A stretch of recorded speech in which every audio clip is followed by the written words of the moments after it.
Look alive. It's TopstepTV. Welcome back to the opening call. I'm Jay. In the middle, we got John the Goat Hoagland. And to the left this time, we got JD. Good morning, guys. Today, February 3rd, 2026. It is a Tuesday, and we got a great show of trading lined up ahead for you today. Starting with the opening call. Hoag, JD, how are you guys doing this morning? Excellent, Jay. Great to see you. GD, great to see you. Great to see all of you. Happy Tuesday, everyone. Hope everybody's feeling well. JD, how are you doing, pal? Excellent. Good morning, Jay. Good morning, Hoag. Good morning to all our friends and traders in the chat. Happy Tuesday indeed. Happy Turnaround Tuesday, if that's still a thing. Do I ask that question every Tuesday? Is Turnaround Tuesday still a thing? We'll find out again today. But I'm ready to go. JD.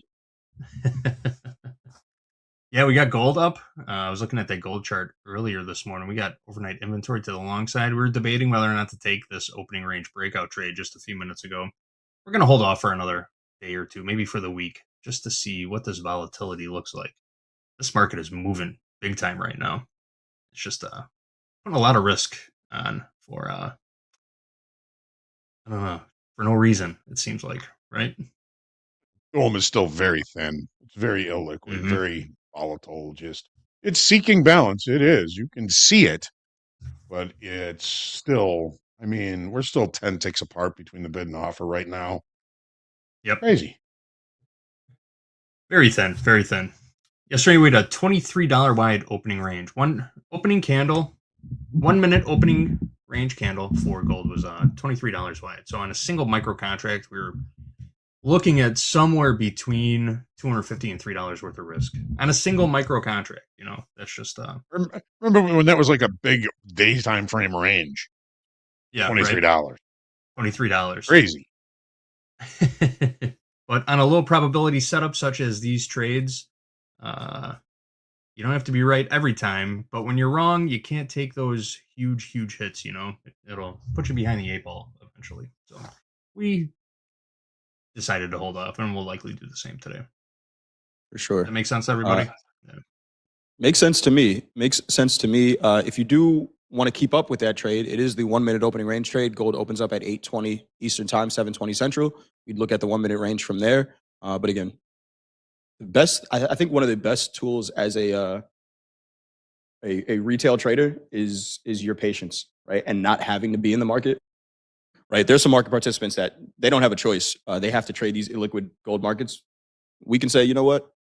I'll trade it when it makes sense to me. So we're going to sit this one out. And we'll go over the charts. We'll go over the gold charts, silver up almost 15% right now.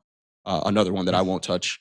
But JD, before we get into the charts, take a look at this trade. Anything on the economic calendar we got to worry about today? A couple of talking Feds. We had Barkin speaking at 7 o'clock a.m. Central Time, and later this afternoon.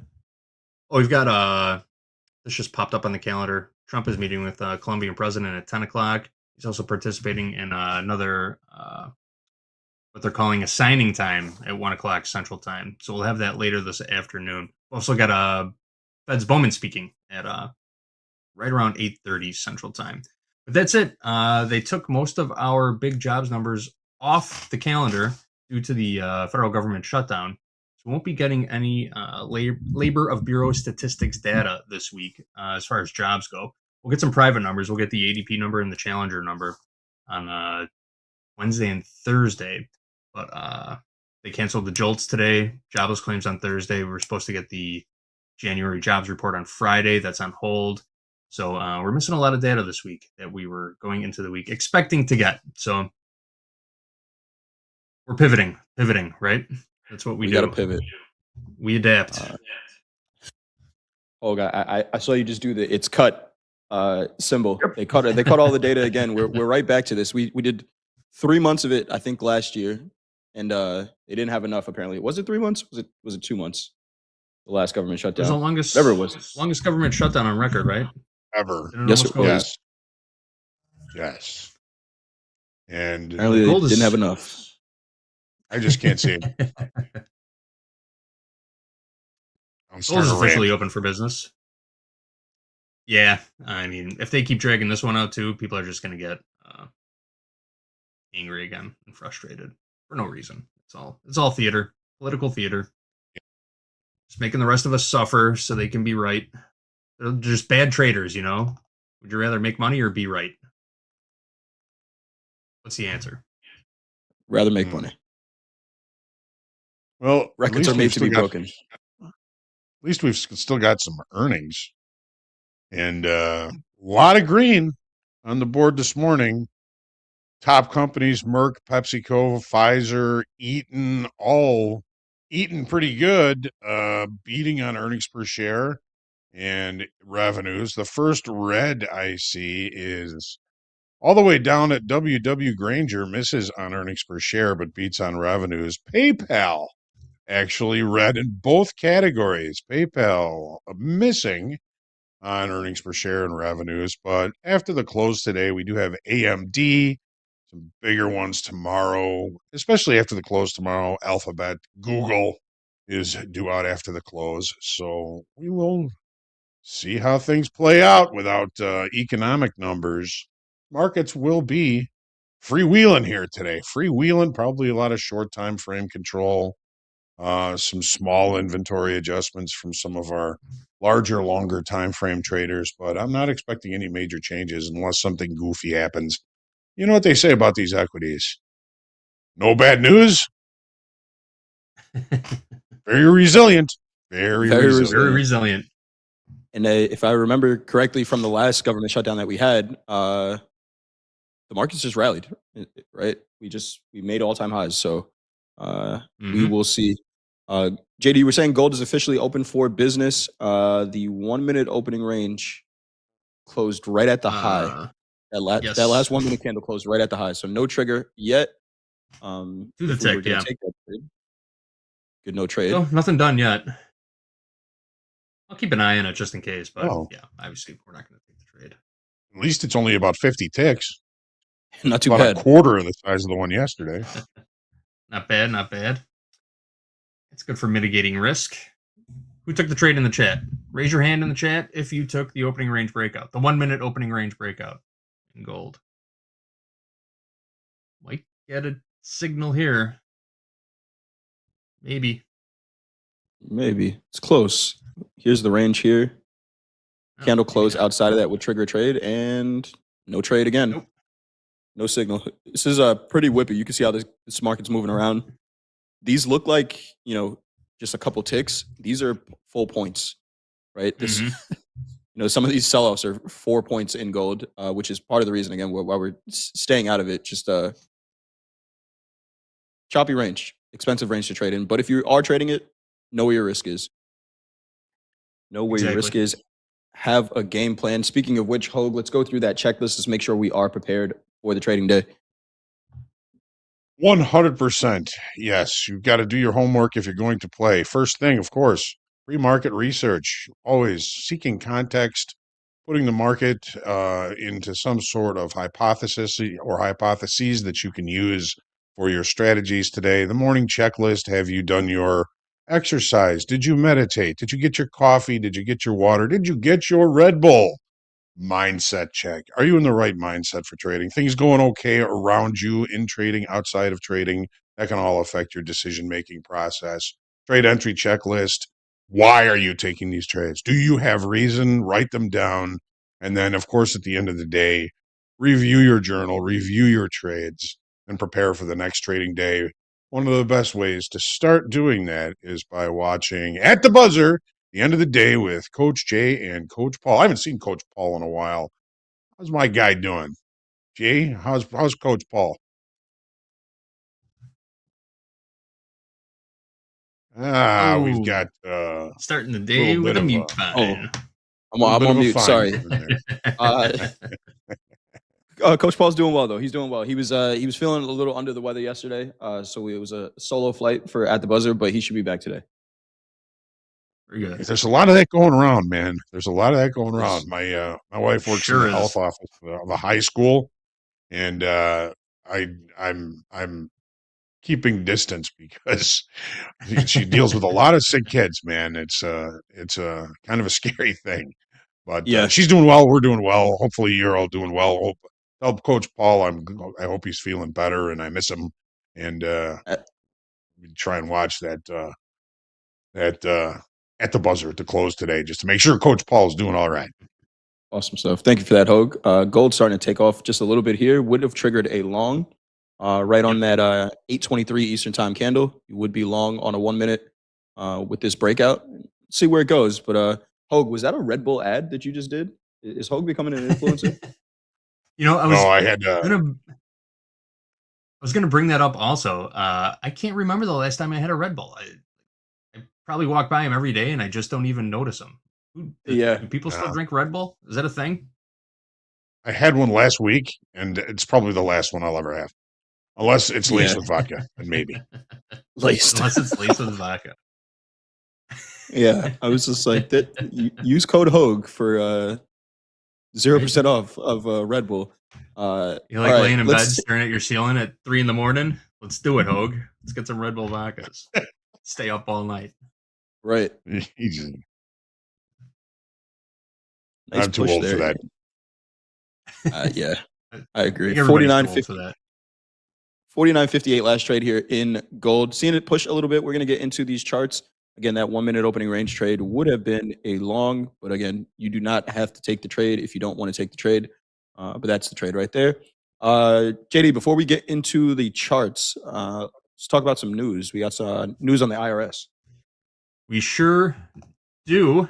The partial federal government shutdown is not expected to disrupt tax season. That's is that good news or bad news for you? Of course not. At least not this week, that is. Let's run it.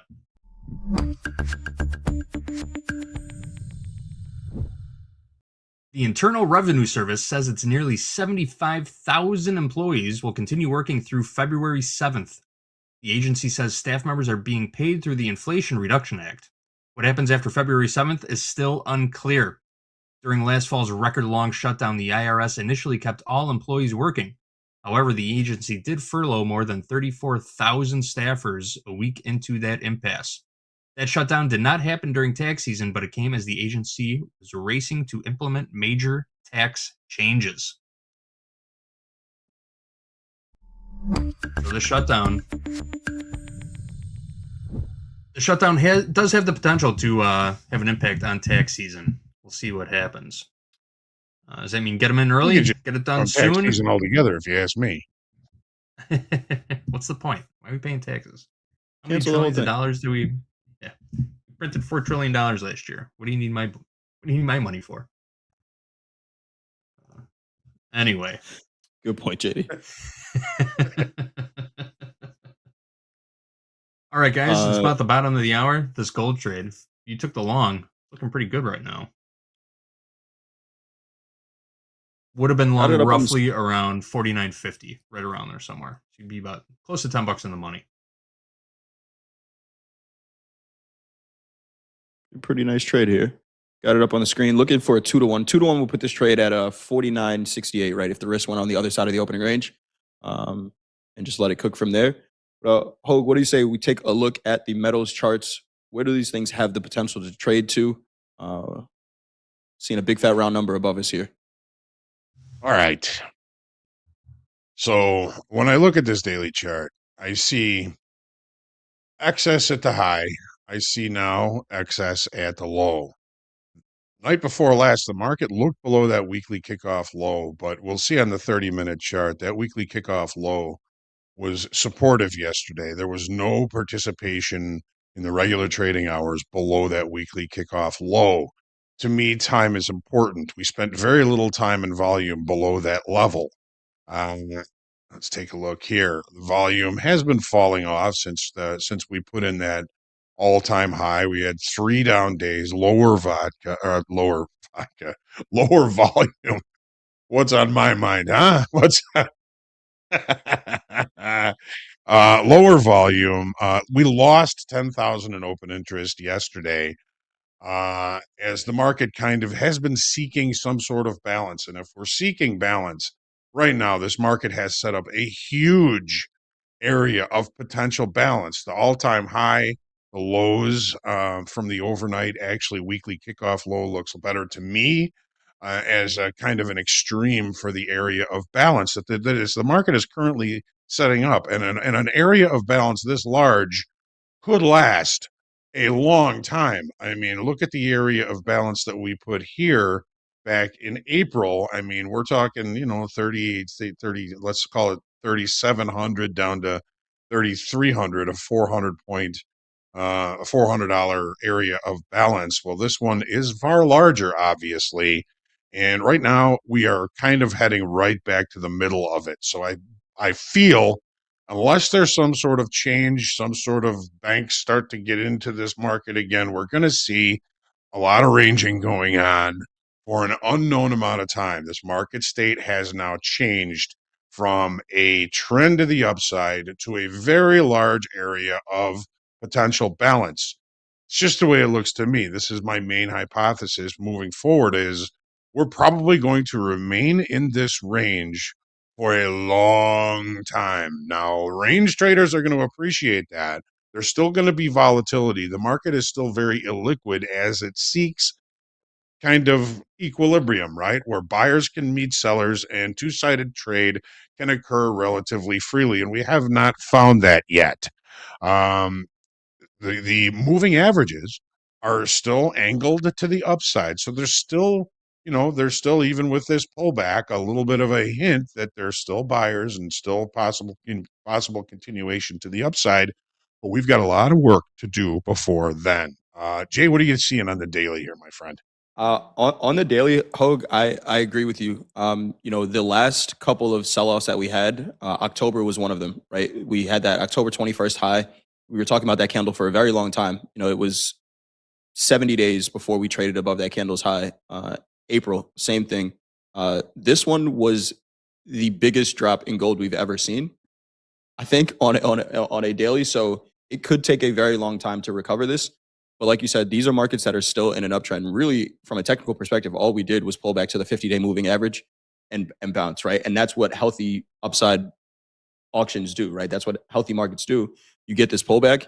Some people might not call this a healthy pullback because we did have a 3-day bear market, but we're right back up, almost right back to 50% of the sell-off. So, still pretty strong here. I think a candle close inside of the range from the 30th on a daily would tell us a lot, but it's crazy to say that after that big hit that we took, this market is still technically in an uptrend and up for the year after taking a 20% hit. So I think we got a little irrational to the upside, and everyone needed a reality check, but right back to buying gold. If you take out these 3 days, this is just a very strong market here.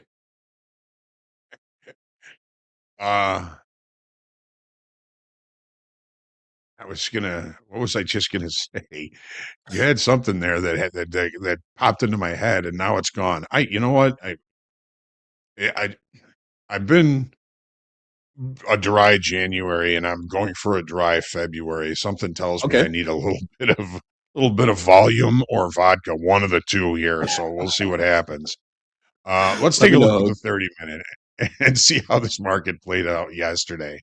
All right, so when I look back here, we did this yesterday. I don't want to do it again, but there's so many weaknesses in structure that this market just really kind of needed to come back and recheck. We've rechecked the vast majority of it. All right, that's a good thing. Sunday night into Monday, we looked below weekly kickoff low, but yesterday the regular trading hour session low was just below that weekly kickoff low. This was supportive for the better part or for the entire part of the regular trading hour session. So the market is seeking some sort of normalization. We've got overnight inventory to the long side, and we've opened with a gap, but we've come off a pretty vicious pullback here. So let's find where we opened last night. We opened here, right there, right at the lows we opened, and we've been rallying ever since. We do have a session gap. All right, well, that's good. We're not going to be creating any like island bottoms here. Yesterday's range was overlapping to lower Friday's range. So value also moved lower, but now we've got a different situation. We found support at the 50 session simple moving average on the daily chart. We held the weekly kickoff low. There was also, if you can see right here, naked point of control right in that area that the market came, checked, and buyers started coming in. Weekly kickoff low, last week's low, I think that was. There's a purple line. Oh no, that's a what is that? It's a session gap all the way back here. So we did in the overnight go through that session gap to the top of it yesterday. Weekly kickoff high. Buyers came back in. Overnight inventory to the long side. Now we've got some weaknesses in structure above with which to look for. We do have, the weekly kickoff high, which is very always, they're usually pretty close to points of control, naked points of control, naked points of chill, comfortable areas from the past days in the market, 53, 53.70. And we're right in the middle of the range from Friday, that big down move on Friday, pretty much right in the middle of it. Jay, I've yammered on long enough. We lost 10,000 in open interest yesterday. That was, I'm thinking, a little bit of long liquidation. Long liquidation does take selling power temporarily away from the market, so it makes sense. Long liquidation, they got out. Now they're probably getting back in. We'll see if those overnight longs get what they're looking for, and that is continuation move to the upside. Jay, go ahead. I don't want to. No, you were cooking Say there, Hogue. everything. I think one of the things I've heard you say recently is you're talking about the weaknesses in structure and maybe needing to target those. I heard you say that right before the aggressive sell-off that we had in the metals last week. So I was just sitting there listening. What I'm looking at on this 30-minute is exactly what you said, right? Overnight inventory is to the long side. Price and volume are trading out of that first 30-minute range that we have. So now what I'm looking at is how convinced are these buyers? When we get up to major levels, 5,000, I have the 200 moving average on the 30-minute here, 51.08. Does that volume continue to trade higher in this market? Like you just said, we lost open interest yesterday, long liquidation. That's just taking selling away from the market, and we're seeing the market go the other way. But now it's the response to these big fat round numbers. I'm just trying to think about who a buyer in gold would be right now after that aggressive sell-off. Uh, and maybe somebody who's still holding Have shorts. you met my wife? Right. It's cheaper now, right? We got a discount. You got to buy it. Yes. Yeah, definitely heard that before. But, with what we were saying, Hogue, on a higher time frame, it could take a while for gold to get back up to the highs and figure out what it's going to do with this range. So I do want to watch the reaction to these big fat round numbers, because if we start to develop a range on a higher time frame, these are areas that I would expect the market to react to, right? So, if I have some runway to get long into 5,000s, great. But if we are seeing the market slow down at 5,000, that could be an opportunity potentially for a short, especially if volume doesn't go with it, because the market is going to likely establish a range in this area for a little while. So kind of letting it play out. I think we might be a little early to calling it a range-bound market, but if patterns repeat themselves, I think we have an idea of what gold is going to try to do here. So Jay, you're saying you'd be looking for meaningful buying above 5,000, that big fat round number, possibly Correct. up to that 41.08 to 200 session simple moving average. Above that, would that increase your opinion that this is actually meaningful buying above that level? Because right now, For sure. overnight inventory is not meaningful buying. Yeah, that's what I would say. We're 80 points away from VWAP right now, which it's decent, but as the higher we get, right, that volume at some point needs to trail with the market, right? Or we just get extended, and then it's all of the wishful buyers up here that we're going to break through 5,000. They don't have big enough pockets to lift this market, right? So if volume doesn't come up with us, I would love to see VWAP above 4,900. Then I'm a little cautious about That's buying gotta up here. come Could in. it Okay. could it go? It could, but I lose a little bit of confidence in the move if that VWAP isn't going with us. Well, all right. It makes sense. I mean, looking at the profile from yesterday, it's a neutral day. Traded both sides of the initial balance. The market was probing to find new levels to facilitate trade. What's it doing today? It is trying to find levels to facilitate trade. So with the gap, we can't close that gap relatively early. We should probably be looking for opportunities for longs. We have left that 1 minute opening range at the dead ass low. So watch that low of the opening range, which precisely is 49.4210. I say precisely, knowing that there is absolutely nothing precise in futures trading. Everything is a range. Again, that level 42.10 ish. Let's call it ish. It's an area. If we do get There back you there, go. there could be some change. Let's take a look at silver. Let's take a look. You know, daily. 41% off the all-time high. I mean, that's 2/5 of price back down to zero. I mean, that's just absolutely crazy. This market is nuts.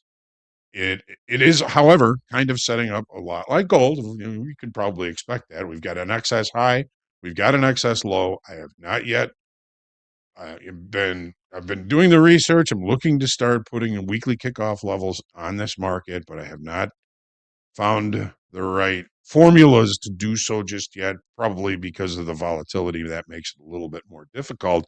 But we're setting up a very large potential area of balance that could fall into long time frame balance. We got the big rally.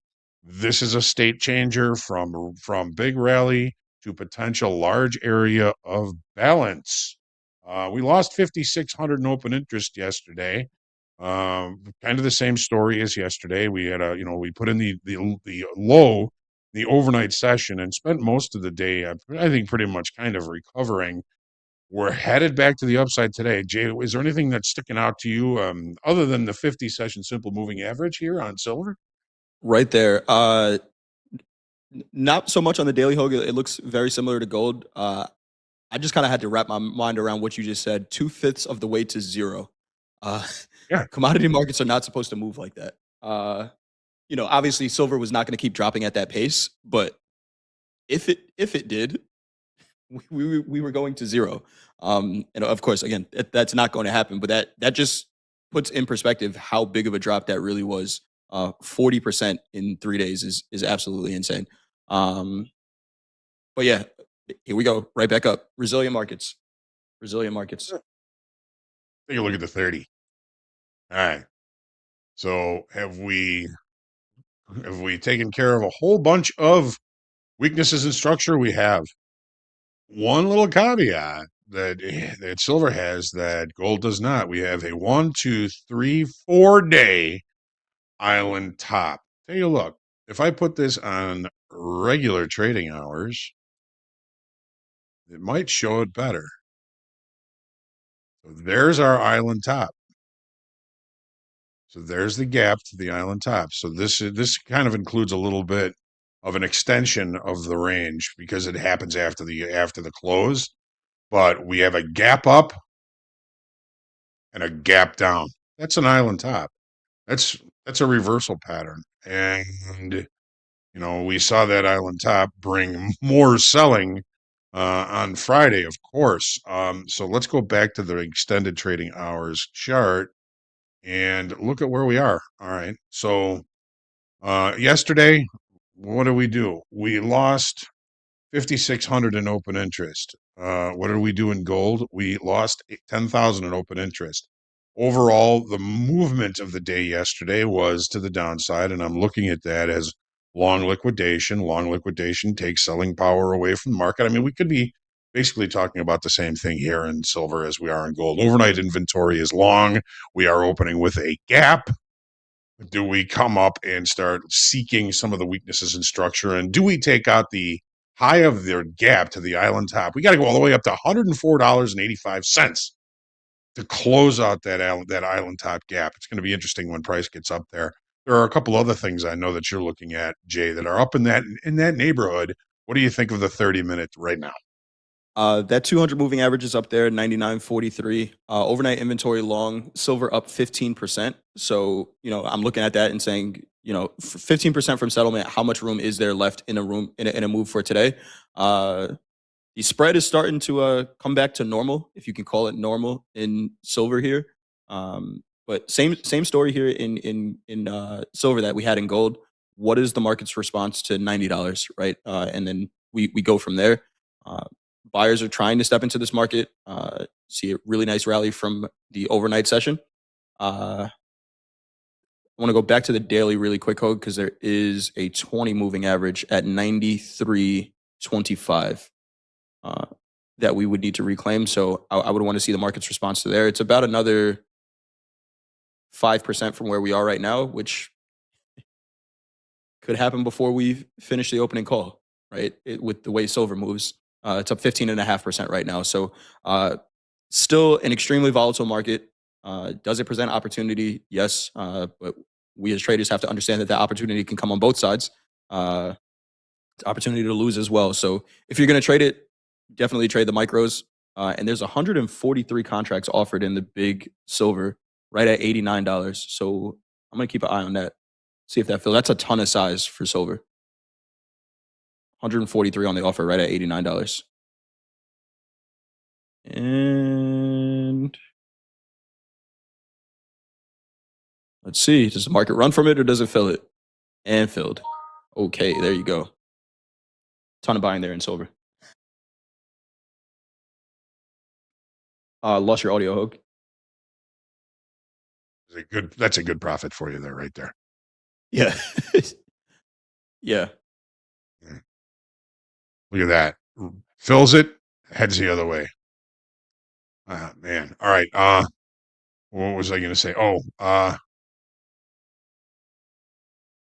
we keep losing it. Well, we'll see if we bring any vodka up here, Jay. Bartender, another. I'll take another. Well, just to kind of look at the profile from yesterday, it's a neutral day. Market is usually going to seek new levels to facilitate trade, and that is what it is doing. Let's see what happens when we get all the way through that range from Friday. Ooh, man, that would be nice. Pretty juicy. That would be nice. So, all right, I guess that's what we're looking at as far as silver is concerned. Back to you, JD.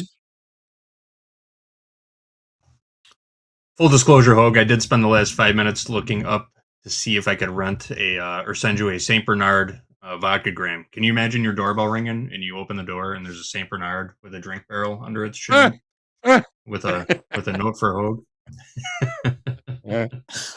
I might keep the dog. Anyway, back to work. Stay on target. Let's take a look at what happened overnight. Markets in Asia closed mostly higher. Hang Seng Index closed up 0.22%. The Nikkei was up 3.92%. Big day for the Nikkei, almost 4% higher. And the Shanghai Composite up 1.29%. Stocks in Europe trading a little bit mixed this morning. We've got the DAX up 0.23%, the FTSE down 0.74%, and the CAC down 0.2%. US dollar index down marginally, 97.521. Last on the dollar. The VIX down about 1%, 16.16 on the VIX, and the yield on the 10-year Treasury note, 4.293% currently. Last print in the 10-year, 4.293%. All right, back to you guys. Let's take a look at those equities. Thank you, JD. Thank you. All right, here's the daily. Okay. So, somewhat range bound. Short time frame balance, medium time frame balance. Although, I mean, we're still putting in higher highs and higher lows in the longer time frame. So, there's still that upward kind of push. When there's no bad news, that's what this market does. It just kind of continues to grind to the upside. And usually I say it like this. It continues to grind to the upside because it grinds to the upside by grinding shorts. And it's kind of what the S&P did yesterday. We're going to get a good look at this on the 30-minute chart. But overall, we got the March all-time highs, the upper extreme of balance. We got weekly kickoff low that we tested to yesterday, the other extreme of balance. And the market is doing what markets do, from low to high, high to low, low to high. Are we going to head towards all-time highs? Do you think a lot of traders are focusing on that? Do you think that the government shutdown is going to stop that? Without any economic news coming out, that to me says no bad news. And when there's no bad news, these markets have a tendency to try and push higher. Yesterday, we saw the market open and push higher the better part of the day, and we added 25,000 in open interest. That's new buying coming in, ladies and gentlemen. That's what we've been looking for against these highs. It took a nice pullback for it to wake up those buyers. What did we talk about yesterday? We talked about weekly kickoff low. We talked about the October 10th high. We talked about last week's low. We talked about a lot of confluence. Even the 100 session simple moving average was in that area, and that was going to be a very important level. Obviously, yesterday it was. So we've added open interest now for the 6th straight day in the S&Ps. It's been waffling kind of back and forth since the beginning of the year, but in that six straight days. So we got yesterday, we've been adding open interest in range. That's going to bring in energy if and when this market breaks out of this range, whether it's to the downside or to the upside. We rejected the downside. Let's go recheck the upside. Jay, what do you think?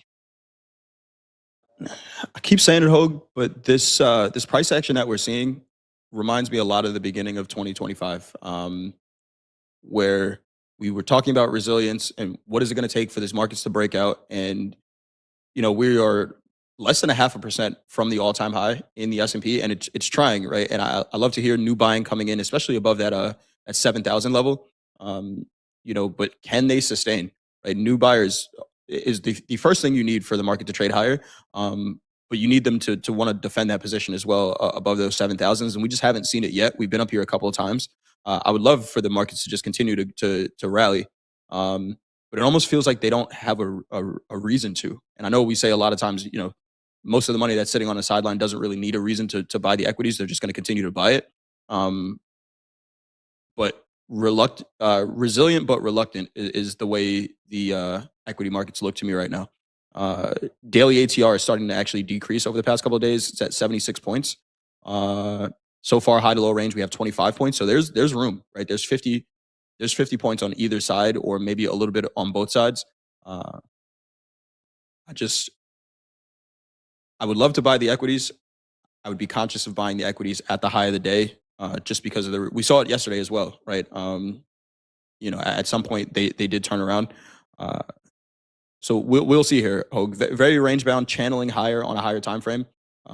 But trade location matters for sure for day trades if you're trading the equities. Awesome. So we're looking for a reason to continue to rally. A reason. What about just no bad news? That could be it, Hogue. That could be a good enough reason. Or government shutdown. We don't get any economic data for however long we're going to have a government shutdown. That was a good enough reason the last time. Now let's take a look at the 30. Let's see what happened. So there's so much information in what happened yesterday. In essence, we're still pretty range bound here. We've got a lot of overlapping ranges. We've cleaned out a little bit of weaknesses in structure.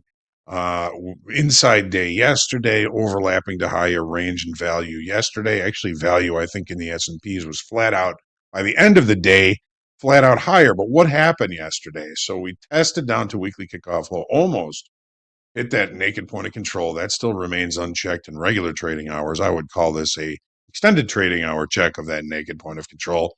But when we opened, we left the opening range at the dead ass low, indicating, there's buyers are in control. And we started noticing negative delta on the way up. And that negative delta never really ceased throughout the day. There were periods when, the shorts would capitulate, they would buy it, and they would eat up a whole bunch of that negative delta. We saw it as deep as like minus 6,000, I think, at one point yesterday. And by the end of the day, a lot of them had capitulated, and we ended the day down with a negative 1,100 in open interest. So what we saw yesterday with the increase in open interest against negative delta was there's the odor, if you will, or maybe we prefer the scent of longer time frame buyers in the market yesterday, accumulating longs as price moved up against shorter time frame, weaker hands, market order sellers, and they just kind of ran it up on them yesterday. Now the sellers did get a degree of relief at the end of the day. This little afternoon pullback low, if we're going to see any kind of meaningful selling, it's probably going to occur below that level. That level, 69.98 order. Meaningful selling, we're not going to see any unless we start to see some participation, some volume, some momentum, a robust dome below that level. That was where the market was willing to let the market come back to before the close. Didn't close on it, closed above it, and we've been holding above it ever since. Do we have a gap? No. Do we have overnight inventory? Not necessarily. I mean, if we were to look at where the open occurred last night at 5 p.m. Central, we're not that far from it. We're basically sitting at value area high. If we reject and we open with a gap, can't close the gap, well, there's only one thing left to look at, and that's that all-time high at 70.43 that did occur in extended trading hours session. So we know that those don't tend to be lasting highs, but ACH, anything can happen. The economic number has been shut down. Those numbers are gone. We're not going to see those this week unless something really, happens where they decide to get their act together. Nicely put. Right. But who knows? Who knows what's going to happen? So when there's no bad news, this market has a natural tendency just to continue to push to the upside over time. I don't know if that's going to happen today, but I'm not looking for any meaningful selling below that afternoon pullback low. Jay, what do you think?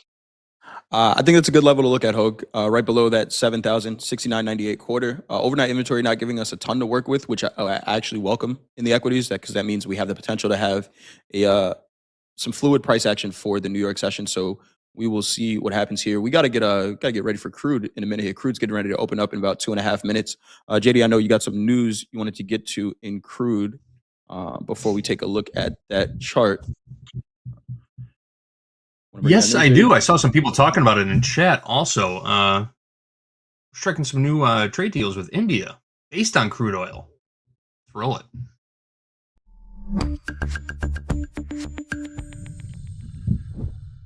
On Monday, yesterday, President Trump announced he would reduce tariffs on Indian goods in exchange for, among other things, a promise to stop buying Russian oil. That will be a tall task. India has been importing roughly 1.5 million barrels of Russian oil each day, even months after Trump placed tariffs on Indian goods as punishment. According to Kipler, a global trade data provider, Russian oil makes up about 1/3 of India's overall imports. Trump said in a social media post that he spoke Monday morning with Indian Prime Minister Narendra Modi and agreed to replace the country's Russian crude imports with oil from Venezuela and the United States. Modi welcomed the reduced tariffs in a post on X, but he did not mention cutting purchases of Russian oil.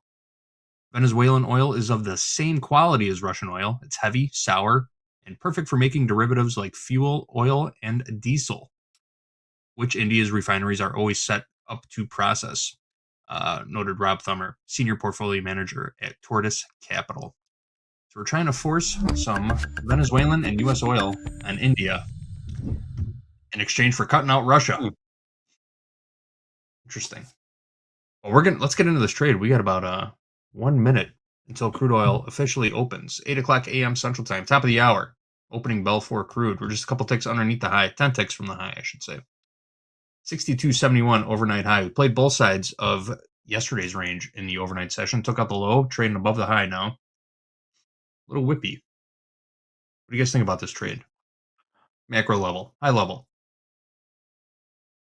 I like it. What about you, Hogue? There's cause for both directions.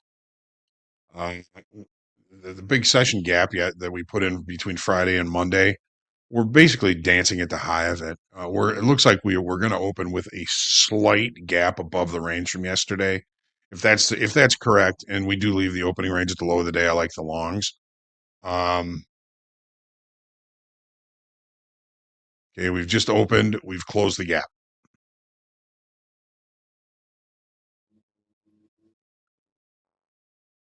Regular trading hour gap you're looking at there, Hogue?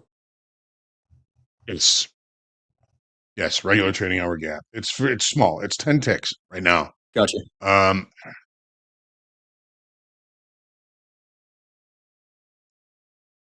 mean, if we rejected above the high from yesterday, which was a poor high that we put in yesterday, there was only one tick above the initial balance. That's been checked now.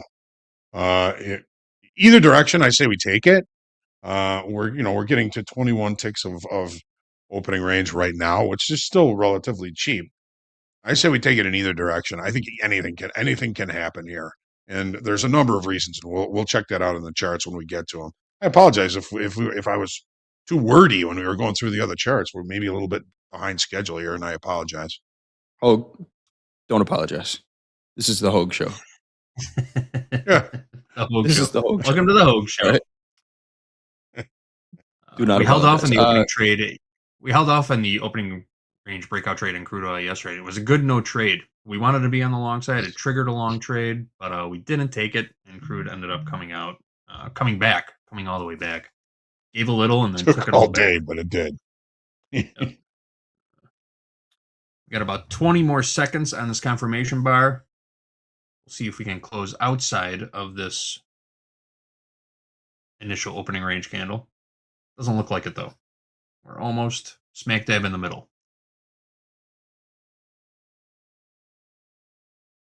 5 more seconds. Looking like a no trade to go. Why don't you guys run through the charts, and I'll keep an eye on this trade, and I'll butt in if we get a signal. Sound good? Let's do it. Let's take a look, Hogue. All right. So we've had a 2-day test of the weekly kickoff low. So as long as we hold above there, I do like the longs. There's something on the 30-minute chart that says actually something different. We've got 4 SMAs looming down below as potential support. We've got Ray's ADX. The DI is above. Not real great participation at this level though, so that's really not going to be much help to us. The overnight, the increase in open interest loss yesterday. We added 700. I mean, it reeks of new shorts, but it's not a very deep number. It's a little bit inert. So as long as we continue to hold 6180, the weekly kickoff low, I like longs, and then we'll look at the other kind of argument against that on the 30-minute chart. But Jay, what are you seeing on the daily here, my friend? On the daily, what's interesting to me, Hogue, is those moving averages. We've been talking about them for a while, but this is the first time, I'm just looking at this chart right now.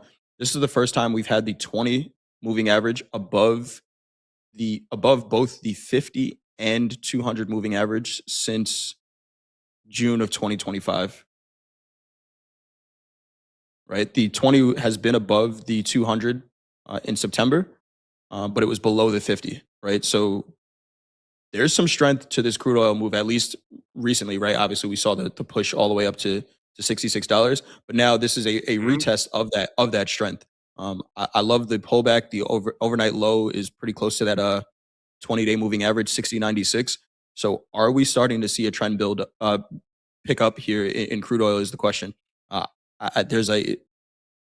Crude oil is a headline-driven market, and there are a ton of headlines moving around this market right now. What is the outcome of those headlines? We're still yet to see, but from a technical perspective, it's trying to trade higher. Maybe a healthy pullback here. We did get a little overextended, but now a retest and a check of that demand in crude so far looks pretty bullish, right? After a test of that 20-day moving average. So we'll see here. Still has some work to do to prove that it's not range-bound crude, but I think it's trying. 30. Look at this. Yeah, we did it again. That Britney Spears song, whoops, I did it again. We've got an island top up there. So that is a reversal pattern. So we're kind of stuck between a reversal pattern at the high and potential support, basically right around the weekly kickoff low. I mean, we looked below it. We've been looking below it. A lot of wicks down there. We looked even deeper below it on last night, but that is also showing a rejection. we tried to open with a gap. We're above value. So as long as we don't re-accept value from yesterday, and re-acceptance would mean spending time below 62.26 approximately on this platform, then I could see, I don't think we'll see any meaningful selling above that level. So, it's kind of like being torn between two lovers, right? You've got the reversal pattern in the longer time frame. You've got the weekly kickoff, which is, supposed to be important to longer time frame traders to adjust inventory. You would think what doesn't happen is as important as what does. You would think with the island top, there would be some more longer time frame selling against that reversal pattern, but it's not necessarily happening because they've had plenty of opportunity above and below the weekly kickoff low to adjust those inventories. And with the small kind of inert increase in open interest yesterday, which was probably new shorts coming in, those new shorts aren't getting paid. As a matter of fact, they're starting to take a little bit of heat. It to me, there's so many different opposing nuances here. It's giving me cognitive dissonance. Makes me want to, I don't know what it makes me want to do, but we're still basically inside that opening range right now. No rush to do anything. We can leave, and if we can reject the range from yesterday, I see there's plenty of space above that we could, I could see us getting up to the 200 session simple moving average on the 30-minute chart, 63.48. You see that potentially happening? Jay, what are you thinking on this 30-minute chart? On the 30, if this opening range trade triggered a short, I think downside target would have been view up, right? Crude can be very toxic and range bound, so I wouldn't be surprised to see it slipping under view up. But if we do continue to hold here, I love that 200 moving average at 63.48 to the upside. And it looks like we're getting a push here. There is, again, this is a market that on a higher time frame looks like it's trying to trade higher, and I think today is a great example of that. If you look at where crude oil really starts to move, which is that London session, we did have a little bit of selling initially. We held $61, and from that point, this is a pretty bullish day, measuring from where most of the volume comes in for the day. So I'm going to ignore what happened in the overnight session and just look, from London. London view up 62, or low day view up 62.16 right now. Maybe tough to buy it here, but I do see some room, like you said, Hogue, up to 63.48. That 200 moving average. And, why does London get to have all the fun in crude oil? I don't know. What's up, guys? House account. House account is long in crude. We did trigger along 62.64 along a pair of micro crude. We are going to take all right. $80 worth of risk on this trade. Putting our CYA down at 62.24, just above 62.23, which was yesterday's value area high. So basically, we'll be getting out of this trade if we start rotating back into value from yesterday. Okay. Again, Good. That's good. That's good location. Excellent. And again, our entry price is 62.64 right here, right now. 264, house count long 2, JD? Correct. 2 micro crude. Awesome. 62.64, 62.66 last trade there. Let's go get that 200 moving average. Let's do it. We are in the market. London Anything gets else you to want to have get to all in crude, Hogue? crude. Yeah, man, they do. I might They have do. to start drinking gin. Here we go. Nice push there. I love it. We're fired up today. Let's keep going. Yes, we are. Hogue, if you can Slack Dolby, he needs to know whatever you had for breakfast. He wants some. Send it in Slack. All right. Crude pushing higher here. House count Coffee long. and milk bones. Milk bones. Okay. There you go. Coffee and milk bones. Well, We're at least Lacey had it. I was good. Whatever. Just gonna leave that one where it was. All right, we're gonna take a look at the NASDAQ. But before we do that, JD, you want to get to some news on SpaceX? Yes, SpaceX has acquired the artificial intelligence company xAI, merging 2 of Elon Musk's most ambitious ventures. Let's learn more. In the memo to employees, Musk cited the need to build data centers in space as a main driver for the deal. He said current advances in AI require immense power and cooling, and that moving those operations into orbit is the only logical solution. SpaceX is already seeking FCC permission to launch a constellation of 1 million satellites into orbit. That effort aims to provide a solar-powered network to meet explosive data demands. The SpaceX deal with xAI creates the most valuable private company in the world. Million satellites. We're getting our power from space now, Hogue.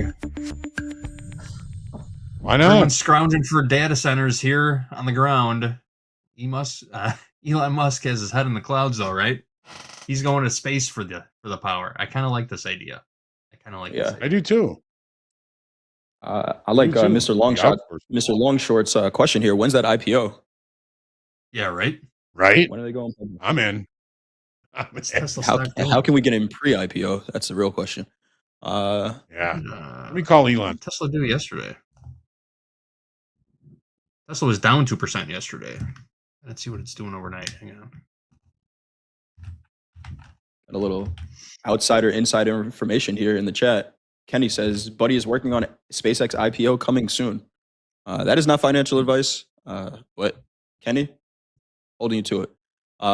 Crude oil continuing to bid here, 62.75. Yeah, go ahead, JD.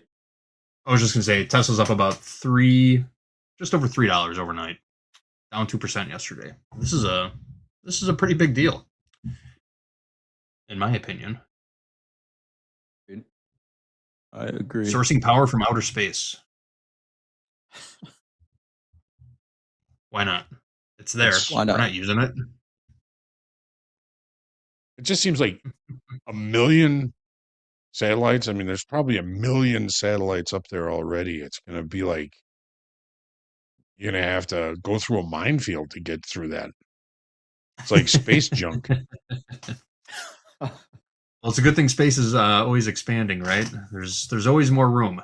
You could always find more room in outer space. Yeah, just deeper orbits. Huh. All right, let's give the people what they want. We got a couple minutes left here. Let's take a look at that NASDAQ, guys.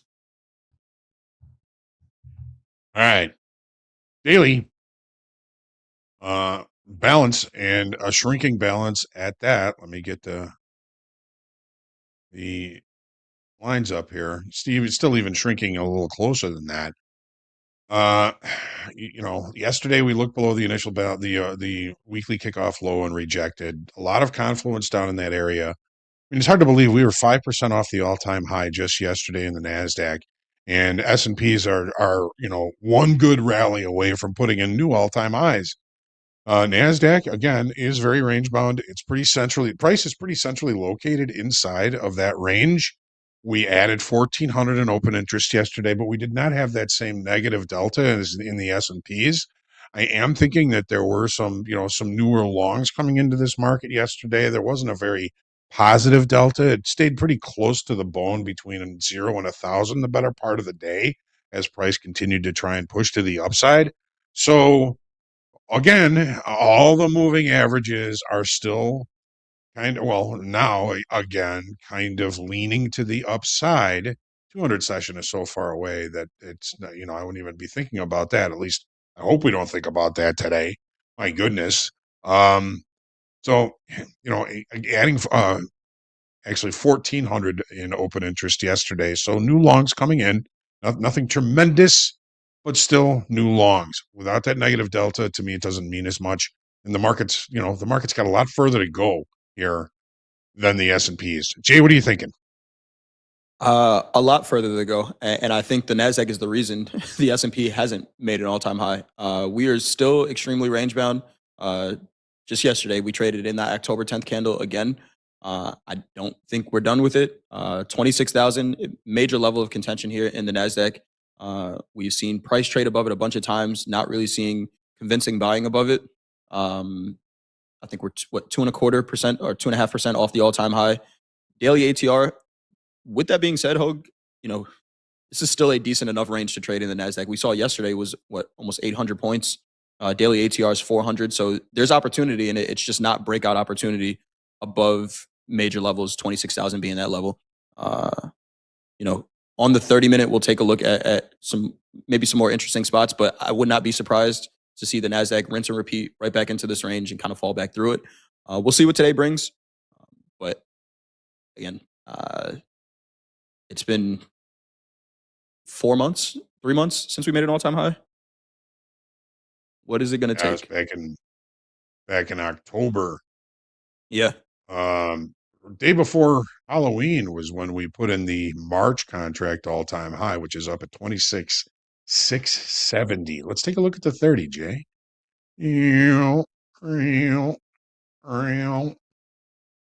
Inside day, Thursday to Friday. Almost an inside, just barely an outside day yesterday. So no major change in the perception of value yesterday. We did take that look in the overnight, Sunday night into Monday, at weekly kickoff low. We rejected that. Opening range was the dead low. Trend day to the upside.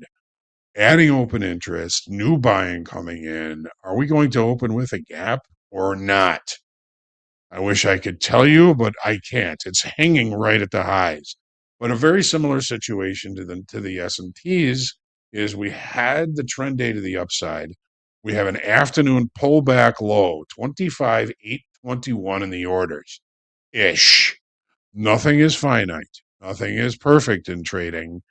It's actually kind of close to the value area low from yesterday, 25,809. So if we do get the market pulling back into value from yesterday, I could see easily the afternoon pullback low and value low being targeted, as Jay suggested. Maybe we just kind of fade back into the range from yesterday. And if there's a market that has that tendency, it's probably going to be the NASDAQ.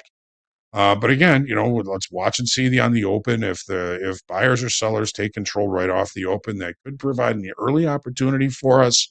Always be watching tempo, but I'm not expecting to see any meaningful selling above that afternoon pullback low, 25,821. What else do I have?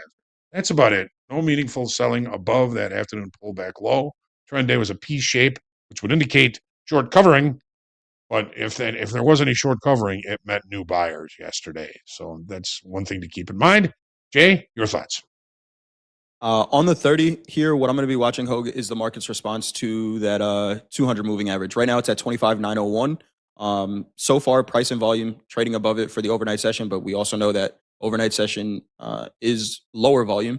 So when the New York session opens up, I want to watch the market's reaction to this 25,900. If volume stays above it, then great. Maybe we can make that run back up to 26,000s. But just looking to the left here, this is an area of rejection. 26,000 has been for a while now in the NASDAQ. If volume trades below that 200 moving average, then I'd likely be looking for opportunities to get in short, maybe even on a retest of it.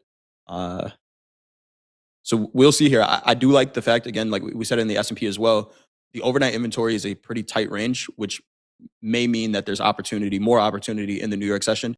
So I'm going to keep an eye on the equities today for sure. But the buyers in the NASDAQ have a decision to make here. Are they going to try to push 26,000s or do they just give it up? Was that just shorter time frame buying that we saw yesterday? What do you think of the VWAP? I mean, looking on this chart, I mean, it's pretty much flattened out. I mean, it started kind of tilted to the upside, flattened out. So no help from that, is there? Not at all. Not at all. I think more than anything, that just tells me to be patient. Because there is going to be volume that trades. Likely, there's going to be volume that trades. And with the overnight inventory not really doing too much, the New York session has the room to do what it needs to do. So yeah, VWAP pretty flat. That'll change throughout the day, but for right now, that's telling me to be patient. Great. That's what we're looking at here. Just take one last look here at the S&P. Also, real quick, for whoever sold 100, whoever sold 143 contracts in silver, if we just used our imagination and said they were selling to open, they're very happy right now. Mm-hmm. Yeah. About a We've got a little bit of profits here in our crude oil trade here. A little bit. We've got naked point of control that we're still waiting to hit here up at 862.88. That's the 100-session simple moving average. Might be a little bit of a barrier there, but if we can get above there, maybe we can get that 200-session moving average all the way up at 63.48. We shall see. Rejection of range from yesterday. Yep. Just printed a new high, 62.83, new high in crude. House count long from 62.64. Looking all right so far. So let's get to that schedule, JD. We'll get coming up on fast markets here. What is coming up, you ask? I'll tell you. Fast markets is coming up next. We got Andre, Jack, and Hogue, and then our rotating guests. We've got Aaron trades from 8:30 to 9:30. Vince, Coach Vince is here from 9:30 to 10, and Dakota will be in from 10 to 11. Hogue will be back at 11 o'clock Central Time for the morning recap. He's going to go over the trades we took here during the opening call and any trades that we might be taking during fast markets. Power players at 11:15. Jay will be back with our man Mohammed and Dolby time. 12 o'clock group coaching. Gabe, Vince, and Hoop. We're going to pin a form to the top of the chat in just a little bit. Grab that form, fill it out. Make sure you submit it. And this group of guys will answer your questions live right here on TopstepTV. 1 o'clock trade with Topstep. I will be back with Hoop and Anne-Marie. That should be a great session. And then we're closing out the day in Power Hour with Andre, Mandy, and Dolby time. As always, bell-to-bell coverage for you right here on TopstepTV all day long. Tradertainment, nothing else. Well, and a little bit of trading. Let's get into it. Some stuff. Let's get into it. We got the house count long right now. 62.64 in crude oil, 62.79 last trade there. 25.950 last trade in the NASDAQ, 70.11.5 last trade in the S&P. 49.31 last trade in gold. Saw a really nice sell-off there. Again, whoever sold silver up there at $89, 140 contracts, caused a pretty big sell-off there. So if somebody tells you volume doesn't matter, tell them they're a liar. JD, anything you want to get to? Any other news we want to get to before we get into fast markets here? We have one more quick public service announcement to share with everybody. So Americans are paying more to power their homes, and it's because of rising energy costs. In today's Consumer Watch, Jen Sullivan looks at why you may be seeing higher bills and what you can do to help lower those costs. Much of the country is dealing with bitterly cold weather, and cranking up the heat in your home to stay warm means higher energy bills. When it's extremely cold out, you're going to have to run your furnace or your gas fireplace. According to recent data, Americans paid about 7% more for electricity this past November than last November. Slocum says one reason energy costs are up is higher delivery costs. Let's look at this Con Edison bill for a home in the New York area. The total bill is just under $500. The delivery fee is more than half the total. So what is a delivery fee? According to Con Ed, those fees help cover the cost to build, maintain, and operate infrastructure. You've got to be able to deliver that electricity from the power plant across transmission lines, the distribution lines on your street. All of that costs money to maintain.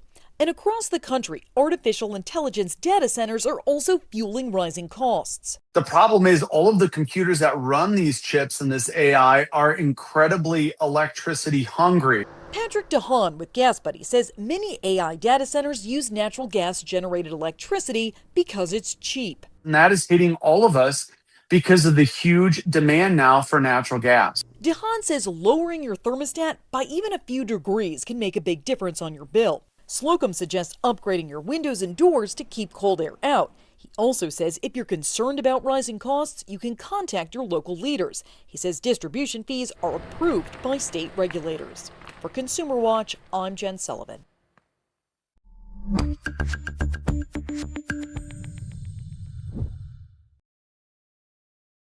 There you have it. Who needs it, right? Lower your energy bill by buying new doors. Yeah, replace your windows for $40,000. Right. Just buy some natural gas. Right. Hedge that bill. Just wear a sweater. See? There you have it. That's what my Wear the rally. Wear your rally sweater. Let's make some money. There you go. There you go. I think we're ready. The team is ready in the back. It's been a great opening call. House count long. 62.62 in micro crude oil. Hogue, Do the thing. Take us into fast markets. All right. Let's do the thing. Jay, we got to make a dance move. We're going to call it doing the thing, like the mashed potato or the twist. We're going to come up with a dance that is going to be doing the thing. Let's do it. Yeah, that was a fun opening call. Thank you, Jay. Thank you, JD. Thanks to all of you. I'm ready for a nap already here, or some vodka, maybe. I don't know, one of the two. Probably the nap. But as always, top of the chat, we appreciate all of you. But Dan Trader wins the prize this morning. Shubham. Right after that, we got Man Caves, Anastasios, we got Alexandre, we got Chillin' once again. We got Acoustic Immersion put in for a payout yesterday. Good job, Acoustic Immersion. We got Coog, we got Tommy C, we got Ella Gale, we got Buddha Goli, we got Charles Henry. Don't forget, trading is hard. Stay humble, grateful, creative, and centered when you are trading. Pray for peace every day. Let's head into fast markets in 5, 4, 3, 2, 1. Let's go.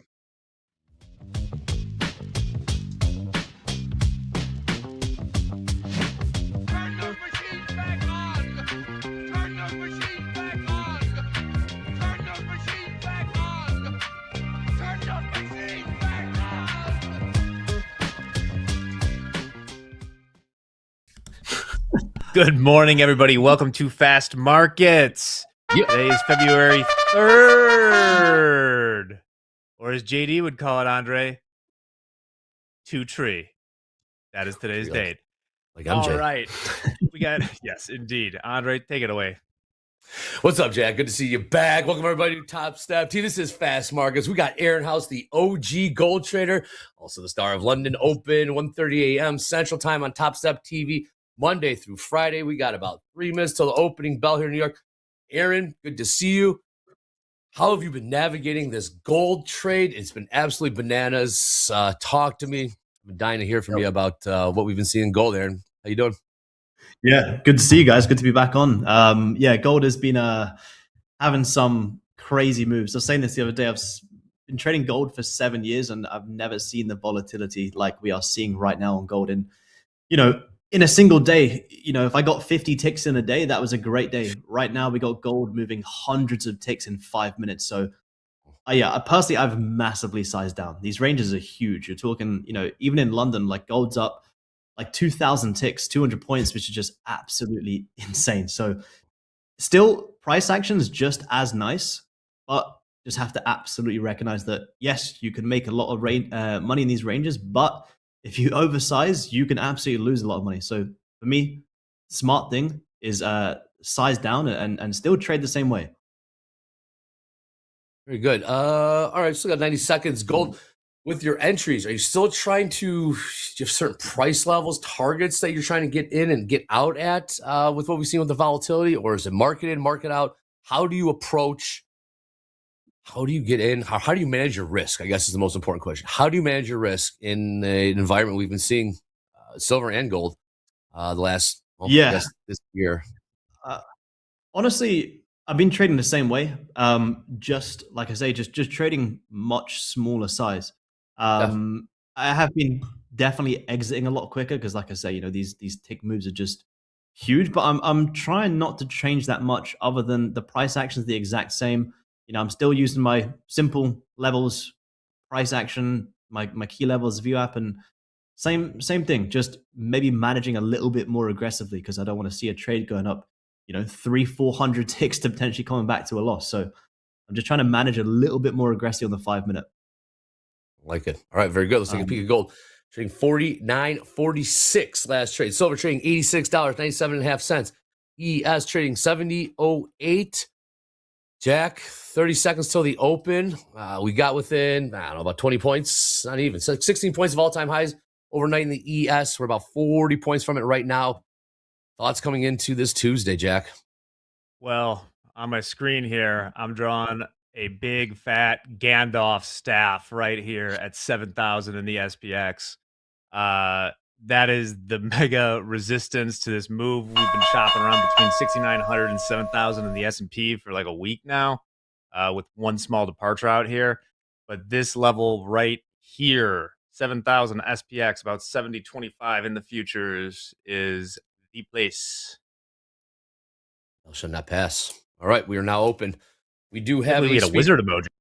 scheduled to start. Bowman scheduled to speak in about 10 minutes or so. Take a look at how this open is going right now. NQ selling off right now, just initial. ES holding pat, catching a bid in gold, catching a bit of a bid in silver. Hustle count is long. 2 micro crude from $62.64, about 7 cents in the money right now. Take a peek at the Dow. Dow always likes to get going. Yep, Dow pushing higher here. And NQ has turned around, pushing to the upside. Same with the ES. 50-50 on the tilt.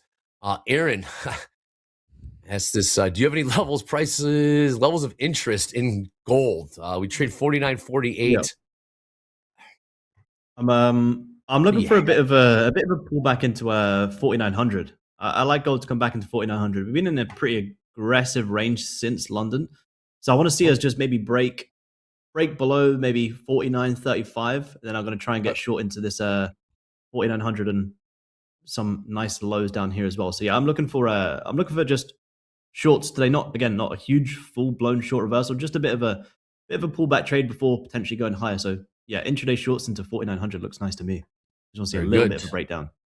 Okay, we're trading 49.42. Blink your eyes and we can be at 4,900 just like that. All right, we got the Dow pushing higher here. Dow up about 200 points, 250 points since that bell rang about 90 seconds ago. NASDAQ pushing lower.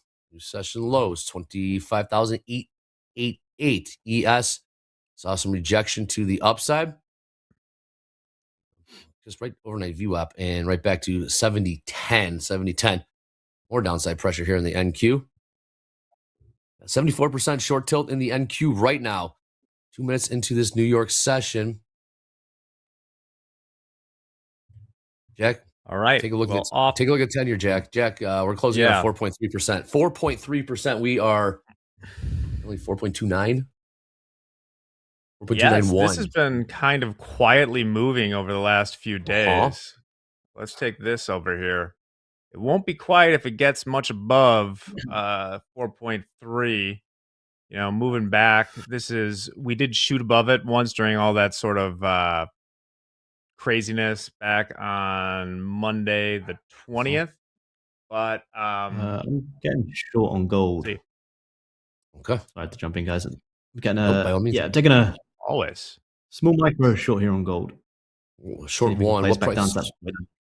What price did you get? Short from 49.35.1. I'll add on a bit of a breakout here too.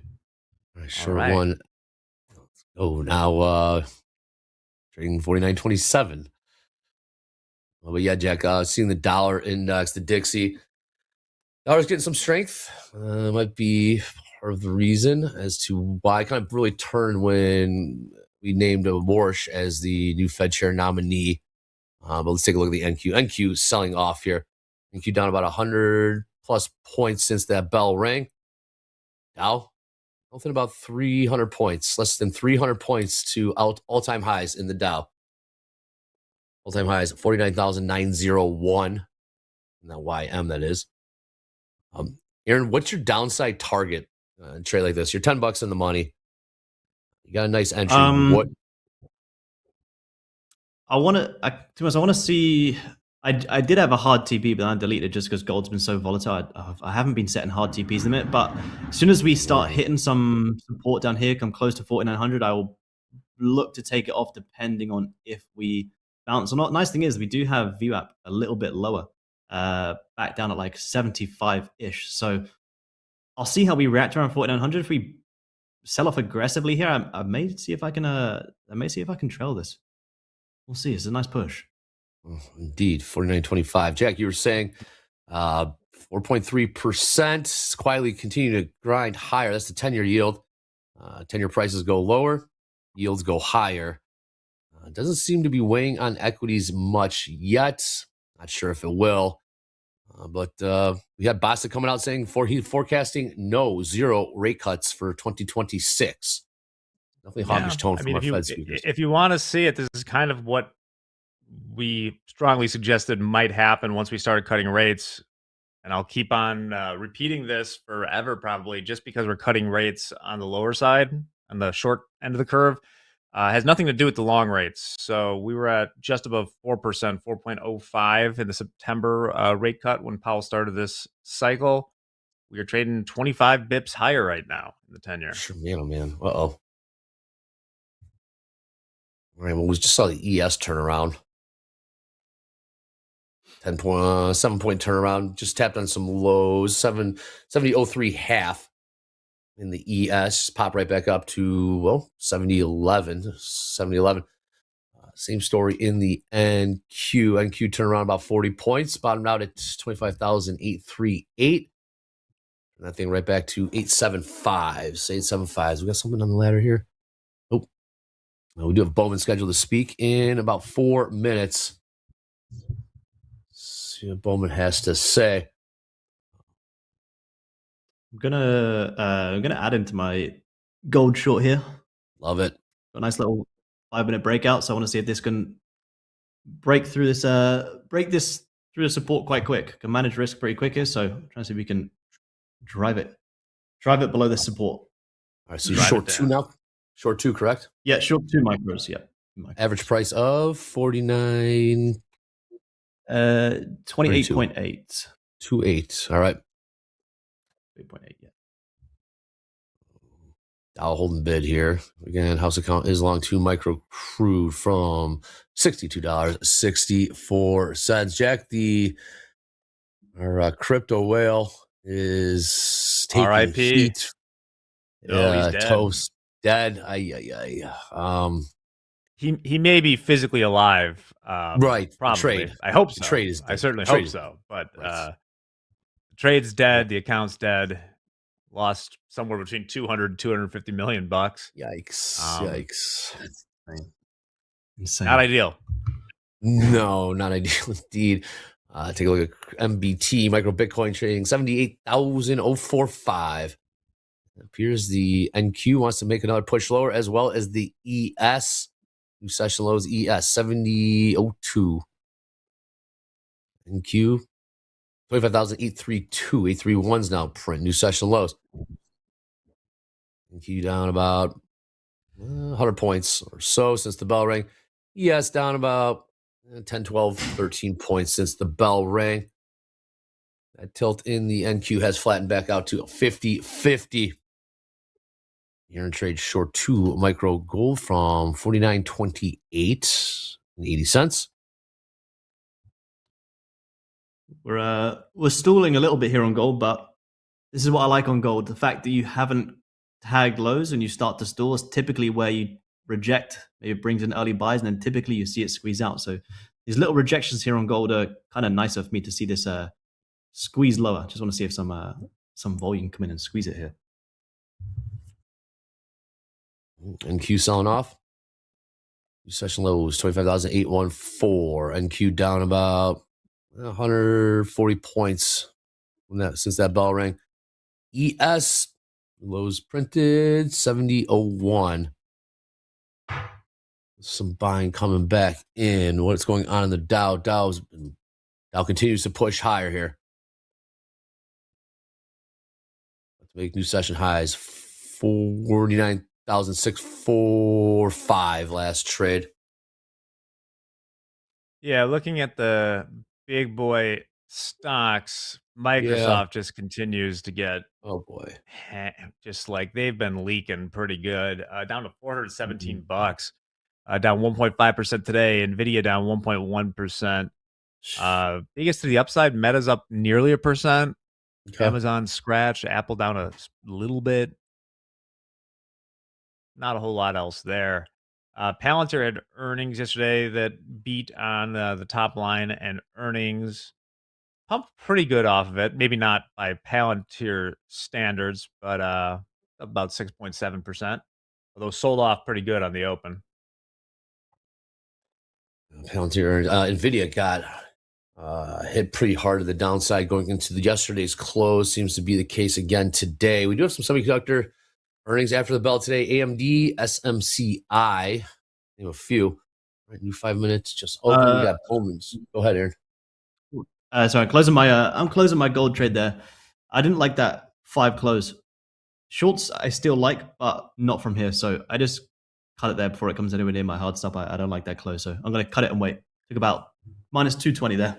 Okay, very good. About are you manually? Do you find yourself manually exiting these trades in terms of stop in gold more so than letting it hit to your stop price?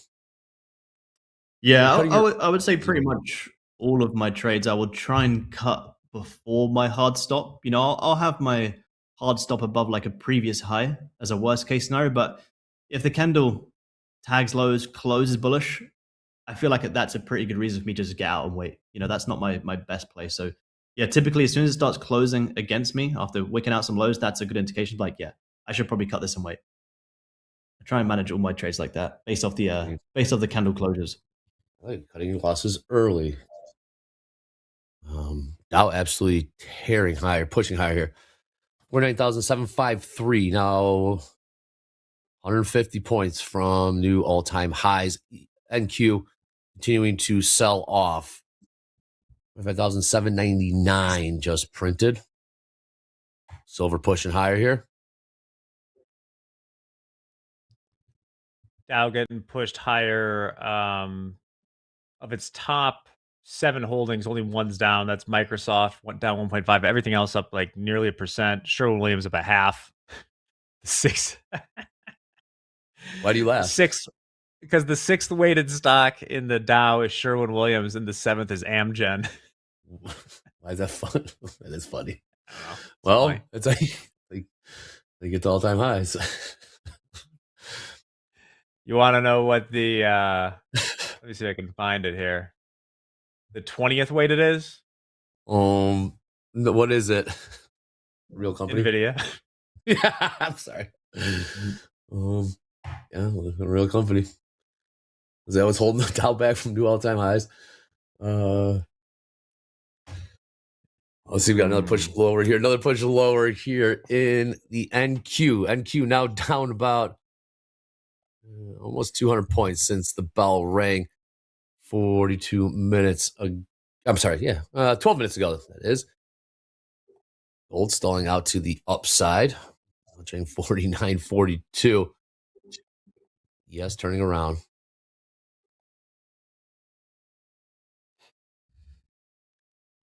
And Dow's making another push higher.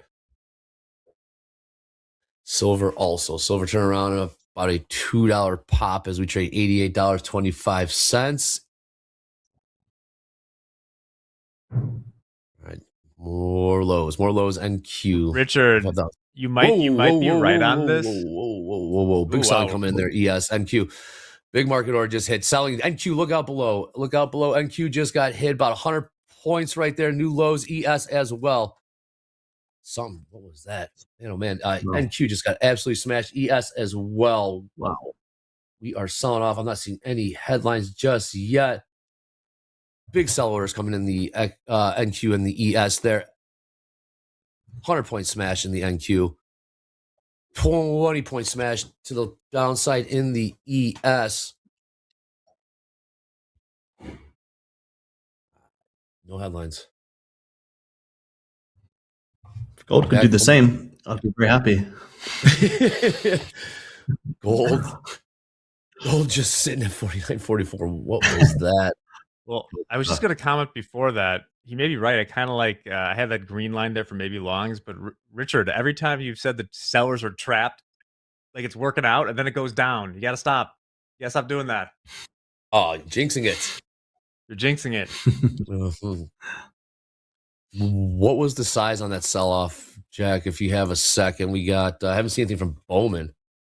Bowman's scheduled to speak, but big sell orders coming in the ES. Sorry, let me switch over to big contract. That was 3,300 ES traded in a second, which is it's on the high side of what we ever see. I don't know. I've maybe seen 4 once. That's a good one. It's a good one. Now the question is, will there be more behind that? You got new session lows printed in the ES on that. We're going to buy right back up.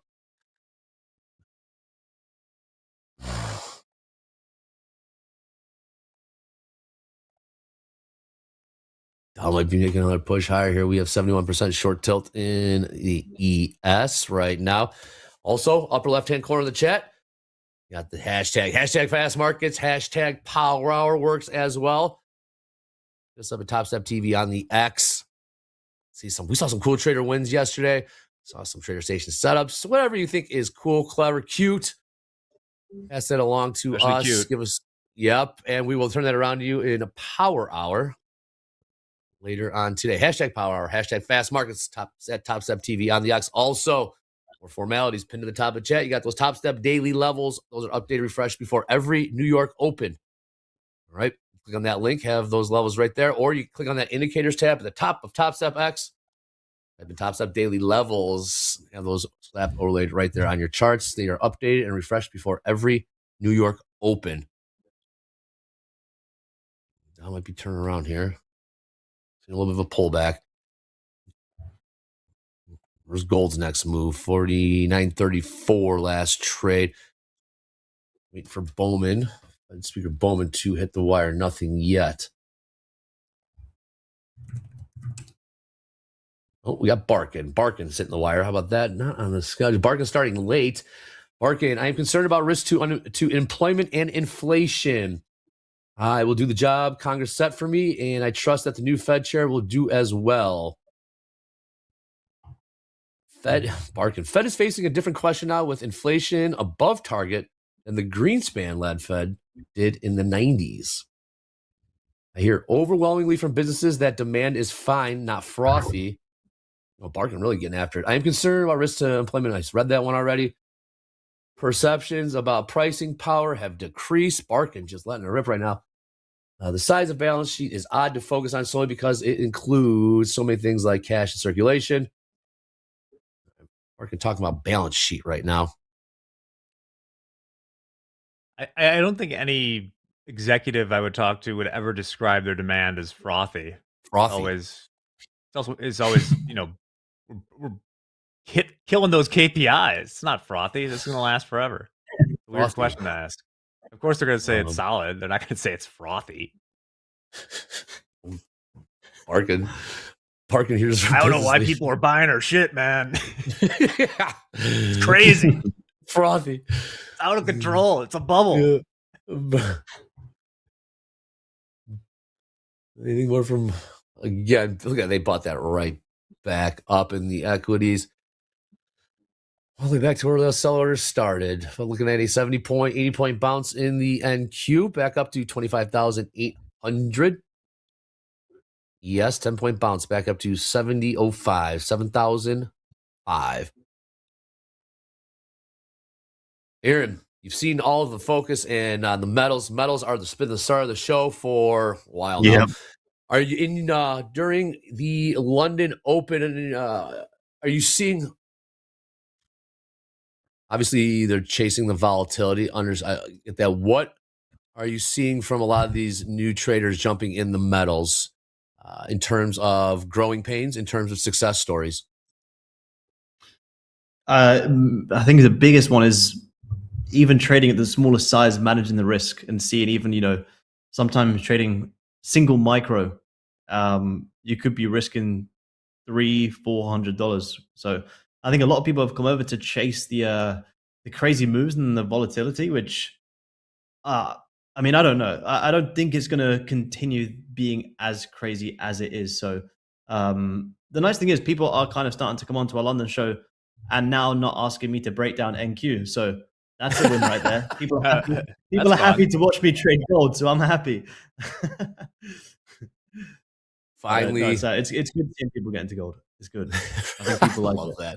Like it. I know, same. They don't even ask us about the NQ either anymore. It's what's over, what about gold?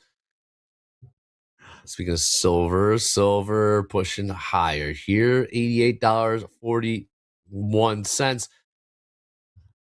A much tighter range, if you will. No, still looking at $10 range overnight in silver. Same. We saw $11 range in silver yesterday. We saw a $200 range in gold yesterday. I guess we're becoming numb to this, Jack, after what we saw on Friday. $500 range. Oh, indeed. Yeah, one More than micro that for in like gold. $40,000 or Yeah, something probably. in silver. Yeah, That's wild. Insane. look at that. Anything more from Barkin? Nothing more from Barkin just yet. What's going on in Crude again? How's it going? Long two micro crude from $62.64. Last trade at 62.89. So about 25 cents in the money, 26 cents in the money as we continue to push higher in Crude. Jack, what are you seeing in options pricing now that we're 20 minutes into this open here? I got the Same check levels. points marked out on my screen here. This They were would have been clamoring kind of for you. glad. Like the first level was around here, small one, and then one at 65. But really, the big ones, from this range, about 69.75 at 70.25. We'll see. If we had taken this, it depends on where we would have gotten out the first time, but I don't think we would have survived that 20-point puke. No, that was a tough one for longs. Losing a little bit of the support here. I think I'm more interested in 65, looking for a stop right now to go long. 65, 69, 65, 69, 75. 69.90 in the futures. Thank you. 90. Okay, very good. We're about 12 points from there. All right, we'll see if we get down there. So this is what we got going on right now. Silver is pushing higher. Gold, not so much. Silver popped about easy dollar, just about $1 there in the last couple minutes. Gold stuck at 49.46. What, Aaron, are you watching? Are you playing the correlations? Are you watching silver at all to see perhaps where gold may go? Or are you just strictly still gold? And only gold and only gold. You watch silver whatsoever. I do watch silver, but not for decisions on what I make on gold. I'm just gonna feel like it takes so much more to move gold.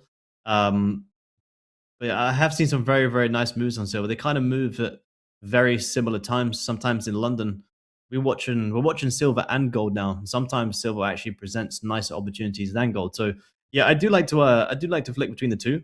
I mean, if gold can follow suit, I wouldn't mind buying gold. I'm just watching this hourly here. We've kind of been stuck in this range since 8 a.m. London time. We've just wicked the low, so potentially flip the bias bullish if we do close like this in 6 minutes. See if we can maybe follow silver.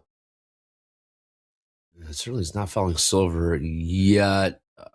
Silver about 30 cents from session highs, $88.78. Dow turning around, pulling back about 100 points, 49,629. You see the ES or the NQ follow. You know, gold might be wanting to wake up, pushing higher here. Yep. 50-50 tilt. Oh, man. More on the schedule for the day. We're still waiting for Bowman to speak. Then President Trump meets Colombian president. Then 1 p.m. Central Time, Trump participates in signing time. Yep, you're that right. Signing time. That saw now. that. Signing time. Yesterday was also signing time. It was. And more signing time today. What an entry on the schedule, signing time.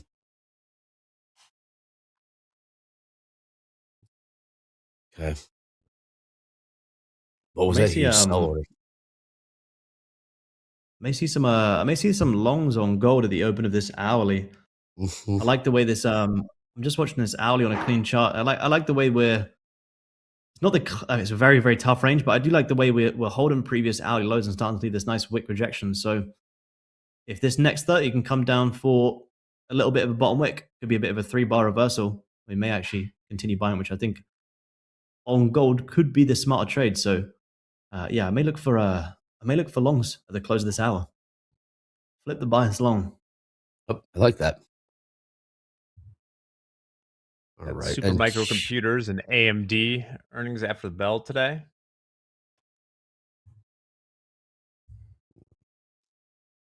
All right, more selling coming in here in the NQ.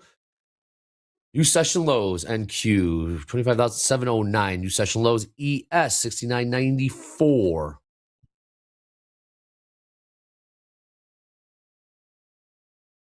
Gold a little bit more reluctant to go higher, like silver is right now. But we just did. Aaron, you look for in 5 minutes. That would be the top of the hour. Looking for what kind of setup are you looking for? We got 5 minutes. What are you looking for in terms of price action or on the chart? Or a So setup potential we have long? this we have this hourly close coming in 4 minutes. So what I'm kind of seeing is here we're holding previous hourly lows as long as, again, it's not the nicest of ranges, but as long as we hold say above 49.45, I'm looking for a bit of a 33 bar reversal where this 30 may come down. I want to see it hold previous 30-minute low, and then I would like to see if we can just play this range and just take it higher. So I like the way we're holding previous hourly lows and trying to break out. Obviously, again, we've been so bullish in Asia as well, so I was kind of looking for a bit of a pullback. But if we measure how much we're actually up today, it's like, we're up 2,700 ticks, 271 points, which is crazy. So I guess following that is the smart trade. So as long as we close holding the lows here in 3 minutes, hold above this intraday resistance, make it a little bit of a scalp long. Again, I'm not looking for a huge long, but just play this range in here. Heavy short tilt in NASDAQ right now, 79% short. Heavy short tilt in ES, 80% short tilt in the ES right now as we continue to print new lows in both. Aaron, when you read you said 2,000 ticks. I like how you had to take a pause and make sure you were reading that right. I've been doing that a lot. I've been doing that a lot with gold. Crazy. Am I reading this right? 2,700 ticks. Like, honestly, 2 years ago, maybe even a year ago, if you saw that in a month, you'd be like, "Oh, that's a good month." It's like we're seeing it in like a single session. It's crazy, crazy. What did they say? Someone from 2016 to 2020. Hold on, we got new lows, so we'll get that new lows pushing here. We are pushing lower equities now. We got long. I'll discuss it in a few seconds. Sounds good. Let us know the price when you have a chance. NQ new lows, 25,659. NQ down about 300 points since the bell rang about 27 minutes ago. ES down about 30 points or so since the bell rang.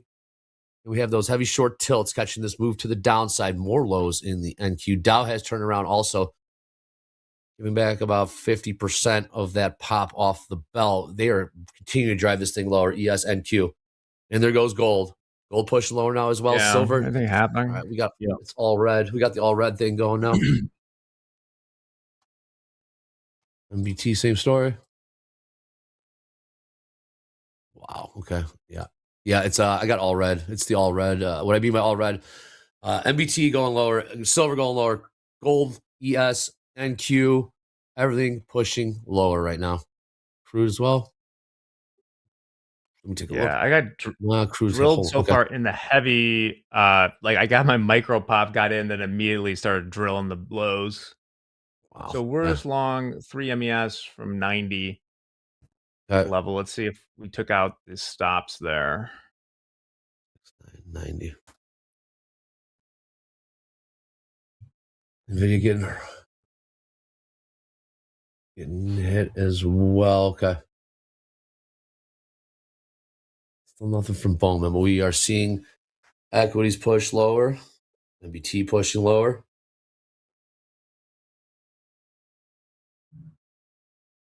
Top of the hour coming in about 45 seconds. Sheesh. I really want to rest. I feel like my stop needs to be below that 50 there.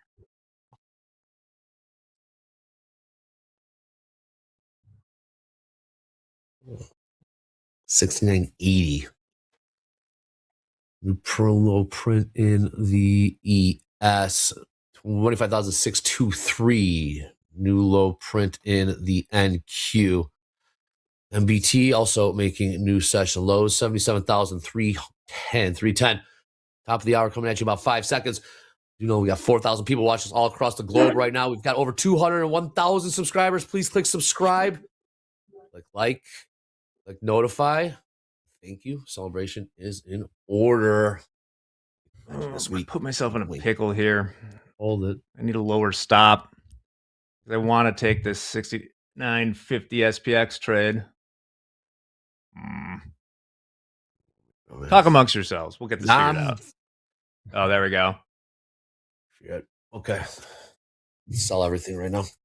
Now we saw 25,000. Anything happening? I've not seen anything. No, is the dollar getting weak? This feels like a Dixie pushing lower type thing. Saw this a little bit last week. Yeah, dollar's selling off a little bit. 10-year.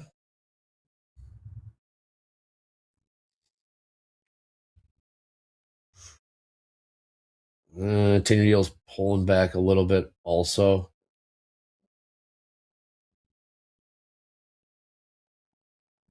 Wow. Okay.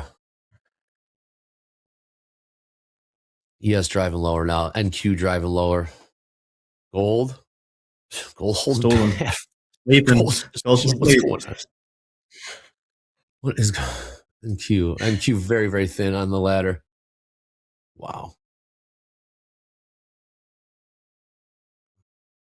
Buyers trying to jump back in, and then is just met with more selling.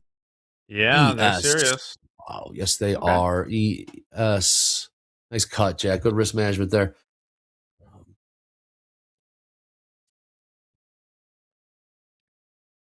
ES down about 40 points. 40 points in the first 30 minutes of the New York session. NQ down about 300 points in this first 30 minutes. More lows. Man, oh man, they are aggressively selling into these equities. Now there goes gold. Gold seeing some selling as well. Silver, same story over there. And there goes gold. Oh, yeah, and there goes silver. Right back up, man. Oh man, it Right is. Wow. And then it turns, and they flip it on you. I'm talking about gold. This is these 5-minute candles, Aaron, they're like $30, 45 ranges. These 5 minutes. That wick down and wick back up on gold is like 130 ticks right there. It's crazy. It's crazy. Here we go. Volatility is back. We are cooking. We're pushing lower here in the equities. MBT, same story. You're driving this NQ lower. NQ down about 400 points now in the first 32 minutes of this New York session. 25,564. We were trading right around 26,000, and ES seeing more selling as well. We were trading above 7,000, 7,010 actually in the ES. When we open, now we're in the 69.70 level. Silver down $2 on this 5-minute candle. $87.23. I have not seen any headlines. Where's Bowman?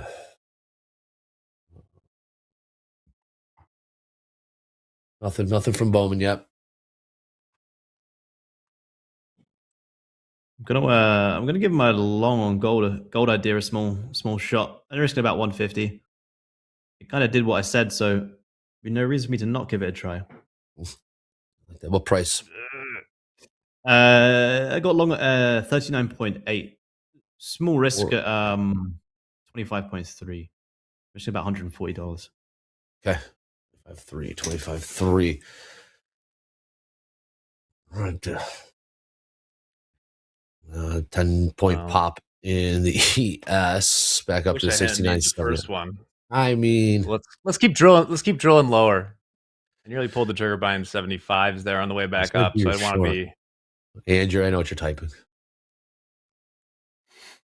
All right, get my security blanket in here. Doing the mashed potato. Like apparently that's some sort of dance. Hogue, come on in. What is happening, Hogue?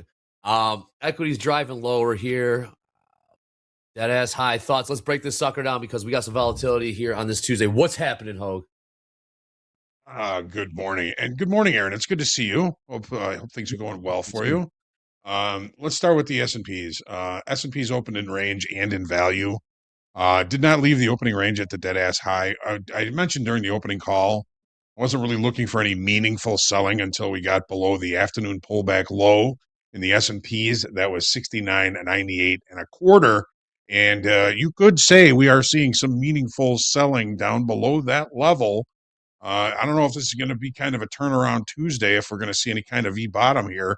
But we have traded through the 200 session simple moving average. We've tested the 100 session simple moving average, and we're right back into where we saw some aggressive buying coming into the S&Ps yesterday. So maybe a pretty decent opportunity to limit risk down against this 100 session simple moving average. One of the warning shots that we saw this morning in the equities against longs was the fact that we left the opening range in the NASDAQ at the dead ass high, inside value. No push really above value. So the first thing the NASDAQ did was come down and test that afternoon pullback low. That's the afternoon pullback low. Yesterday we had a trend day. This is the lowest point that the market was able to trade back down to before closing, 25,821.75. And the minute we got down through that level, that's when all of that selling started coming in. Like something happened. I didn't see anything that happened to the point where it would cause something like this. However, the market has really started to, especially in the NASDAQ, find meaningful selling down below that level. So we went all the way through value from yesterday, all the way through the 100 session simple moving average. The 200's actually above price in the NASDAQ. We're right back into that opening range yesterday where we found buyers yesterday. If we're looking for opportunities to look for longs, it's going to be tough to manage risk in this. I don't suggest ever trying to pick a bottom in a directional market. So far, I would call this directional. Be careful. Be careful. Don't fight a directional market. DFADM. Look for opportunities as the day goes on. We're going to have the initial balance. There might be opportunity around there. If you miss this big move to the downside, there's going to be more opportunities. As far as gold is concerned, Aaron, I like your long. And here's why. So we open with a gap.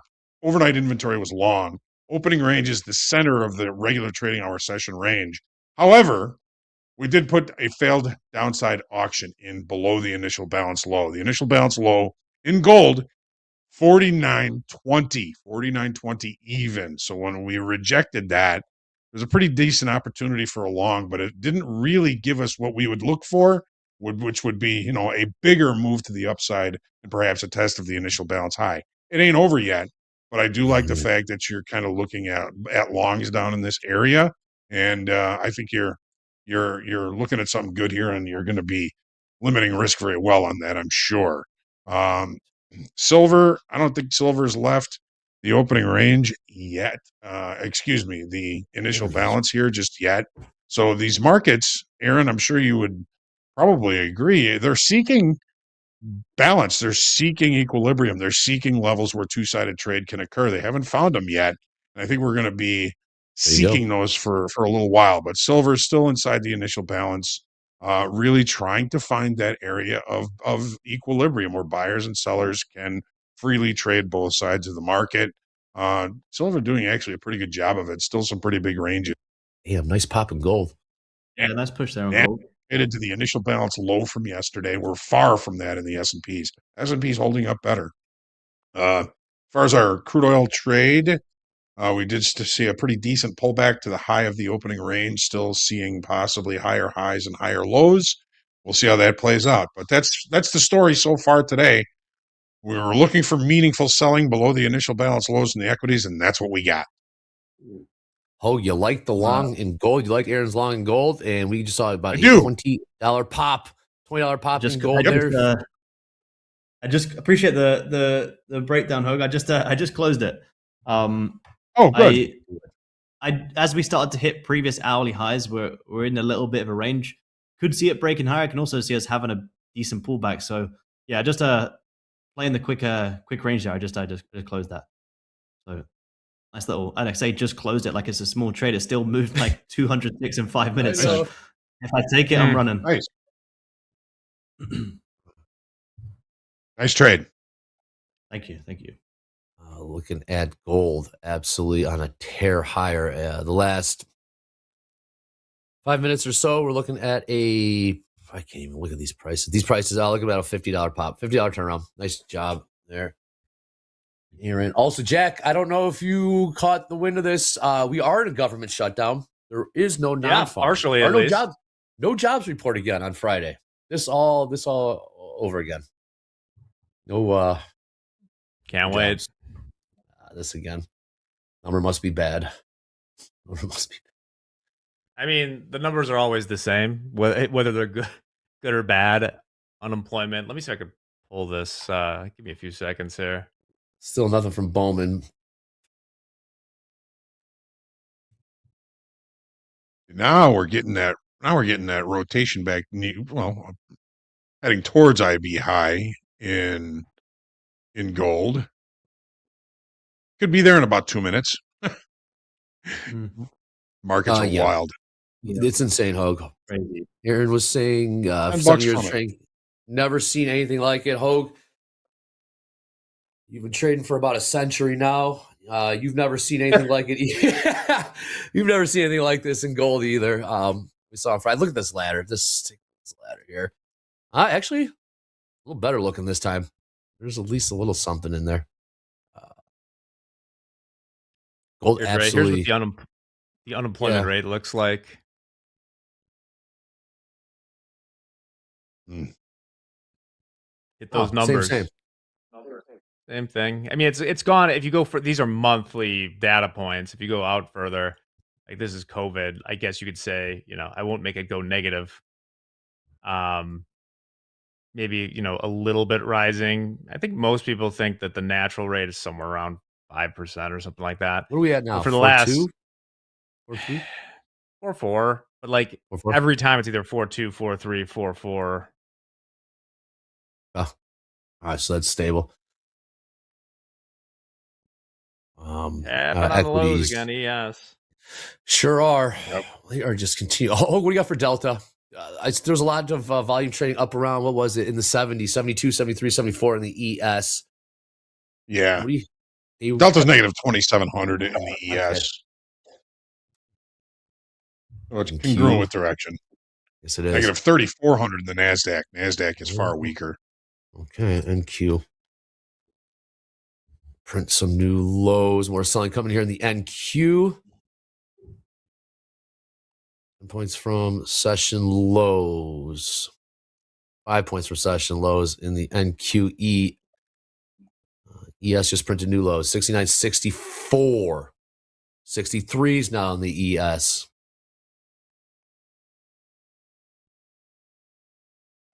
Man, oh man. Nvidia's down Still 2.5% now. Microsoft down 2.2. Broadcom down 3. Kind of doing a little nuking of the AI trade today. The Dow's getting heavy too, man. They are selling this thing. Talking the equities. New lows ES, new lows NQ. Dow pretty much giving back all the gains it saw on that opening bell. Dude, SanDisk is the absolute widowmaker this morning. On the open, it traded up to 726. It's trading 650 right now. SanDisk. All right, so first 45 minutes this New York session.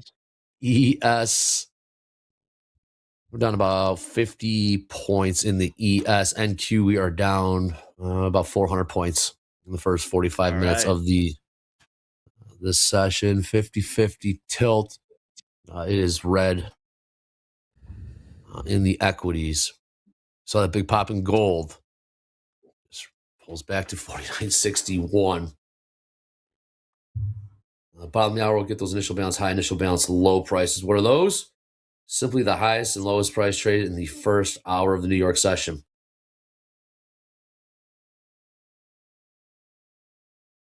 And just turn it around.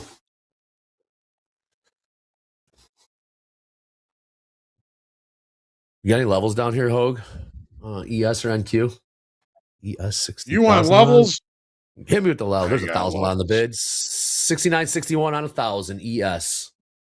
Oh, I thought Papa Giorgio was saying that he made $1,000 on 61 ES. I'm like, that is not a great risk reward. But thank you. That makes much more sense. Low. Will that be the low? Closing in on it. 4 points to go to get the fill on the ladder. Using that level 2 data on Topstep X. And 69.61. Levels below, Andre? Yeah, it looks like we got one here, 69.61. ES, you got anything lining up with 61s in the ES? Yeah, the high of the opening range yesterday. Relatively close. It's in the neighborhood. We're good. Below that, yesterday's session low, 69.41.75. Last week's low is 68.79. And then weekly kickoff low below that, 68.60. Got pretty close to it yesterday. There's also another naked point of chill down there at 68.63.75. And then just below that, 69.55 is big. Big positive gamma. 69.30 SPX level.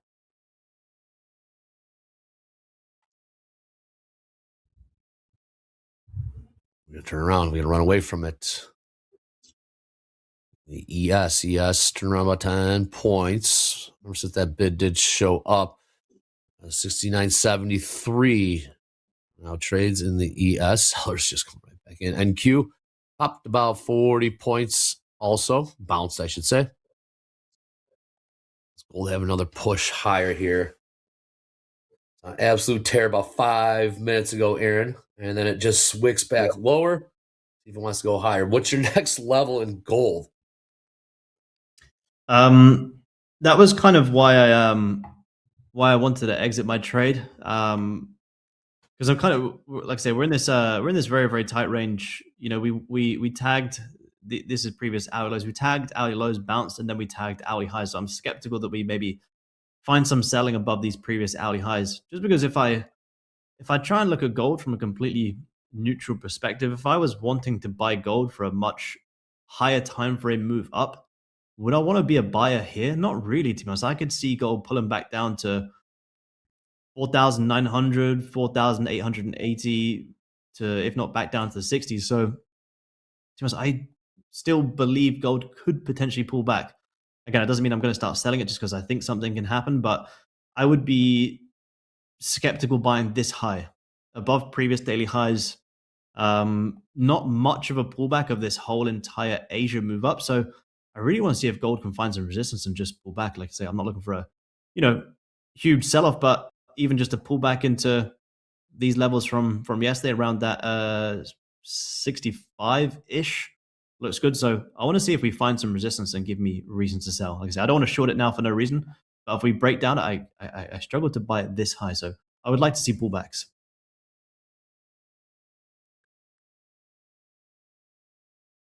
1,000 lot not gone. Still see it there. 69.61 on 1,000. About 8 points lower right now in the ES. Looking on the ladder, 50-50 on the tilt. Down a little bit over 1% in the NQ. Almost 0.5% in the ES. Russell is up. Hey. Oh, yeah. Rotation, baby. All of the Hateful Eight is down right now. Some pretty well. All right, markets are taking a quick breather. Is this possible? Let's take a look at some of our live funded traders. Let's take a look at that leaderboard. See some familiar names on the board. Oh, yeah, there we go. Up 30,000 plus. And D Brian W up 20 large. Boe up 18. See that name a lot. Kaya up 15. And Sebastian up 14 plus. Job well done. Check back in with those names a little bit later. Check in with the leaderboard as the day goes on, but let's see if able to lock in those profits. Make sure you keep a green day. But job well done. It's very early, but let's see if maybe they're trading the overnight. On the hour, 11 minutes. Still nothing from Bowman. I haven't seen anything.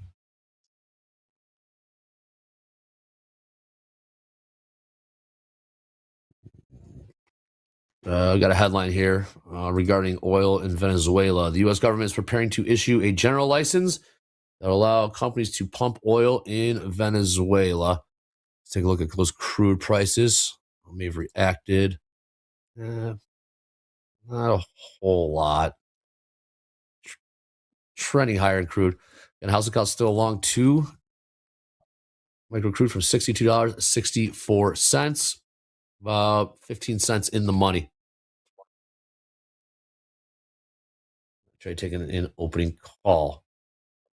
Primal Rage just got asked, any news that caused the opening dip or is doing its usual pullback? No headlines just yet. No Yes, the headlines. usual pullback. Yep. Usual shenanigans. I did see this the other day. As they're getting a little bit of a bounce off yesterday's session low, yesterday's There is. IV low.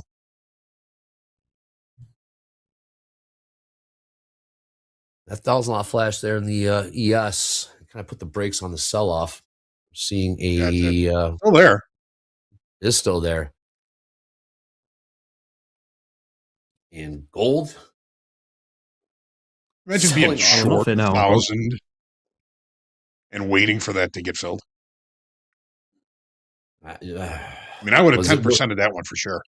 Where did we did see a 3,000 lot get smashed in 1 second in the ES.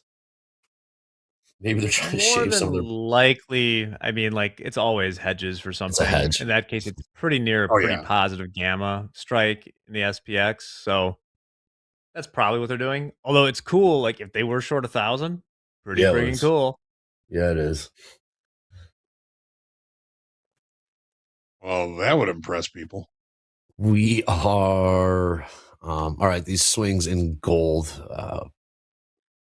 49.42 last trade. We were just trading up around this 49.60. $1,000 lot pulled in the ES, so that gives some more room to the downside. We're trading 69.68. Don't buy them yet.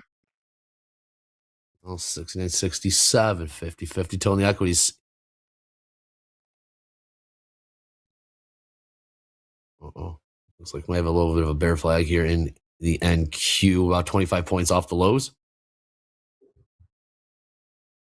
Tried taking a peek in the NQ above 25,600. Just went to two different times. They take a peek and then sellers came back in. The longs are probably sweating. There might be some stops here under beneath in the NQ. Any longs that got in yesterday are currently underwater. They're getting smoked. Turn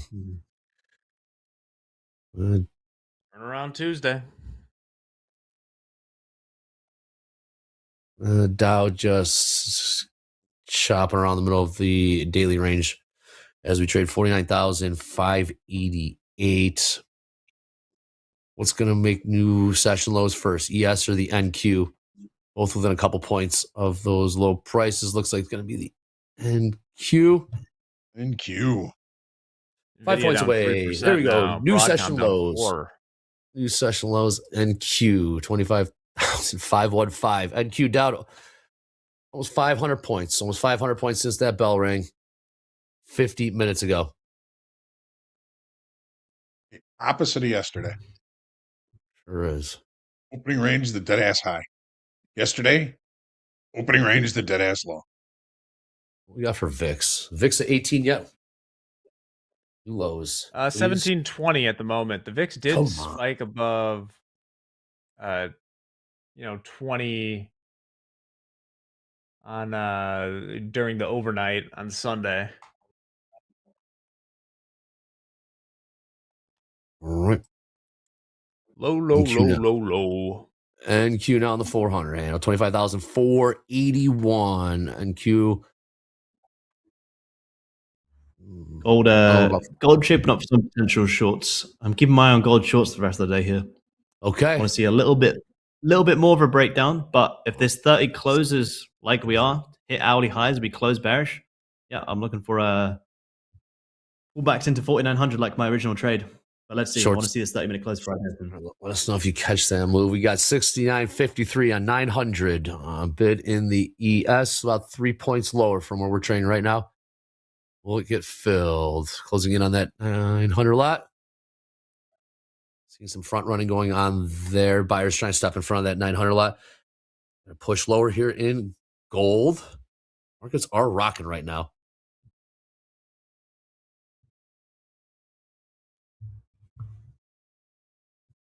Market runs away from it. 30 point. Continuing to push lower. You blink and it turns right back around. The ES turns right back around. Yep. So Janish. Delta in the S&P is negative 2,500. In the NASDAQ, negative 5,100. Very regressive sellers. they are okay. It's that NQ lateral. NQ very. There's a bounce. 40-point bounce. 50-point. 60-point bounce in the NQ. 10-point bounce in the ES. What just happened?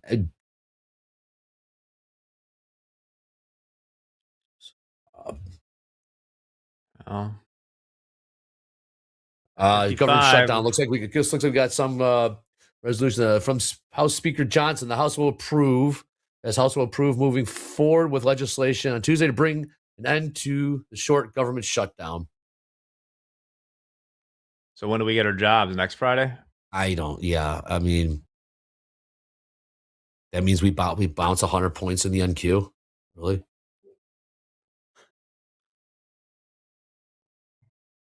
Yes, 15-point bounce, 69.68 are the lows in. Bounces are vicious. Yes, they are. Yeah, it wasn't a lot of time for the turnaround there at 55 in the That's what it'll SPX. take. Gold is just wild. Aaron, I'm watching gold. It's hard to watch it live move around so much. Oh, It's look crazy. at this. Man, nice bounce in equities. About closing in on 20. Well, I'll call it a 16-point bounce in the ES, back up to 69.70. NQ, nice 100-point bounce. 16 handles. Yep. Sounds like a song.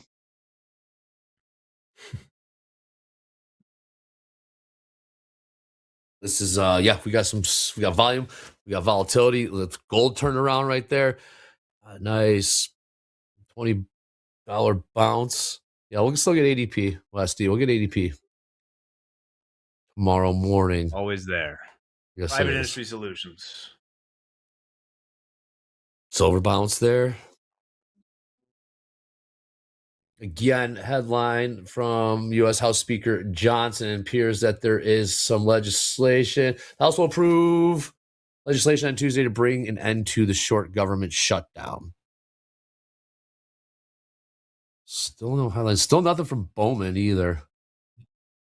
Bowman's scheduled to start speaking about an hour ago. Also, we got the president. It will be meeting with Colombian president. The president of the United States will be meeting with the Colombian president. Top of the hour. Man, oh man. Are we going to see a reversal pattern down here? Well, market, I guess all of them. Mm-hmm. Yeah, all of them. Yeah. Fantastic trade.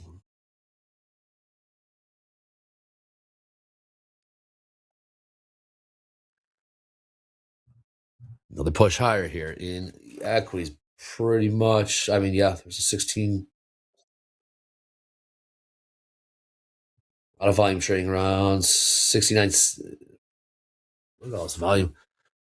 69.66. A lot of volume trading on the bid here in the ES. All right, initial balance low, initial balance high prices incoming in the equities in 30 seconds. 30 seconds. Man, that went by fast. Aaron, all right, before you get out of here, Aaron, a couple things. Nice trading gold. That was quick. Before you get out of here, they want to check you out. They want more Aaron trades, 1:30 a.m. Central Time on TopstepTV, Monday through Friday. What can they expect? They come check out the OG absolutely hipster of gold trading. Coming join us every single day, trading gold, breaking down the plan, taking trades live, giving the levels to the rest of the day, and just hanging out and starting the day off right. I didn't even get to You're ask you, wearing the where are you? uniform. Where are you, by the way? Real quick, where are you on this planet?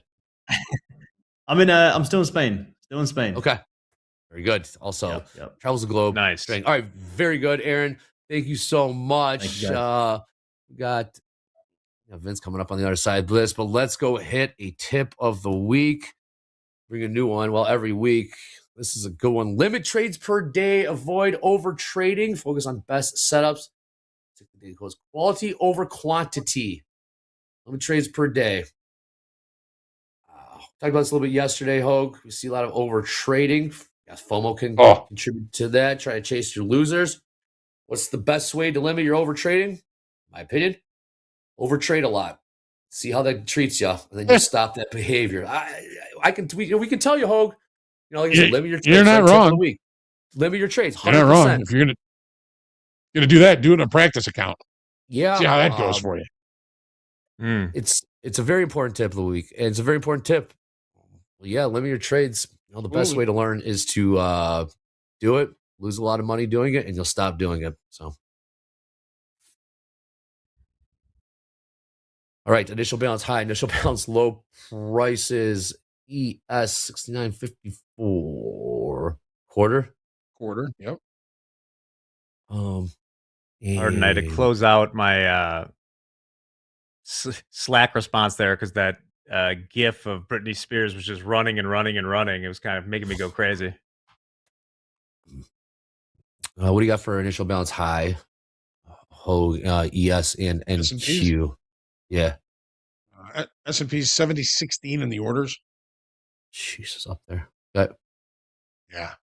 NASDAQ 25,952 and a quarter. Is also the high of the opening range. 952 quarter. Okay. And 25,470 quarters, the IB low. 25,470 quarter. All right. Pretty good range. Almost 500 points in the NQ. Almost about 60 points in the ES. Should balance. My guy. Everyone's new favorite, the chew toy. Everyone's new favorite chew toy. Vince in the house. What is up, my man? Love having you in here. What's good? What are we trading today? You trading the euro? You trading silver? Well, NASDAQ Dow. What do we got today? What's happening, Vince? Well, I will say, well, good morning, everybody. I was short gold until Hogue said we might have a failed downside auction. I like your long, Aaron. And then wham, I was in $100 profit, and no joke, like within a minute, it stopped me out. So I lost about $90. I'm up on the day a little bit. I'm short some stocks today, but nothing right now in the futures that I'm actively in. I'm searching, but the Dow is kind of in a range right now. Yes, I might be hunting for a short at some point, but we'll see what happens here. But I don't know what just happened. I was in profit on this Tesla short pretty nicely. I had $4 in it, and now I'm like close to my stop. So I don't know what just happened in the market. Maybe you guys could tell me. It seems to be Government shutdown. I don't know. Over. Might have been the bottom. Nvidia and the Broadcom are getting hit pretty good, as is, who I'm going to say, Oracle. Taking on debt. Always. That's what they do. But it's interesting. A lot of the really speculative stuff is up today. Like at the nuclear, like Oklo's up 6.5%. Rocket Lab's up 6%. Those Rivian defense up companies. 1.8. Open Door up 7.2%. I'm just trying to read the real speculative stuff here. And let's take a look at that crude trade. How's the count is on crude from rating? Crude grinding high there. Yeah, it really is. Good job, Crude. All this stuff going on around it. Just hanging out. What's going on in micro Bitcoin? MBT. Gold looks like it wants to go low. They are violently range bound. Can't find a market. Markets are taking a bit of a breather here. for now. Will we test the lows again? In the NQ, we're about 23 points from those. Wow. Looks like we are. Sure does. Mm. That 900 lot was pulled on the bid in the ES. Sheesh. I was short gold at 45.60, 49.45.60, and it was looking pretty decent. And then we rallied. Now we're right back below it. It's back in the money about what, $7. So these markets are nuts, everybody. These metals, they're nuts. Oh, what did you see down there? It was a failed downside auction, right? Yes. Okay. Yes. Even Yeah, on just like wanna the get some 30-minute, information on that. the 30-minute IB low is the same as the 720 IB low. So you can see it on a 30-minute chart. There we go. Sure, it would have been nice now, though. Jeez. Yeah. Markets are tough right now. Yeah, it would. Yes, they are. All head Anyway. fakes. Yeah. Incredible. Anybody catch any big bangers today? Wow. Me? I No, mean, not me. Avoided No, a couple of Jay them. had one yesterday. I know Jay had one yesterday. Oh, So. Yeah, it's several man, oh yesterday. man. Cleaned up yesterday. Yeah. He did. 50-50 tilt. Looked like we wanted to go test, print some new lows, ES and NQ. It's holding right here. Question in the chat. I'll throw this to you, Hogue. All caps. So they mean business here. RIA trading. What's the best thing to do if IB low is broken? That's a good question. What's the best thing to do if IB low is broken? Manage risk. Is that the answer you're looking for? RIA trading? I think It depends on the situation. That's the right answer. It depends on the situation. You know, I mean, there's nothing that's gonna happen the same way every time. There'll be similar situations, and you just got to pay attention, watch what's going on, and watch over time, and you'll get, you'll hopefully start to grow an intuition around what to do around it. A lot of it has to do with the context of the overall marketplace. It's just a good place to limit risk. It's nobody can tell you the right thing to do in any situation, because every situation is going to be just a little bit different. I like it. I like the IB low. I like the IB high because they can be wonderful risk limiters. And that, to me, is the most important thing is trading, is limiting your risk, getting into a trade where you don't have to pay a lot to find out you're wrong, and offers good profit opportunities if you're right. And a lot of times that can happen around the IB high and the IB low. There's lots of different ways to look at markets, lots of different tools, a million ways to peel an onion. But to me, it's the most important thing in any question is, all right, how do I manage risk? Where am I wrong? And the initial balance can help you with that. Yep. Basically, yeah, you've got to watch that scenario play out thousands and thousands of times and see what the reaction is. Different, like Hogue said, it's a different scenario every time. Did we blow right through it? Did we grind through it? Did we chop around? Did we just hover around it? Was there news is the reason that we blew through it? Was there a number reason why we blew through it? It's screen time. Screen time will help give you this one. We didn't push beneath IB low in either ES or NQ, but we'll see if that happens. We'll maybe talk that out if then scenarios, because markets are in a holding pattern right now. A lot of volatility in the first hour. This New York session, still waiting for Bowman. Nothing from Bowman. Resident scheduled to meet with the Colombian president at the top of the hour. We have we got AMD, SMCI earnings, Chipotle earnings after the bell today. Also have a 30-year. Oh, we got a 30-year today. No 30-year. Bad. There was supposed to be a TIPS option, but it's off the list now.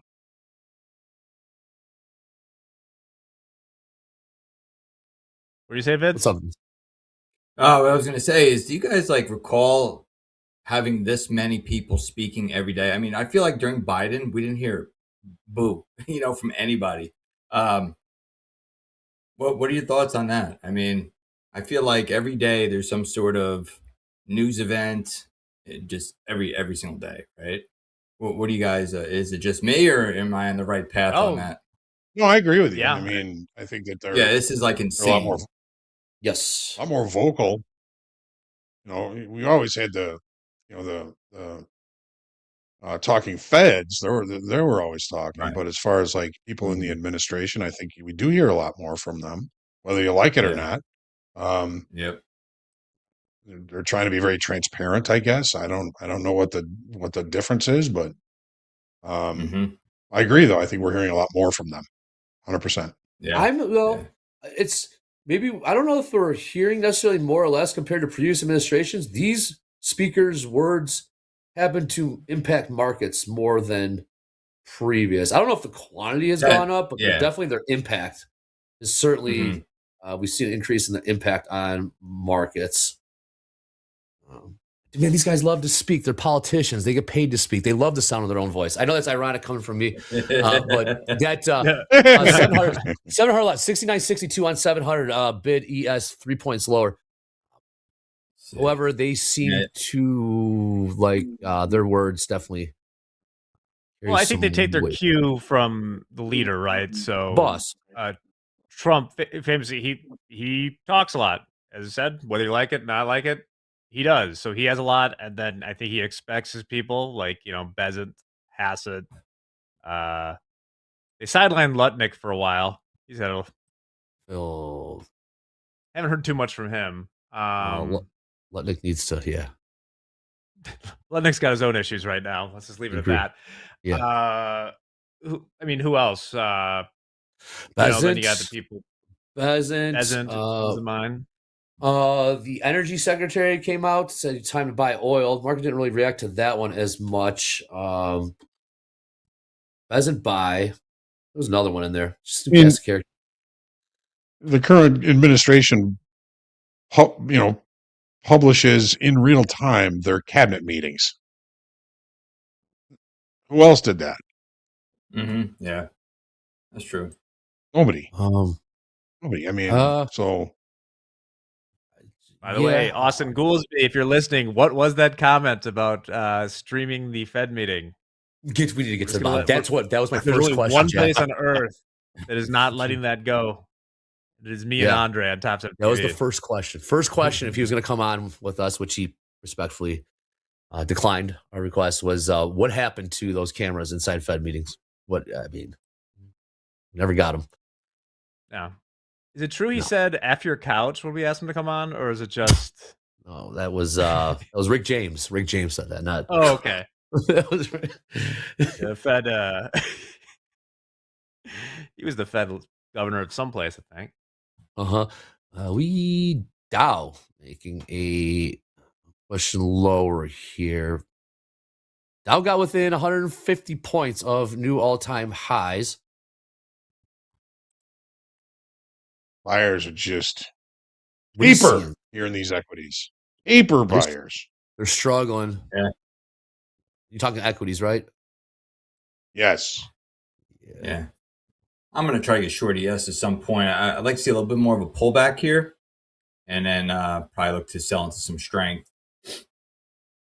1,000 lot, 69.58 on 1,000. 69.58 on 1,000. ES, 3 points lower. Pretty serious rotation from the mega caps this small right now. We got the Russell still up 0.5%. NASDAQ's down 1.2% right now. It's a pretty good spread between them.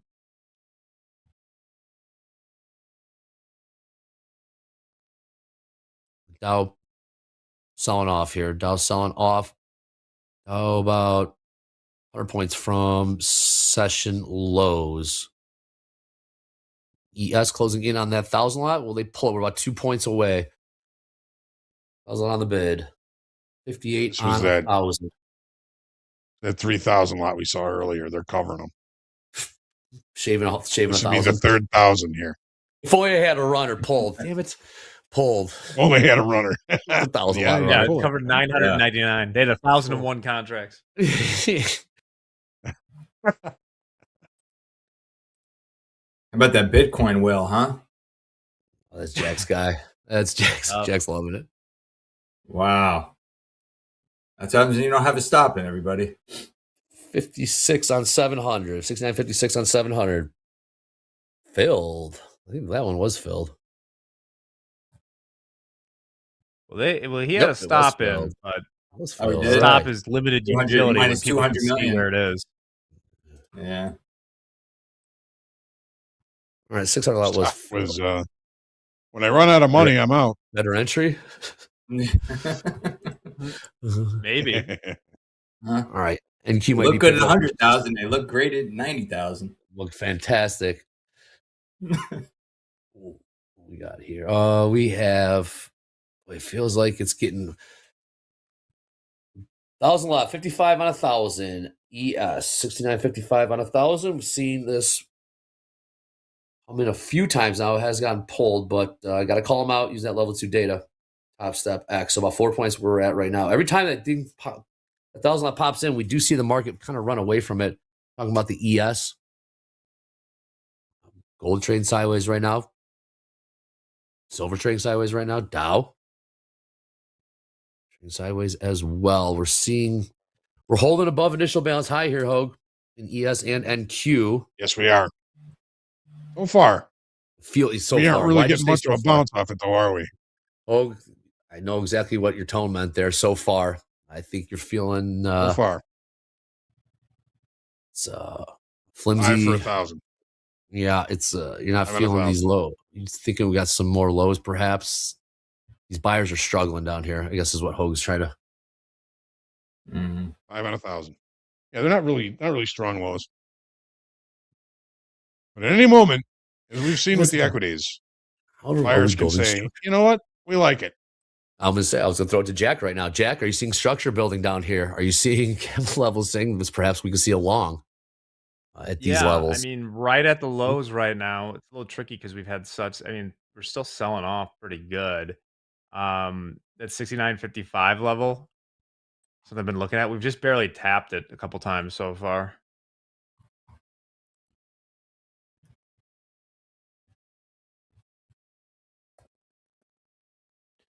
I want to see a nice little pullback here. This is your pull. Oh, how much do you want to see, Vince? This we're looking at like about 7 point pop right on the ES. Yeah, I want to see a little more strength in it, though. I want to see a little more strength. I wanted to entice some longs. So people are going to be asking. He wants to see longs get enticed. He wants to see buyers step in. Vince wants to perhaps take a short into it. It might seem counterintuitive, Vince. So explain what the thought process is there for the setup. Well, just a lot of times traders kind of, start chasing the market, right? And that's kind of like when I want to sell it. So it doesn't work all the time, but a lot of times people start jumping in just at the wrong time, and then it kind of reverses. So I'm going to try to sell into some strength here. I bet I know where Vince learned that from. Vince, you were one of those traders that chased and got long in your early days. And Oh, yeah, I know exactly what Oh, my exactly God, what the setup is. Yeah, so you were the longs Absolutely. that. Yeah, I was that long too. It may work. However, Yeah. when it does it, you're looking for the exit door. Yep. How many times you buy into market and all of a sudden it comes to a halt, right? And it goes the other way. But continuing to see some traction. Pushing higher here. Isn't 6. bad. We're gonna The hold. strongest buyers we've seen today, right now. Where are you looking at, Vince? I mean, I would like to see this market maybe get up here into this area where there's kind of a little wide range bar volume gap here. Yeah, I like the low volume, the wide range bar gap somewhere up in here, maybe test up in here and fail, and then maybe try to take the short up in there. But What price, nothing Vince? works all the time. It's hard to say right now, but somewhere up around 84s maybe. VWAP. And that might even be a little high. It might even be a little high there. So, but we'll see. I do want to see more of a pullback here. It's got to be a little stronger for me to want to entertain it. I don't want to get it in here and then it rallies against me and then it's too late, right? And then I get stopped out. So I want to be a little patient and see if I can get a rejection. Yeah, you're looking right up around VWAP, low volume node. Is that the view up? Nice. I gotta start putting it on my chart. Let's see here. The popping gold, Anchored or day session? anchor. Regular Anchored session. VWAP? Oh, Hogue goes reg. Regular extended. Oh, there's the Extended anchor trading hours. there. Okay. Let me put that one on too. Just so we can see where we're at. Jack. I gotta start keeping that. Okay, that's a little higher up. Push. Yep. Yeah, we're up to 69.50 in the SPX. So we 20 points off the lows. That 1,000 lot. That 1,000 lot market runs from it, even though they pulled it. 1,000 on the bid. What you got to do is be these buyers are paper, and here they come. Yep, and then of course, I see some traders saying, "Well, it looks like some good consolidation, foundation being built, and buyers are going to come back in." Indeed, they did. Yep. 69.78, 24-point bounce in the ES. Take a look at the NQ, 140-point bounce in the NQ. Gold still just kind of rotating high to low, low to high, high to low, low to high. Sure is, Hogue. Right in the middle of the range right now. Anything now. It's no trade. It's like they move in the night and then they range in the day. That's been the routine of it. Crude, same thing. Yeah. I guess they're trying You to got a party during London. Yeah. You got to be up in the middle of the night. We're going to hang out with you all night. They want to take these equities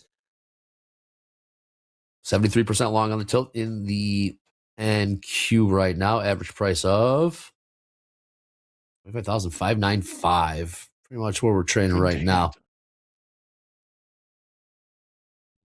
Uh-oh.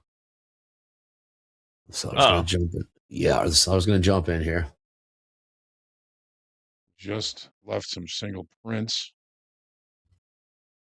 69, 79, half, and 75. Oh. Just two. All right. Right up against that low volume node you're looking at, Vince. Yeah. Mm-hmm. Yeah, I'm gonna. We're gonna give this a shot. I think. Just gonna remain a little patient here. See what we can do. All right, let us know if you get in there, Vince. We did see some buyers. All right, 69.70, about a 10-point turnaround to the downside there in the ES. That 1,000 lot back in there. They pull it and keep. Where's it way down there? The one thing that's kind of odd is 6,900. ES, right? I like the short side in the ES, but the Dow, it's kind of in the range, but we're up against excess low, and it's hanging right below value. So I don't know. There's kind of like a long maybe opportunity here in the Dow. Short in the it's difficult. It's difficult. It's hard when they're telling you different things, isn't it? A lot of cross currents. Oh, absolutely. A lot of cross currents all over. Makes my eyes cross. Don't say that, Ho, because then I'm gonna be confused. 25,000. 559 last trade. Here comes some sellers. Yeah. I want to see if they're really present, though. How do you know if they're really present? What are you looking for? So I ask him, right, Hope? It's called Muhammad. Muhammad does. I mean, Muhammad screams at him. Yeah. So, like, when you look at these bars, like this one here is kind of scary, right? It's kind of like a 3-bar reversal on a 5 minute. This is a short time frame chart, but we're chopping around this area, so we're kind of building balance down here. So I'm going to try to fade the balance, and I might be completely wrong, but I'm going to try to fade the balance at the low, right? Using a little bit of excess above the market as my risk limiter. Might be a terrible trade, but if we get continuation, it might pay in my favor. So it's worth the risk for me. But just buyers are still pretty strong here. So I'm just going to remain a little patient, and hopefully we can make the trade work at some point. Another push here higher in silver. $88.53. Last trade. Yeah. Silver's in a range. Gold's in a range. Gold might be. Gold is in a range. We got 5 minutes till the top of the hour. Oh, we got those initial balance high, initial balance low prices. Yep. Looks like we're going to hold them for the next 5 minutes. It's that way. So does it answer your question in the chat? What do we do if we break IB low? We didn't break IB low. Just if done. So in that case, all the equities are range bound. So lows to highs? With a failed downside auction, yeah, lows to highs. Not ready for that yet. That one. We're seeing some pretty good basing here. We've See, I do like an ES. A lot of that negative delta. We're now minus 500 in the S&Ps. Oh, really? Yeah. What in Q? We're still negative 4,800 in the NASDAQ, however. All right. So okay. See, the one thing I do like here in the ES is, value is lower from yesterday. Hold on, this is overnight from my session. Oh, here come the buyers. Value low is sitting here, right? And value is outright lower, but we're up against this excess here at the lows from yesterday. So this is kind of like a target-rich environment for buyers to come in up against this excess from yesterday. But if you look at value itself, value is lower than yesterday. That's why I like the short side today at this point, because of value is pushed out, lower than yesterday. So I kind of like, that's why I like the shorts. But I'm not going to just sell it right now. I need to see something happen. I want to see us maybe fail up here. Here's the VWAP, right? So we're going to see what happens up in this range and then maybe try to take a short. If we don't get too deep, right? If we pull back too much, forget it. But yeah, I'm going to keep my eye on it. I mean, we can't force the market to get us in a trade when we want it, right? We got to kind of wait and let it happen. I wish I could make it. I could just jump in for everybody. It's Vince, do you often use current day session high value, high or low for entries? Yes, absolutely. That's what I'm watching. Once we get up there above value, we're going to see. Okay. Because value is lower from yesterday, right? The market's pushed it lower, so I'm kind of leaning short side today. Yes, it is. Short side. It's trading value. I love it. Yeah. Cheap, Hogue. Got to be cheap. Got to find a bargain. Absolutely. Absolutely. If you don't find it, we'll send a couple of the boys to rough them up a little bit. There we go. Where's that? There's no 800 lot. Rounding bottom. We're calling for a rounding bottom on NQ. Really? Okay. Looking like it. Rounding bottom. What else can we call it? There's a lot. I actually love this pullback. You've seen a lot of V's. I'm not convinced. Yeah, Vince, I'm with you. I love this pullback. It's a nice trying to walk little pullback.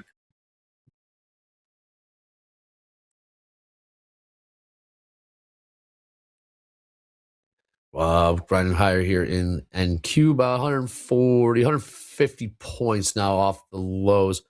Top of the hour coming in about 60 seconds. Still nothing from Bowman today. Unless I missed it. Correct me if I'm wrong, chat, but I have not seen the comments from Bowman yet. President will be meeting with the Colombian president at the top of the hour in about 60 seconds.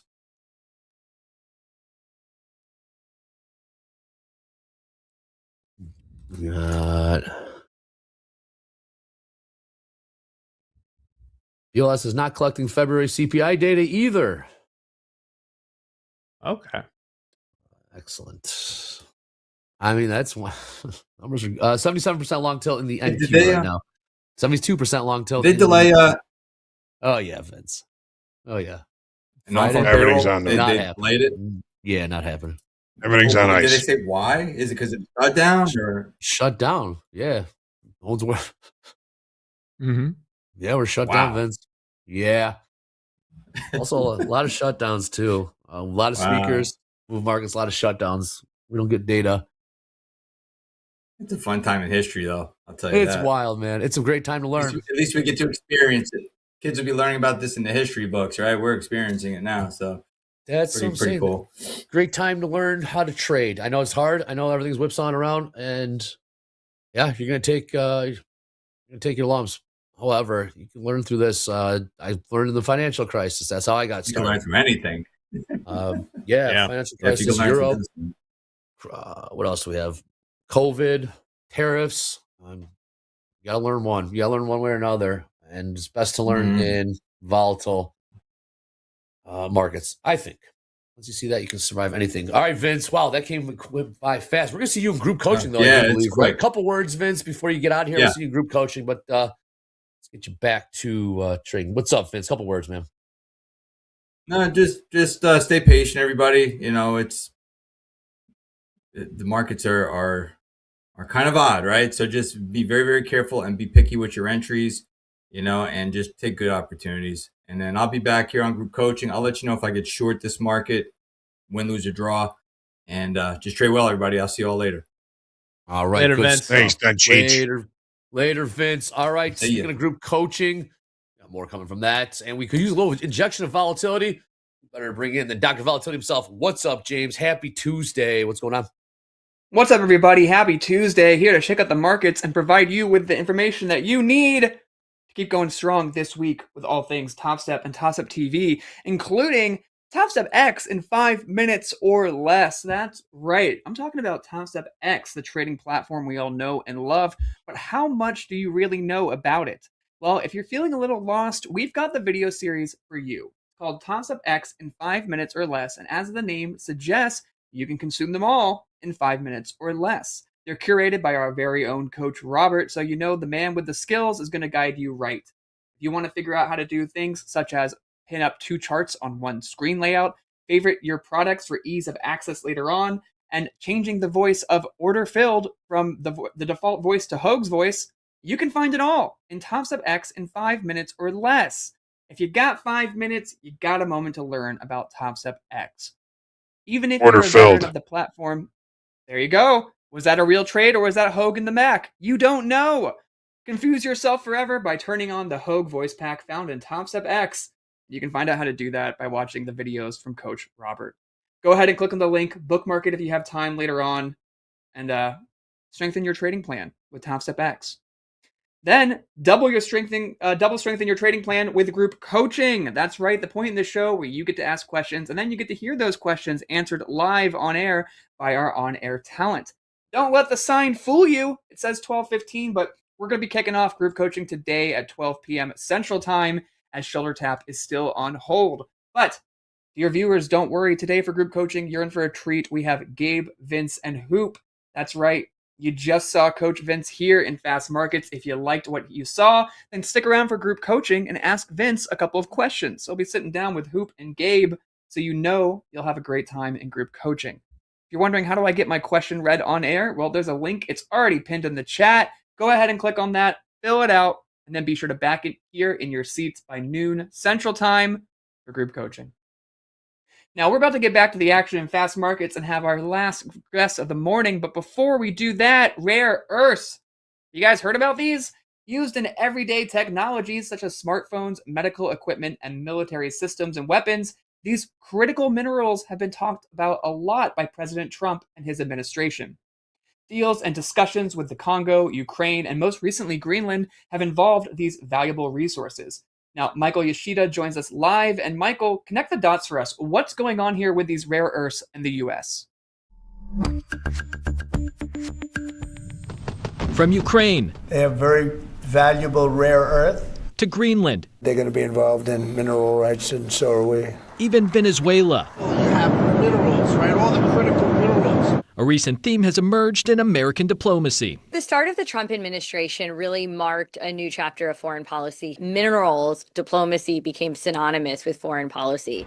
Rare earths are a specific set of metals and minerals which aren't all that rare, but they are difficult and expensive to mine and transform into something that can be used in production. Vital to the U.S. economy and national security, they're in things like smartphones, batteries, medical equipment, and even some cancer treatments. Also fighter jets, submarines, satellites, missiles, and more. every facet of our national economic and energy security is reliant on those rare earths. Right now, China controls about 90% of the world's supply of refined or usable rare earths, a pipeline China spent years building up. The question is, will the U.S. do the same? Over the last year, the U.S. has signed rare earth and minerals deals with countries around the world. But finding supply is only one step. Creating the infrastructure to do something with those rare earths is the other. Can Trump go like Xi Jinping does on a regular basis to American companies and say, will you invest these huge sums of money into something that we don't know will be profitable for 10 years, 15 years, 20 years? In Washington, Michael Yoshida. Can Trump force the hand of businesses to give him money? What kind of question is that? Oh, we got Dakota in the house. What is happening, Dakota? Star of slow markets, 7:30 p.m. Central Time, Sunday through Thursday. Dakota, thoughts? NQ is alive.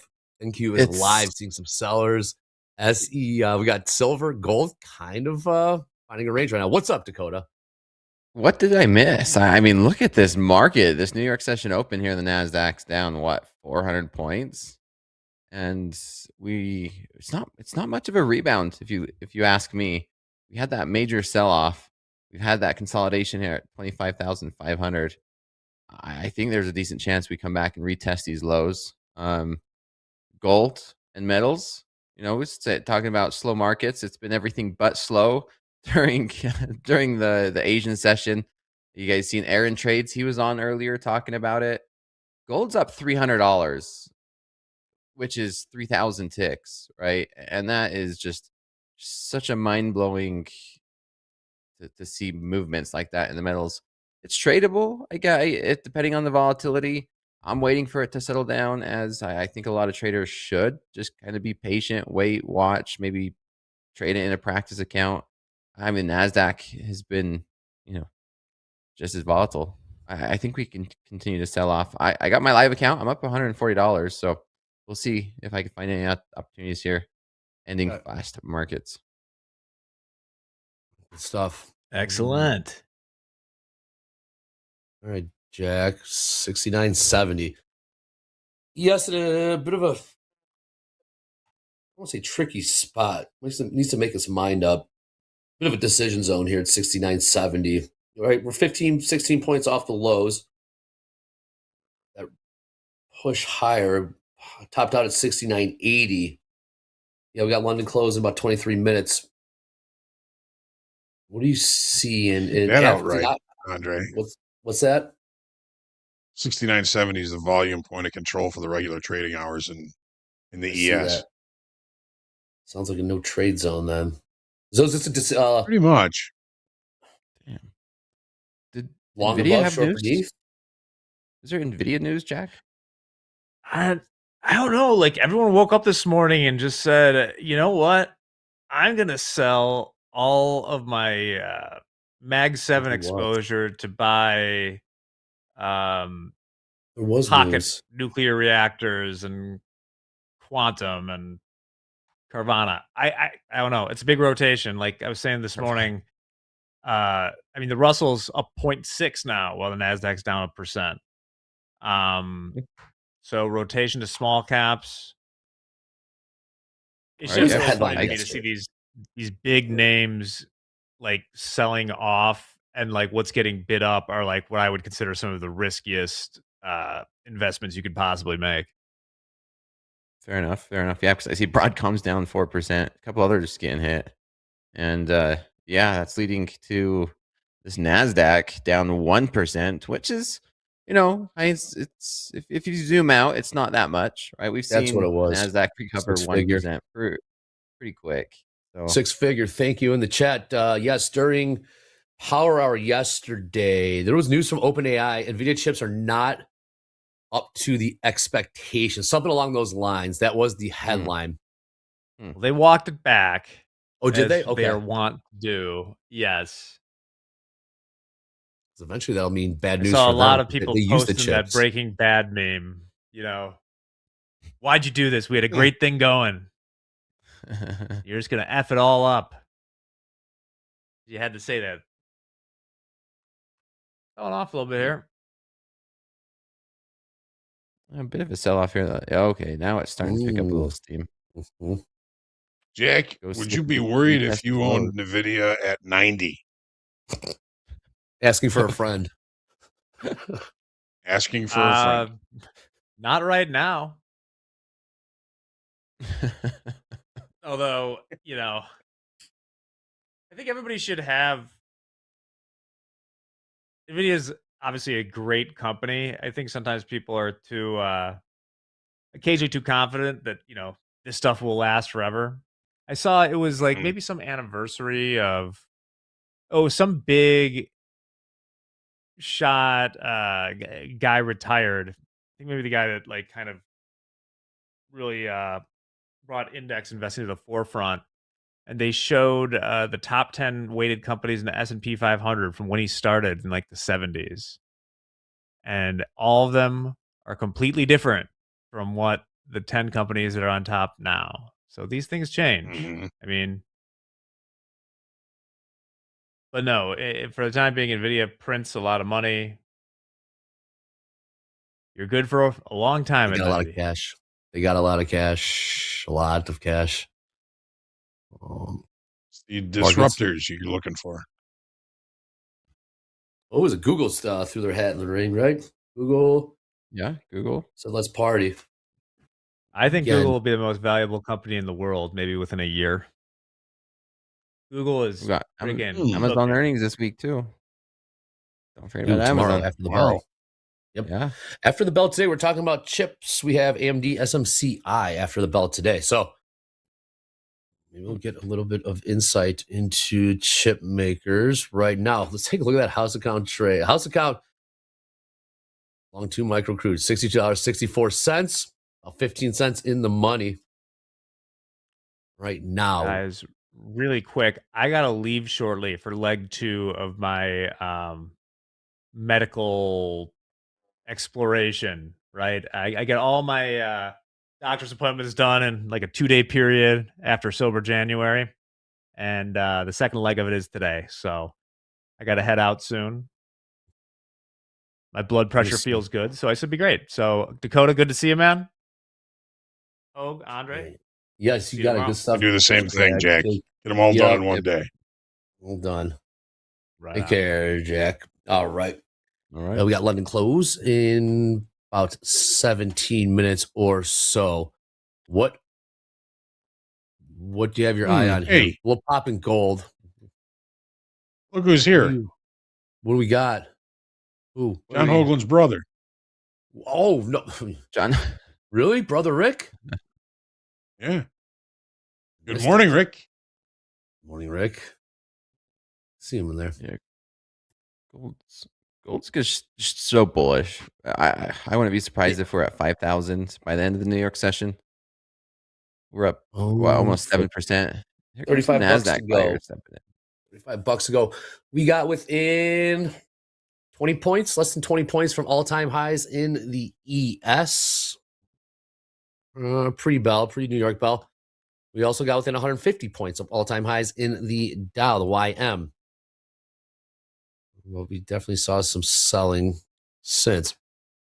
All right, 69.71 last trade. ES, like Hogue said, volume point of control. What does that mean? There's been a lot of volume traded at this price. Lots of volume right here in this range. That means buyers and sellers essentially are agreeing that this is the price for now until new information hits the market.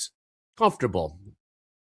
Yeah. Look at the NQ, 25,005 business.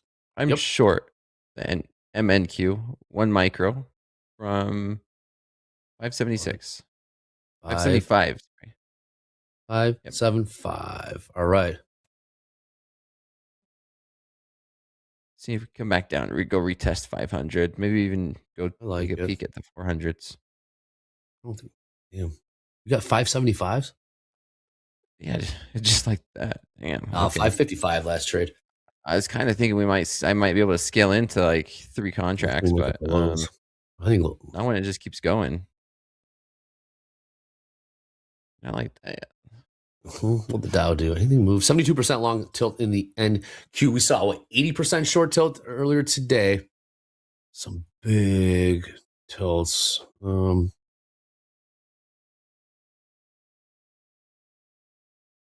right. A lot of volume trading here. A lot of volume trading in the NQ. Oh, what do you got for Delta? Still big negative in NQ? Yeah. Negative 5,400. Yeah. NQ. ES, give me a second. It was like, it's just like it's like 100, couple hundred, right? Negative 1,100. 1,100 now? All right. Yep. Let's see if we could break through these 50s. Pretty good position. Yeah, I like it. The only thing I don't like right now is I'm only in one contract, and so scaling out is, you don't have that luxury.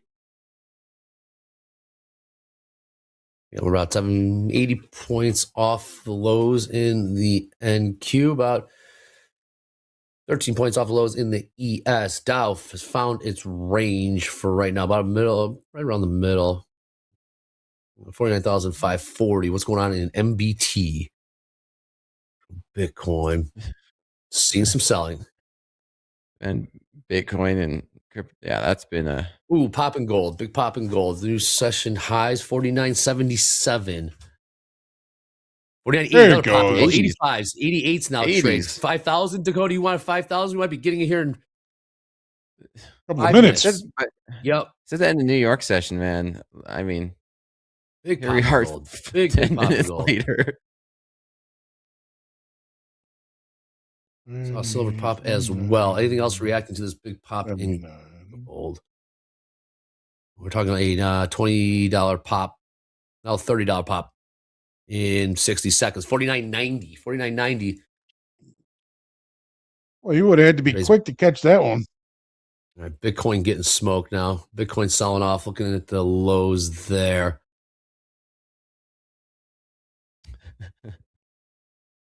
Would you say by the end of when we'll see 5,000? By the end of the New York session, but dang. By the end of Here we are before the fast markets. Yeah. 5 minutes after There we I go. said Another that. push. Another buyers absolutely coming in right now. Wow. 49.94. 5,000 inbound. Very, very thin on the ladder. Silver now reacting as well. It's missing prices. That was a whole Yeah, bunch it of is. stops on that one. Yes, there was. Just evaporate.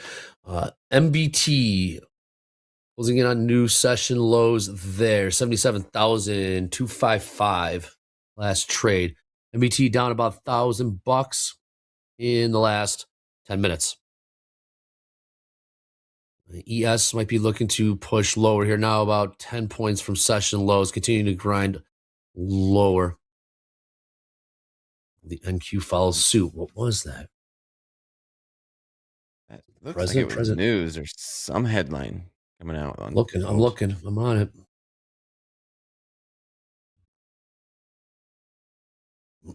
Nothing quite on the. That's what makes it tricky. Let them close 12 minutes.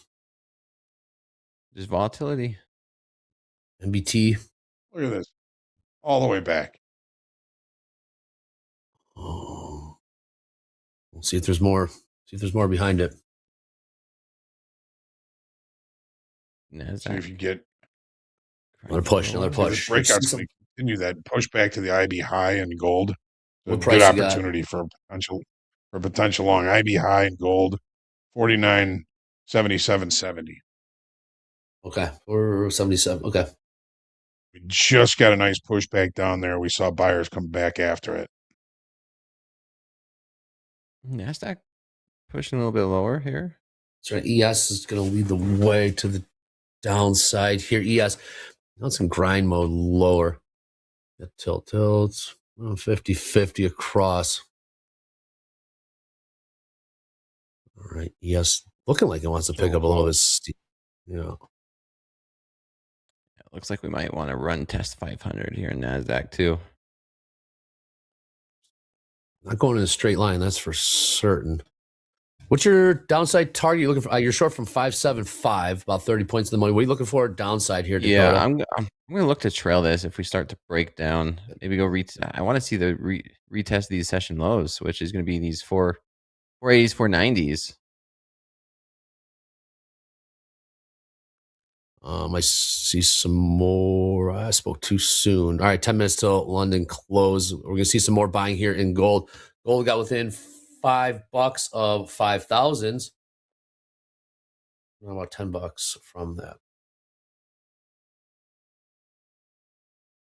Andre, here comes our possible retest of the lows in the equities. Comment. I like it. We take a short into it. Nope. Dakota's already short. What is short? I was watching gold. I'm actually 6 foot. Just over. Wow, there it is. There you go. Dakota with the dad jokes. No, come on, you like it. My gold. Couple cents from there's new highs, new session highs in gold. 49.95. Silver, we're gonna do the same there. Silver trading $89.04, about 6 cents off the session highs.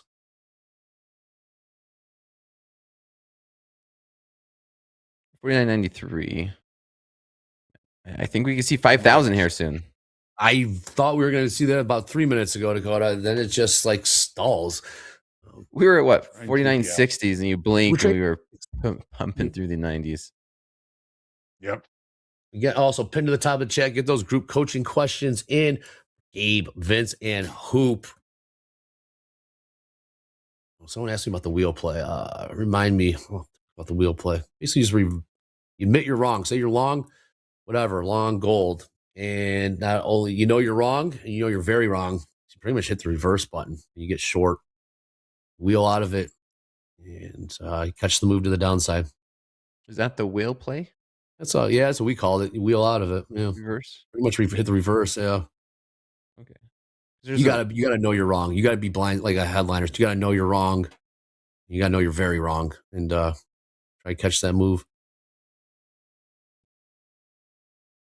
New highs gold. NASDAQ. It's getting there. I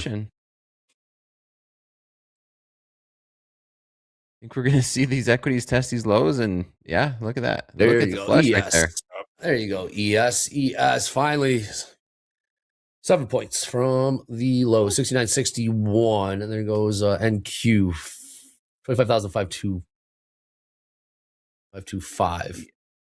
Yeah. Willing options is there's No, called no, the no. will strategy in options. That's This is very, just- very common. It's just reversing. It's pretty well. It's not. Yeah, pretty much reversing out of it. All right, trying to test the lows here. Couple points to go. Now picking up some steam to the downside in the ES. Trading's pretty easy. You just come in, you pick the right direction, and you enter into a trade. Market Easy. goes- Yeah. The easy button. The easy button. Goes short from 575. NQ closing in on 500s. New lows, MBT. Yeah, these IB lows. There you go. There we go. There's a question we're gonna ask. What? There you go. New session lows. New session lows. ES. We just broke beneath initial balance low. Couple ticks though. NQ not quite there yet. So if I was in multiple contracts, I'd close one off here at this 500 level. But I'm not, so I'm going to just continue to trail this down. Just watch for pivots. See if I could find a way to trail this on Heads up. the 100 MBT. All right. MBT continue to pick up some momentum to the downside. We're about to get underneath 70. Oh, we did 76,000. It just print 76,995. 500 in the ES. What do you got? 50 on 600? 96.50 on 500. 90. I'm not seeing it. In the shit, that's the MES. I'm sorry. I got 1,000. I got 1,000 on 6,900 even. I got 6,900 on 1,000. Yeah. All right, MBT picking up steam to the downside. Picking up steam to the downside. Will NQ follow? Will ES follow? I think so. I really do think so. We're seeing Nvidia down 3.3. We got Microsoft selling off 2.3. Amazon down 2.3. Google down quarters. I'm seeing, yeah, these Mag 7s starting to get hit a little bit more with this sell off. Coach Jay, Huddle.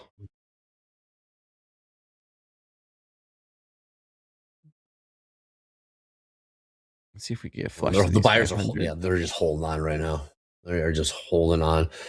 5 minutes till London close. We might be seeing some pick up to the downside here.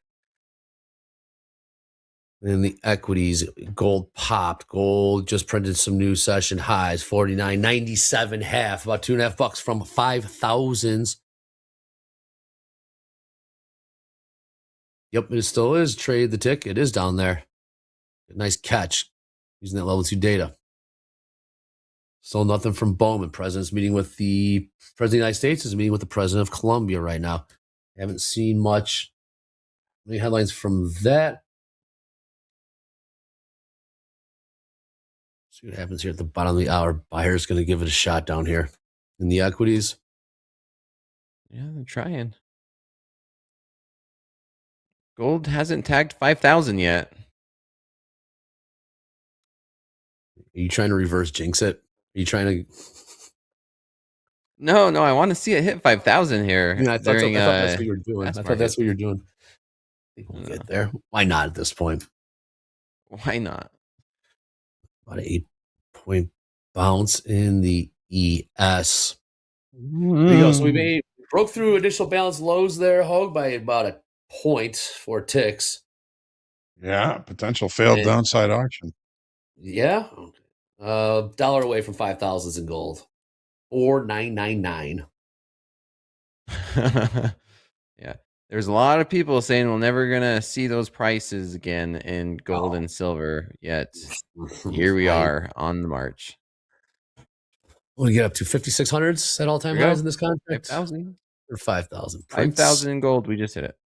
Okay. So there you go. Boom. Before the New York session ended, Boom goes the dynamite.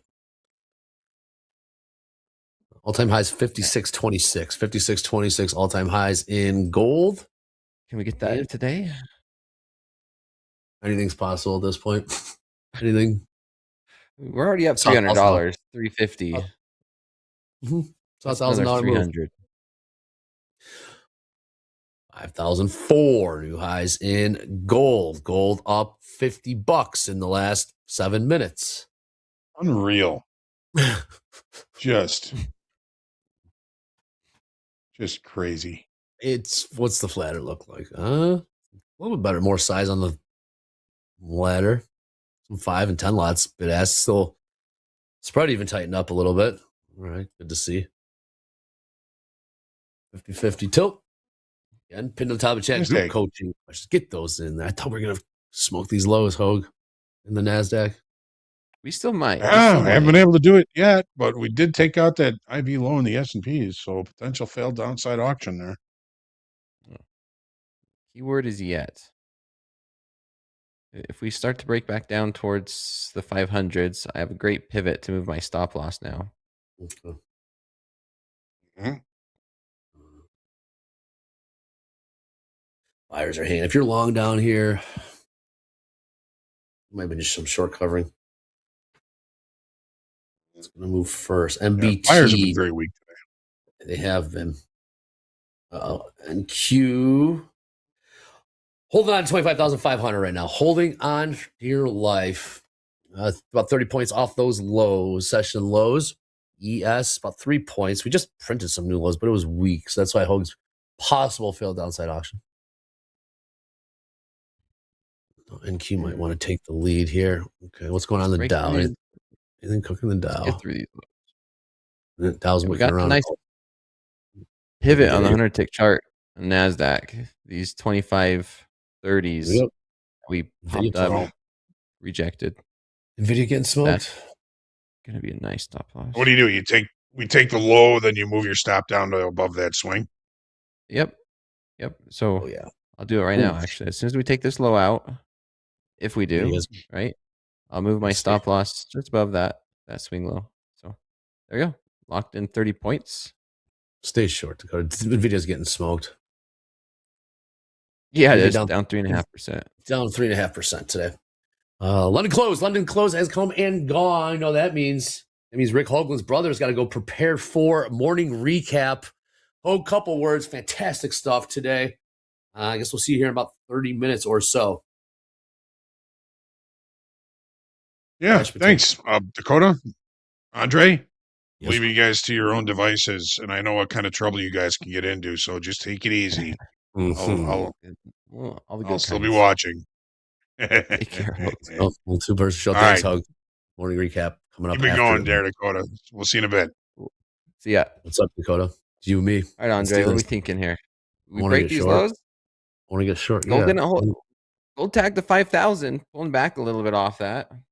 Yeah, I want to get short with you. I don't know if I can. Hey, the water's warm. The water is warm. I think shorts are the play. New session Water's lows warm. ES. New session lows ES and Q. Do the same thing. I'd see me in the daylight. Let's see. So is it, Andre, you have the keys. You have the keys. He's open doors, Dakota. He's open doors. They are trying to hold on right now. Your life belongs are that is London closed. Maybe we'll see some buyers coming in. You haven't? Can we take a trade? I'll trade here and there.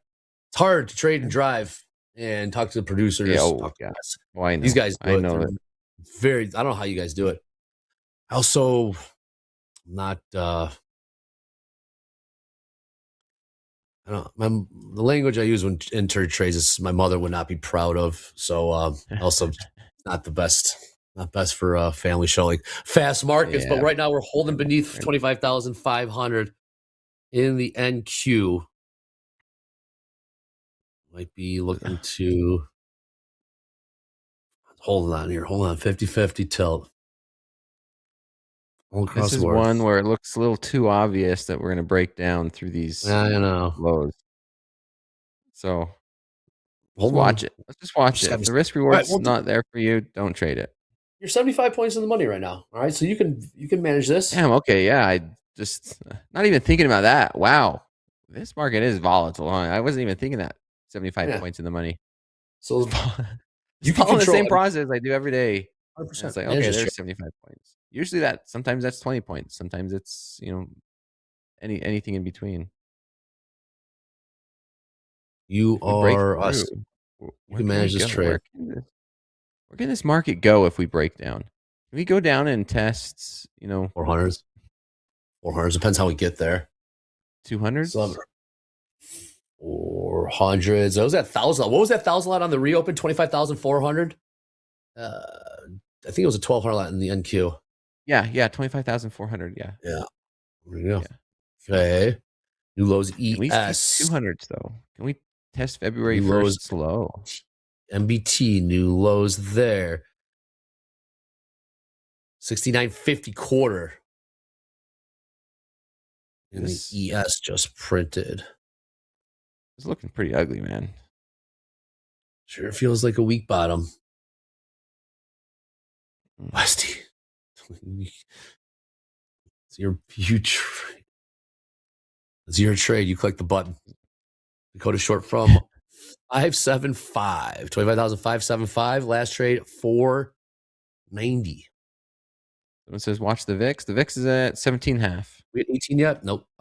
Gold. Looking to make another push here. 5,000. Chilling at 5,000. Well, we did get back down to 89, but it was a nice buy. Just buy the There's dip on your gold. It was just what? Sunday night? I was sitting there watching gold at 4,450s. Back to 5,000s. I mean, yeah. Why don't we hang out down here? Does that give more conviction for the buyers to step in? I mean, it looks like some will say, well, there's a double bottom. Some will say there's consolidating here. I see weakness. Yeah, you can also say I there's see an H weakness. pattern. There's I there's a know. lot of patterns that you could watch. I'm just looking for this to be a lower high. I can move my stop loss. Selling to the sucker. Getting Here's that- some buying in here. Is it a conviction behind this buying? It's the question. Seems like short cover to me. That's up NBT. NBT might be looking to take a push lower. It seems like every time NBT sells off, the equities follow as well. Again, NVIDIA is continuing to get sold. What are we trading here? NVIDIA. NVIDIA down 3.5%. Yeah. 3.2%. Oh, there goes gold. There goes gold indeed. Gold. There goes gold. Turn your head and gold's up $10. I know. We're gonna be up 8% here soon. Oh, this is selling this shit. Just There goes mind-blowing. MBT might be like take a look into the downside here. Stay short, Dakota.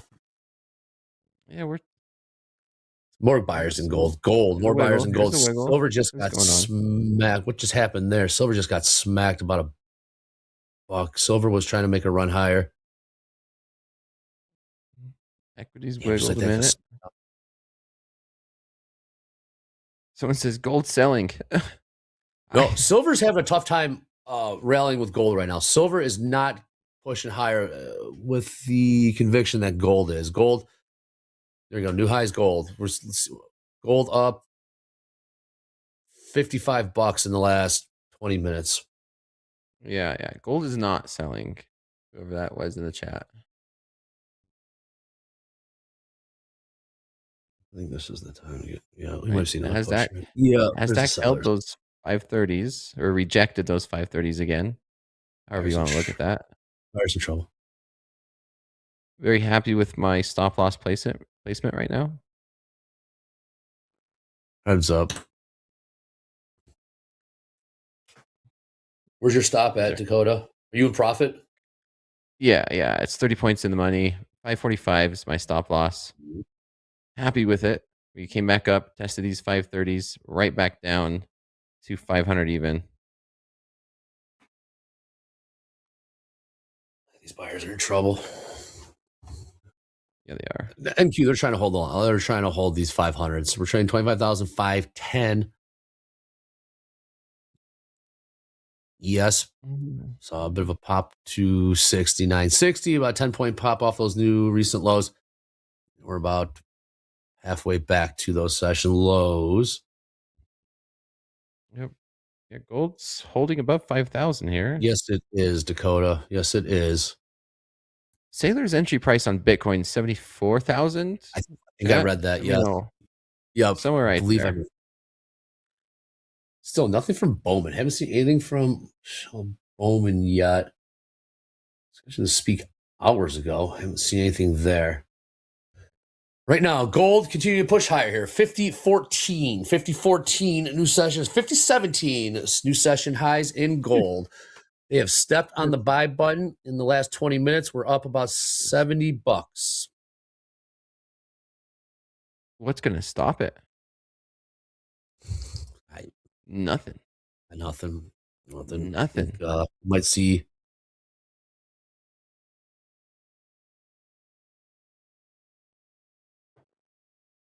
I mean, these belongs and the equities are just hanging out. 25,503 last trade NQ. 69.54 last trade in the ES. Both a couple points above the lows. CK, if you look very closely at what you're watching, I am in my live account. This trade is in my live account.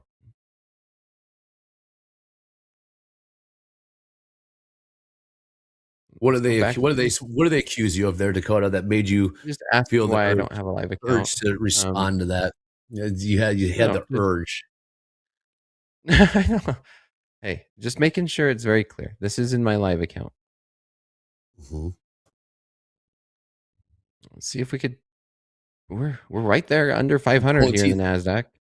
Yeah. It wants to go. It's just look at silver waking up now. Gold waking up to what's going on in gold. New highs gold. 50.18. It just keeps going. This 5 minutes. This 5 minutes gonna be if this one opens up red in the equities. All right, MBT looking to make another push lower here. MBT, micro NASDAQ Bitcoin just chilling. Micro Bitcoin down $1,200 in the last 20 minutes or so. 50-50 on the tilt. House account has been long, this micro crude. Since opening call. What is crude at right now then? It is trading. I'm glad you asked, Dakota. $62.89. House account in the morning by about 25 cents. Okay. Oh, you're good, CK. I'm more messing with Dakota. No, it was positive. No, it was a positive. It's good vibes, man. All right. Dow's also selling off. All right, buyers gonna give another shot here. Yeah, we're holding these 500s like it's. I'm not convinced. Buyers are strong. Yeah, I'm not convinced either. My only concern right now is we have maybe a push up, and then we flush it. I mean, anything can happen. Yep. But I want to see this thing go now. Dow giving back all the gains now from the massive pop on that opening bell. The Dow popped a good 350 points. Dow's about to make some new. Stay short, Dakota. Dow's making new lows right now. Yes, is going to follow this thing. Now Dow for new lows 49,396. 396. Yep. We rejected Dow those picking up steam. Stay short. Dow's picking up steam on the downside. Let's see if we could get through this. Bounced off 500. This is a patience tester for sure. It is. You're in the money though, right? You can. Yeah. I mean, my stop loss is in profit. There's nothing for me to do right now, and just watch this market. We're either gonna hit my stop loss or we're gonna flush down through these lows, and then I'll manage to trade after that. Yes, this is a very good place to be in terms of managing this trade in the ES. Yeah, the market will never make it easy. No, we don't get from point A to B in a straight line. Teach lessons This quickly. is your stop loss. Market can teach you easy lessons, though. Yeah, depends if you want to take them. Yeah. How easy do you want to make it? Yeah, well, it's how much. Yeah, that's my thing. How much pain can you take? How much money can you lose until you change your habits, or change your approach, or change what your setup is, or when you cut? It's keep saying. Yeah. So I learned all the lessons. Stop doing what you're doing. You lost enough money. All the time. Where's my take profit zone? I don't have a take profit on this market because we can flush through these 500s, and February 1st, just a couple days ago, the low is 25,200. So if this thing just decides to go, I mean, I wouldn't be surprised. Just like, oh my gosh, we hit 25,200. So, well, we were there just the other day, 2 days ago. It's just Dakota and I. It's just Dakota and I. That's what I want. It's just a 2-man show right now. Dakota short. It's actually fun. Dakota and I. Market style. All right, we got a couple more minutes here in Fast Markets. Let's check in on some of our live P&Ls and payouts from yesterday. Not a crazy day in the markets. No one else better than bringing JD. JD, what's happening, man? What's up, guys? Let's burn through these real quick. Harry, yesterday's top 5 live funded P&Ls. Up at the top, Timothy H., familiar name on this list, another $22,920 in profits trading the NASDAQ. Timothy now has 20 winning days in this live funded account, 10 to go until daily payouts. Next up, Karab, 20,214 trading the NQ, also 5 winning days, now eligible for a payout. Nice job, Karab. On 16,117 trading gold and the NASDAQ. Efren, 12,978 trading the S&P, gold, copper, and micro Bitcoin. Efren needs just one more winning day of $150 or more to be eligible for a payout. And then Shunchi, we've heard that name before, definitely. 12,327 trading gold, silver, S&P, and NASDAQ. Took a decent payout Just last week, now has 26 winning days in this live funded account, just a few away from daily payouts. Great job to these live funded traders. All right, let's take a look at some payout numbers from yesterday. Great way to start the week for these traders. Up at the top, Chad has $40,500. Great way to start a week. Great way to start a month. Throwing that kind of money in your pocket for sure. David M, 13,470. Christopher B, 11,700. Will Cliff M, 6,720. And George G rounds out the top five, $5,190 in payouts. Live funded traders showing everybody what's possible in the live markets. Nicely done, everyone. Back to you guys. 40 grand on a Monday. Sign me Beautiful, up. beautiful thing. Sign me Yes, up. those are Yep. live traders, correct? Yep. There you go. Yeah, that's pretty insane. I know Korab. Is that how is his name? Say it, Korab? What is Seen it? him on You the tell me, leaderboard. Dakota. Give it a shot. How do you say it? Give it a shot. I am horrible with reading names out and pronouncing them. You got But it. seen him on the leaderboard a few times. Interaction on social media, always good and positive. But gold back down to 5,000. Say back down, but yeah, 5,000 seems to be a big round number, line in the sand for gold. And that's very similar to what we're seeing here in the NASDAQ for 500, 25,500. Seems like we're kind of bear flag, maybe? Question mark? Can we break down here? Yeah, it's coming. Dow's starting to pick up some steam in the downside. New session lows. Dow, will the ES and NQ follow? Stay short, Dakota. New lows, Dow. Oh, here we go. 49,385. Silver selling off. Gold selling off. Okay. Is this going to be a Kodak moment here? What's I don't. Is that a joke? Is there a joke in there? Is there a joke in there that I'm not familiar? No joke. You know, just hop on here, hit 100-point banger in the NASDAQ in the live account. See if we get through these lows. Come on, patience. Being stubborn. Market never makes it easy. And yeah, the Dow. Look at this. You got. I am what I am. Says, hey, Topstep, my live account was just activated. Yep. Finally back with y'all in the major leagues. Let's go. Shout out to Dakota, who have been watching a lot. Helped me make the changes I needed. Go. Man, that is what's about. That's worth. Man. Silver selling off now. Silver down $2 plus in the last 5 minutes. Gold pulling back as well. Pop there in the equities.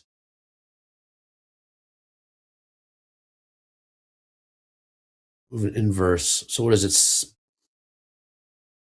So yesterday it was sell equities buy, or sorry, sell metals buy equities. Sell equities buy, sell metals buy equities. Now it's sell equities buy metals. Is that what's happening today? Yeah. Sell equities buy metals. Equities buy metals, maybe. But go right now. Honestly, we're seeing metals made its move overnight. The equities are making its move during the New York Open. So good call, good point. Well, speaking of silver, down $2.50 last 5 minutes, $87. And silver just very, very reluctant. Silver did not want to follow gold. Gold obviously pulling back as well off, pulled back about $20, now beneath 5,000 in gold. Silver did not want to take gold's lead there. And now we're seeing a bit of a puke sell off there. I'm not too sure, Nate Trace. I'm not too sure. That's why I got my trading buddy Dakota here. Yeah, and I'm bouncing stuff off him. That's what trading buddies are for, bouncing ideas off. What are you seeing? I'm not seeing it. He made up a great point. When moving them overnight, when that's now we're seeing the move here in the New York session. So I'm not too sure. No, that's why I hit up my man Dakota there. Made a fair point. Perspectives. Yep. Yeah. Different perspectives. Makes a difference. Trust me. NASDAQ just resilient here. Holding these 500s like there's a lot of buyers. That's what makes me a little bit nervous. I want to stay short this market just for a break of the low. However, I mean, we could just bounce here. Nvidia's coming back just a little bit. I would not be surprised if we do have a nice bounce, run these stops, maybe just 550s or something, and then we flush a little bit later. maybe this holds until power hour. That could also well. be. There's lots of things that can happen. Just thinking out loud here. Is this the one? Come on, the longer here we go. All right, now ES. Keep wanting to push this. Yeah, or we just go. Just go now. Make it easy on us. Silver's like, all right, see you later. If no one else wants to go, we will go lower. No news. What kind of news? No real news. Haven't seen a major headline to really get this thing going.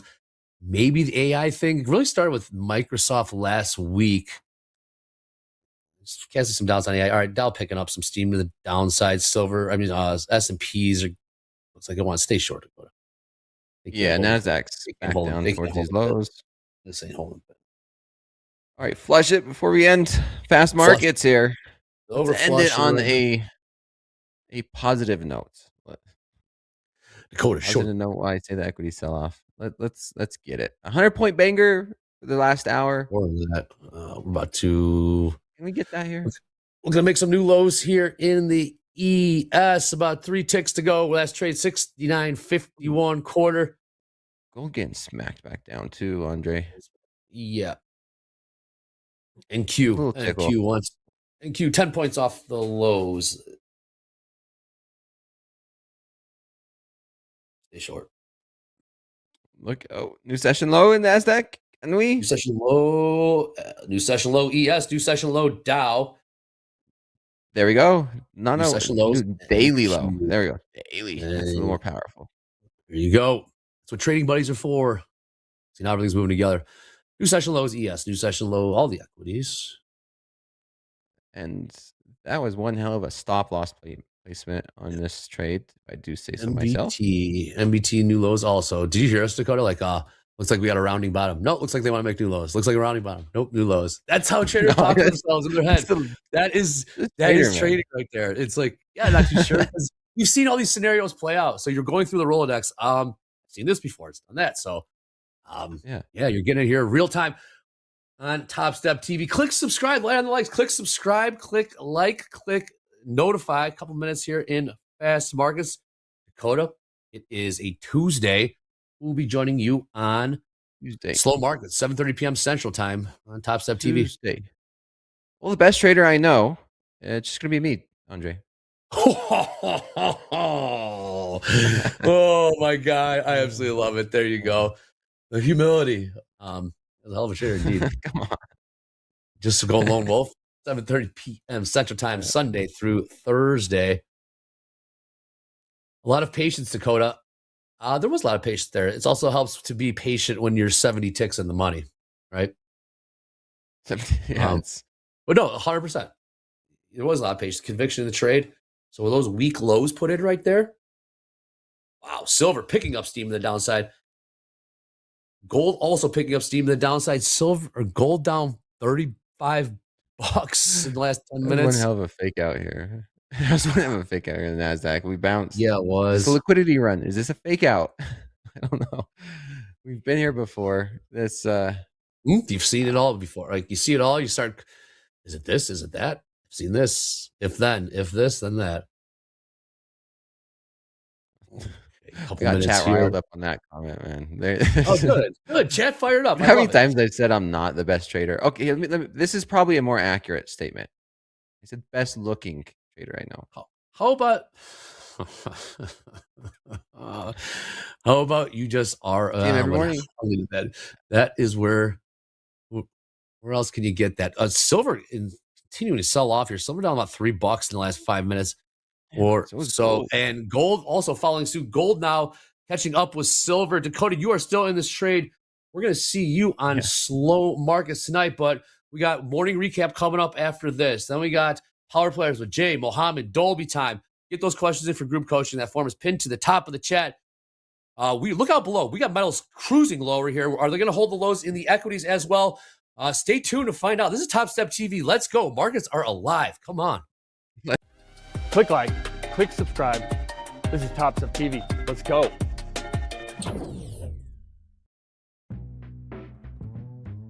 I love the manual lockout feature on Topstep X because it helps you avoid temptation. That's right, the devil on every trader's shoulder that says, I'm down a bunch, but I can just cannonball this and make some money. Well, you don't have to worry about that with Topstep X. You can take that option off the table by clicking the icon at the top of the Topstep X page and lock yourself out for an hour, a whole session, some custom time. It's all up to you and helps you stay within your trading plan.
All right. Finally, it is time for the morning recap. Good morning, everyone. Hope you're trading well. And always interesting things going on in these markets. We're seeing some of the metals really trying to find the ability to find at least some degree of balance. We opted not to take the opening range trade. Let's get on the charts. We'll take a look. All right. So overnight, we had some pretty long overnight inventory. So the opening range ended up being pretty much centrally located inside the range. Let's go to the 5-minute chart and we'll take a look.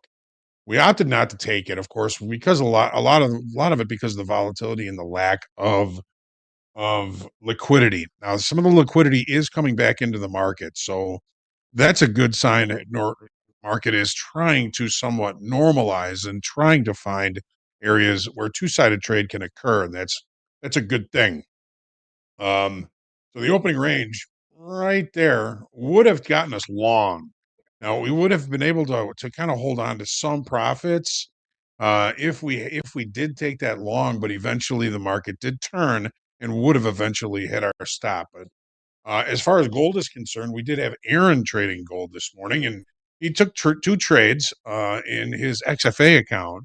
His first attempt was shorts, relatively close to the low of the initial balance. And once the initial balance was in, I was a little bit nervous for this short. He ended up getting stopped out of those for a small loss of about $220. But when he started looking at longs, I was a lot more comfortable, and he ended up taking a pretty decent profit on one of his longs here at 49.39.80, taking a profit on those about 49.55. He came in up some money for fast markets, and I think he finished the day up about $1,100.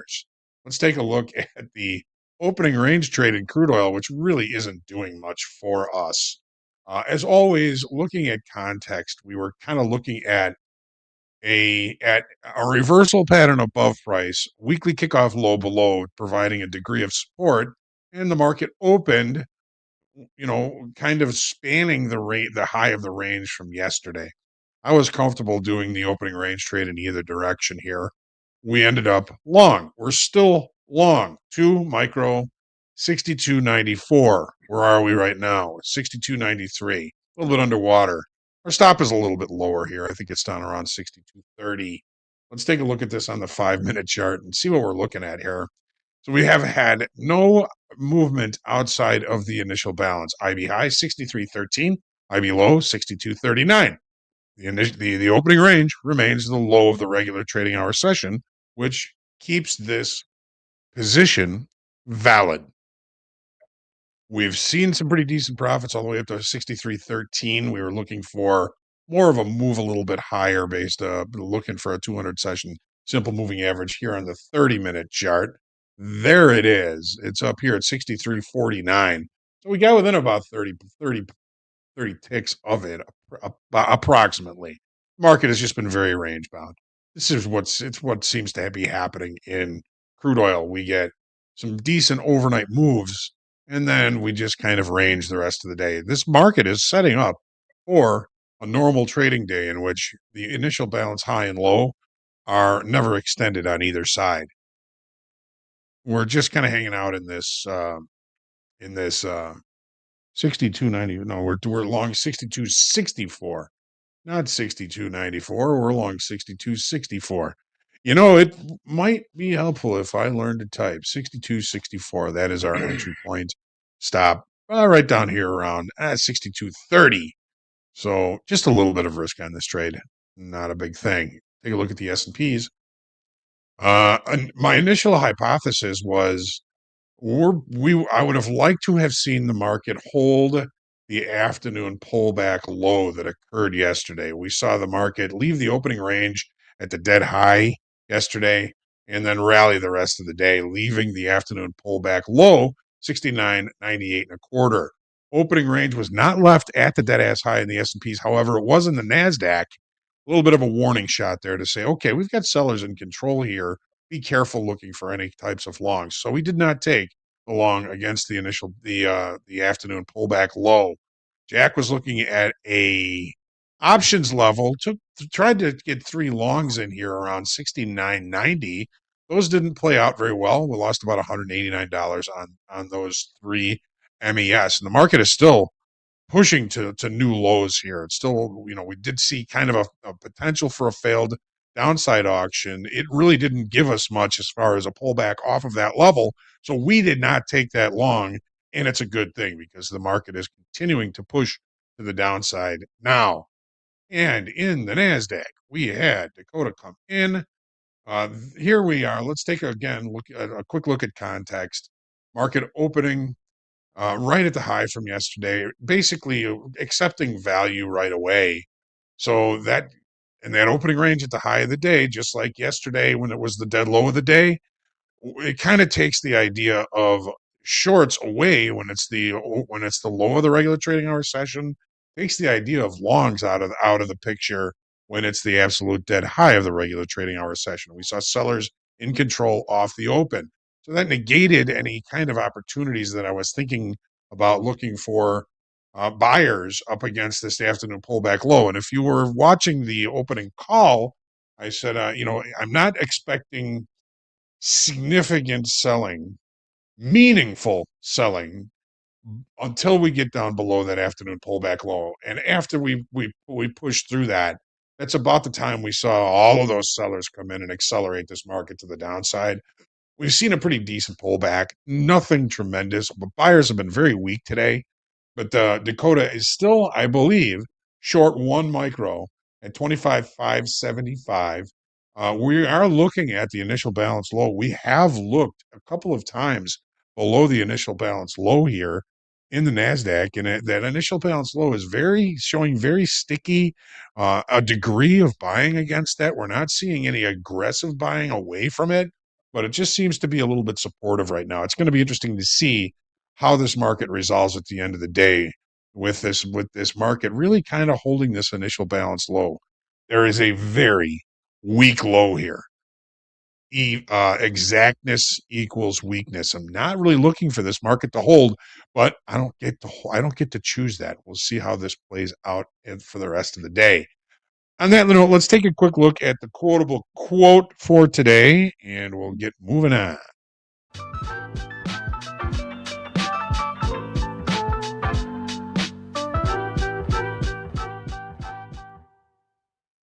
All righty then. So Epictetus reminds us, don't hope that events will turn out the way you want. Welcome events in whichever way they happen. This is the path to peace. You can't hope or expect any event to happen in trading. Trading is rarely going to turn out exactly the way you want. So we have to be welcoming and flexible and creative and take that information and make it work for us any way we can. So if you come into the market like I was today thinking, okay, we're going to find some buyers up here somewhere, we're going to maybe put new highs into the S&Ps, but things changed, and they changed very quickly. So you have to be able to adapt to that. If you expect things to happen the way you want, you may end up being very unhappy. When you're flexible and creative and accept the things that happen to you, that is the way to profits as well as peace. There's your quotable quote for today. We got an exciting segment coming up here. We got Mohammed coming up here. It's going to be on with Jay and Dolby for Power Players. Stick around, folks. This is Topstep TV, the best in the world. Let's go.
All right, welcome back to Topstep TV Power Player Edition. I'm Jay. In the middle, that's Mo, and to the far right, we got Dolby Time. We'll get right into it. We got markets moving right now. Headline just came out. U.S. official: U.S. military shot down an Iranian drone that approached U.S. Navy aircraft carrier in the Arabian Sea. So we are seeing markets all over react there. We saw aggressive selling in the equities, in the metals as well. Crude oil is up about $1 from that point. So again, headline-driven markets. That was the headline that just came out. No, we also did have the House voting on a funding bill, but that was not the reaction. The reaction was to that, again, U.S. military shooting down an Iranian drone that approached a U.S. Navy aircraft in the Arabian Sea. NASDAQ right now trading 25,414, S&P 69.63, gold down at 49.6460. We got crude oil 63.67. House count still long there. Jumping on a moving train here, guys. Mo, how are we feeling today? What is going on? How are you looking at the markets? Things are, looks bearish since the open. We got in our hands now a reversal down day. This is exactly opposite of yesterday.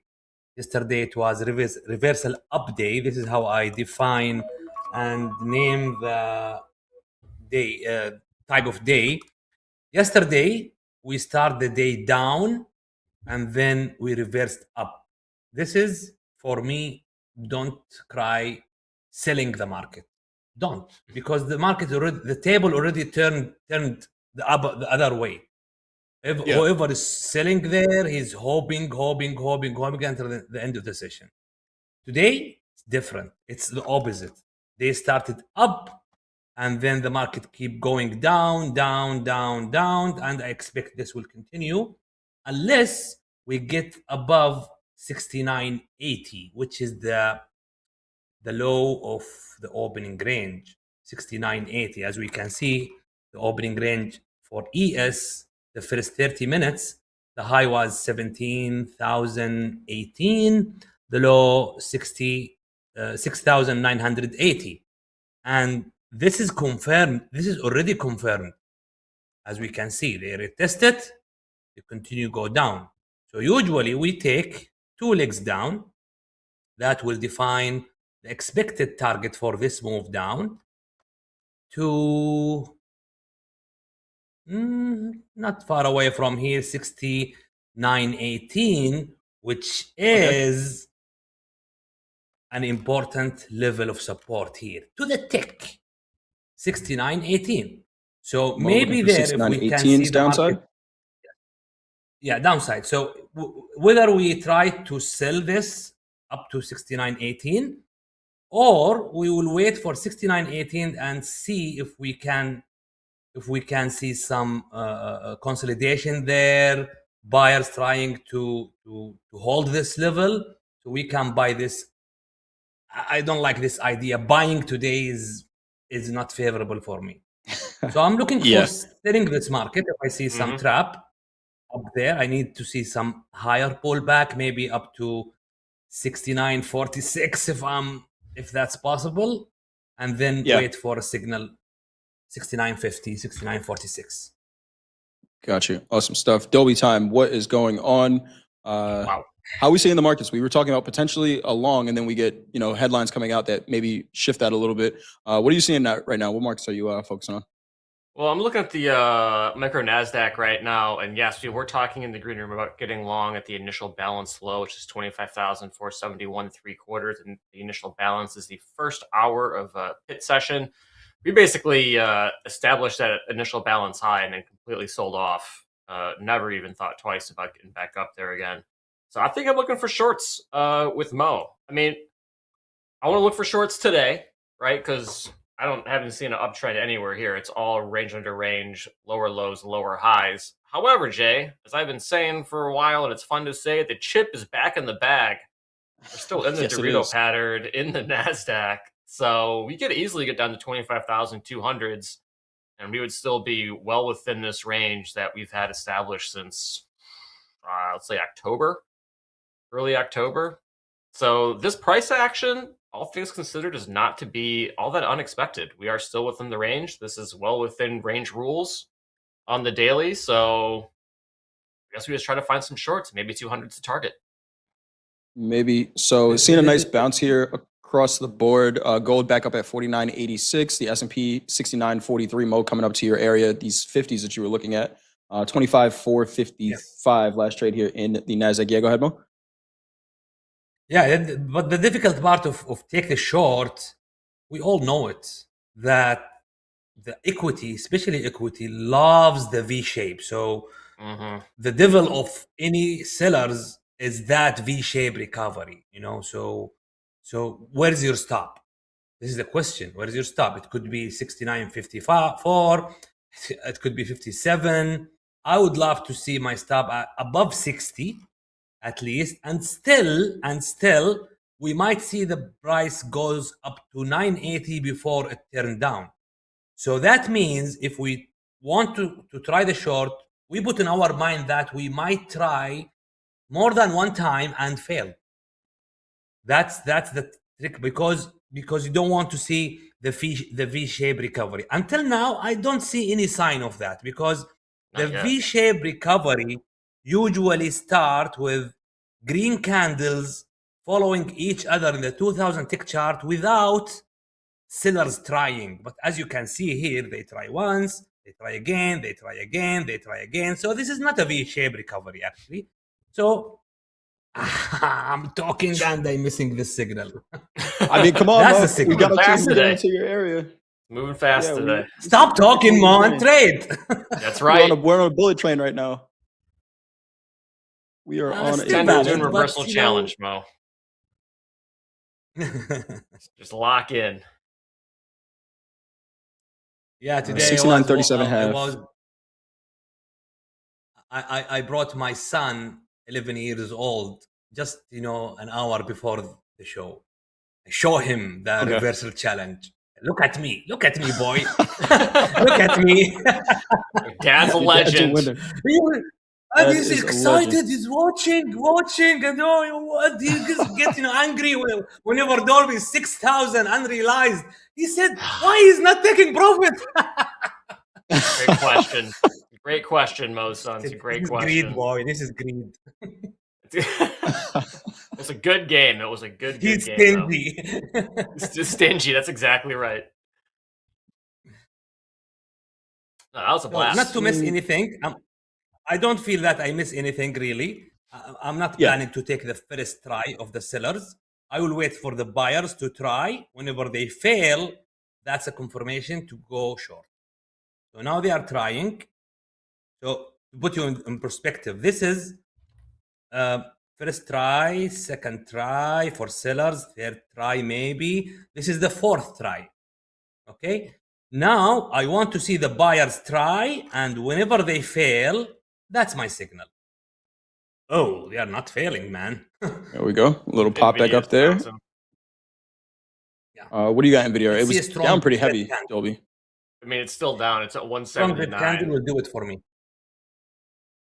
Okay, strong red candle for Mo here. See if we get that follow through sell.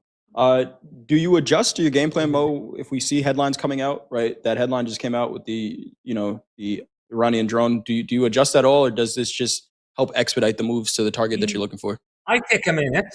Yeah, I take a moment thinking about that headline, because you need to distinguish between headlines and noise. Most of headlines, most of them, let's say 80% of the headlines are just noise, moves the market, takes stops, and the setup appears. So I take a moment. I don't see anything now other than that headline, which is, to be honest, is not new, not a thing that is not expected. Tension is there. So nothing for me to avoid trading. Got you. So house think count about that trade. Always think about the headline. Is that headline will let you decide to take a moment and step back, or don't lose the opportunity? Yeah, for sure. It doesn't look like you lost your opportunity yet. Looking for those 50s potentially. House count did cover one of those crude oil longs. We did sell one of those at 63.65. So nice trading by JD there, adjusting to the volatility right away. Pretty much called a damn high there. Stop on the last one is 62.79. Crude oil right now trading $63. Seeing the equities pop a little bit here, 25,455 in the NASDAQ, 69.44 in the S&P. Gold rallied about $40 off that low it just made after that news, trading 49.77. Markets are moving. Let's see. Any interesting levels you see? Yeah, go ahead, Mo. Yeah, I'm looking at this pattern where we make a high and we run back to it again. It happens before. We make a high and then it runs back again to it, and we see that quick urgency move down. Let's see if we will see the same here. That depends on seeing a strong red candle before this market goes to 54 or 50s. At that point, I see no, there is no similarity here. Let's say if they are taking stops for the short, the late short people who took this short of a FOMO. Oh yeah, I'm waiting for it. You got to imagine somebody was selling that low, looking for a breakdown, right, Mo? Yep.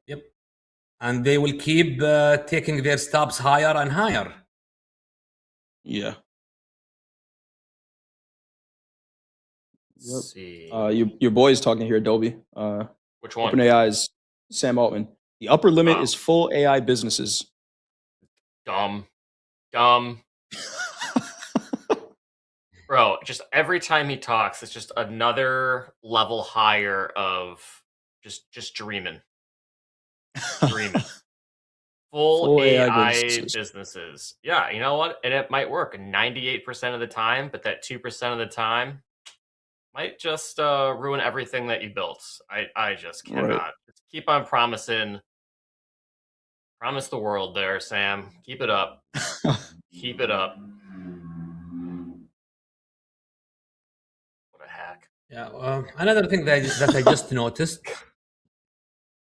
Okay. The opening range for ES from 7,018 and 60,080, the extension of that range is at 69.43, which we can see the 30-minute chart is rejecting that level. It's not closing below it. So let's wait for another 5 minutes or 4 minutes to see how this will close. That will give us more conviction to the downside. If we close here, maybe the market will just chop at this level, looking for stops. I want to see a close below 69.43. 69.43, trading 69.44 and a quarter right now. Again, some headlines coming out, getting these markets moving to the downside. What do you got, Dolby? It's just good volatility today. I mean, I can see trades on both sides. I mean, we had a 50, almost 65 point bounce off big round number 400s.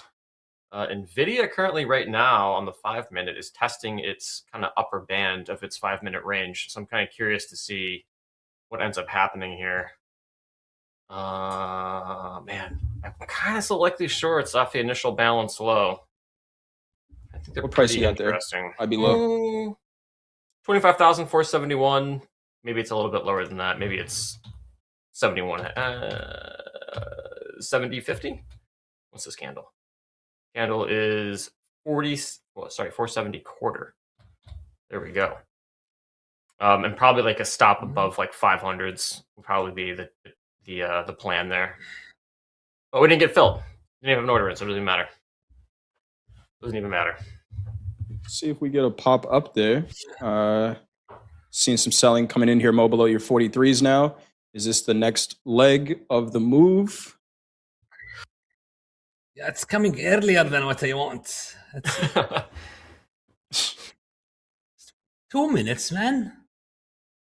And these buyers are paper, Mo. Paper buyers right now. Yep. Yeah, I agree.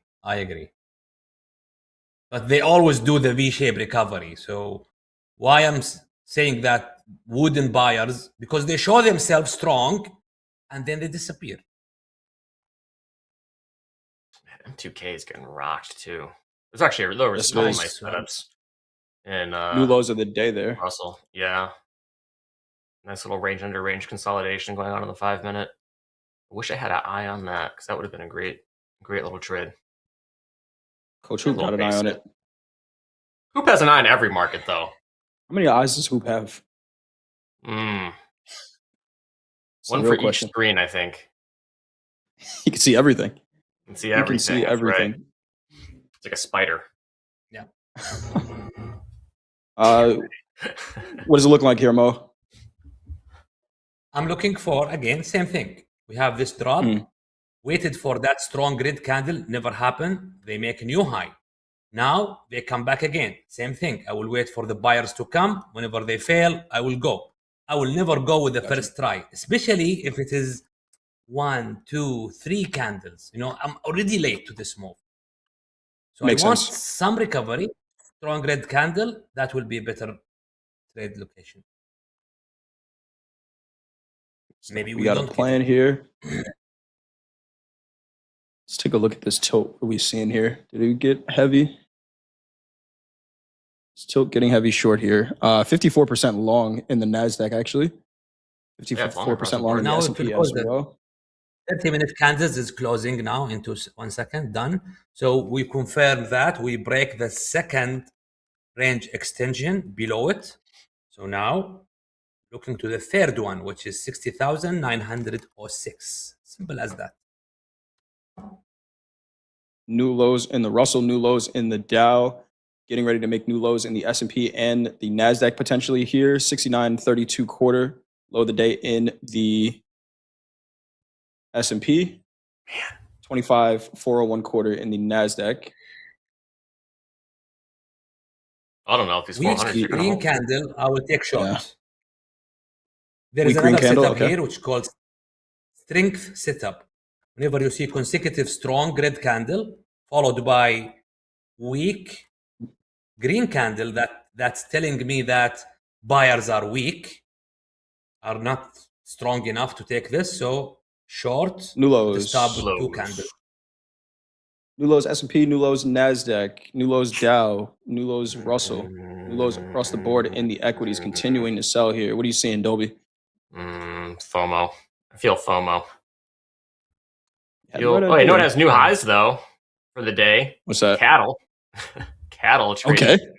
240. Shout out to the cows. 240 3/4. Moo. That's not good. Shout out to the cattle market. Yeah. Steak price is going. I just took a steak out of the freezer actually to make for dinner tonight. And maybe I should put it back in there. Put it back in. Price is going up.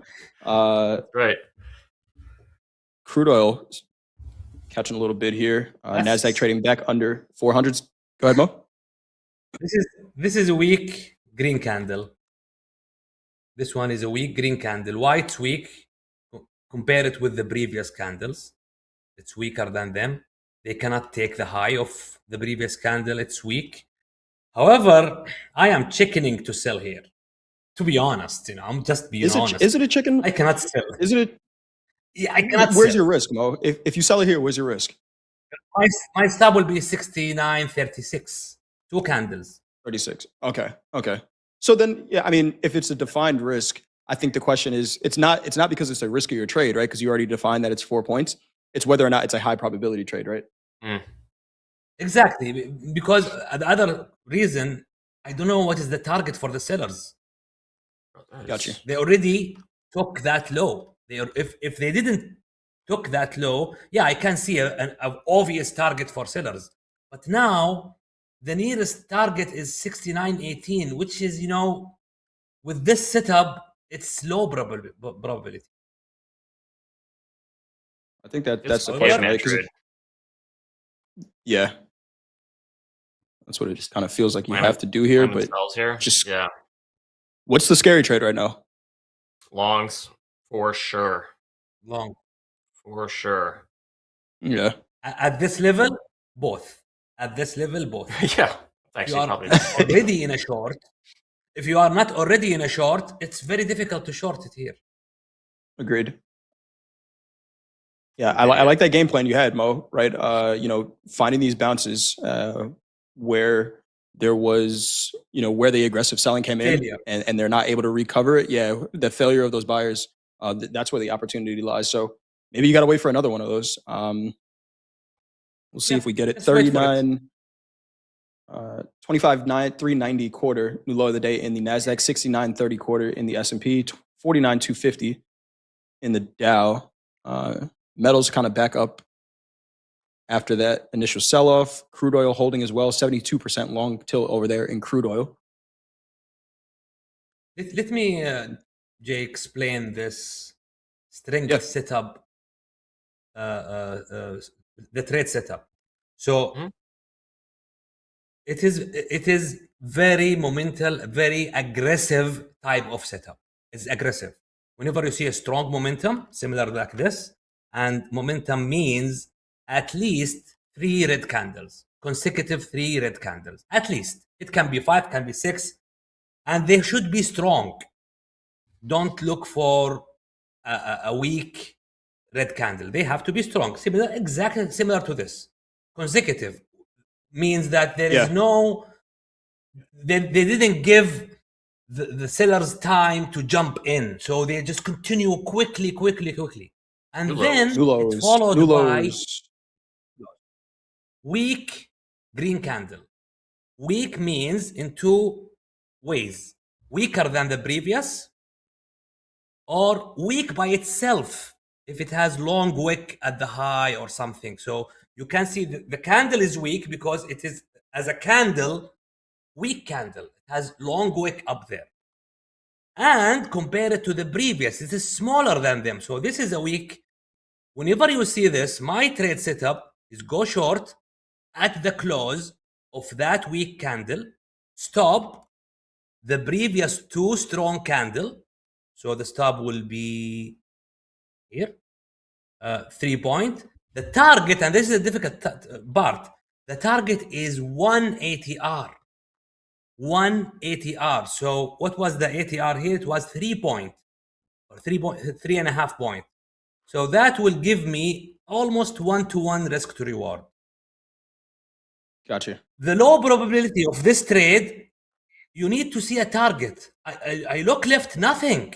There is nothing. Maybe the target's lower. Maybe that means the target's lower. We still got prior day low, yesterday's low in the S&P, right? We have it at 68.64 half. Could that be a target? But I get what you're saying, Mo, right? You know, is it worth the risk on the trade to take it here?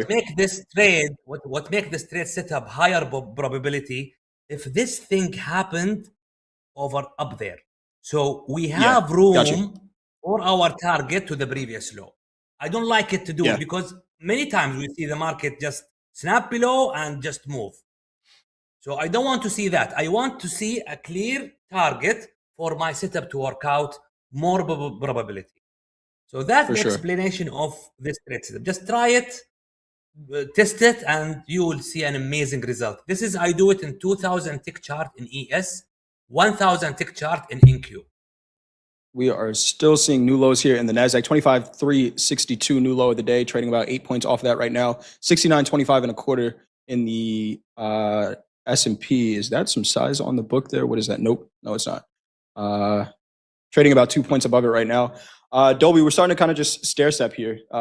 Is there an opportunity on the next 400s failed push higher? Yeah, that's what I'm thinking.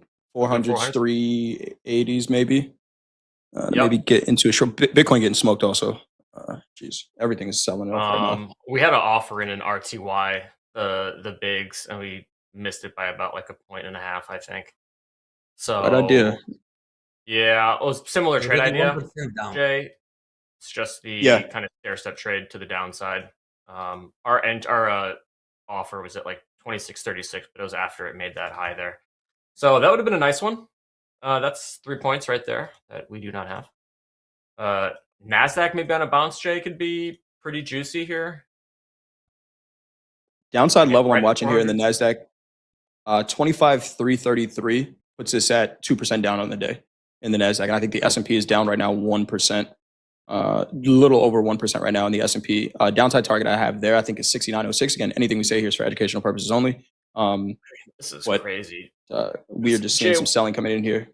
We were looking at or at least I was looking at, maybe a short at like the initial balance low as a retest. Yeah. Like, kind of looked a little bit scary, but we're down 100 points already off the rejection, off the initial balance low. I mean, that was fast. That was fast. Yeah. Yeah. Hey, you don't know till you bet, though. You don't know till you bet. That's true, Dolby. That's true. 470s was that IB low that I have, 470 and a quarter. And it's the right idea. This is the balance between a trader. Do I use limit orders? Do I just jump in? It's tough. It's tough to do.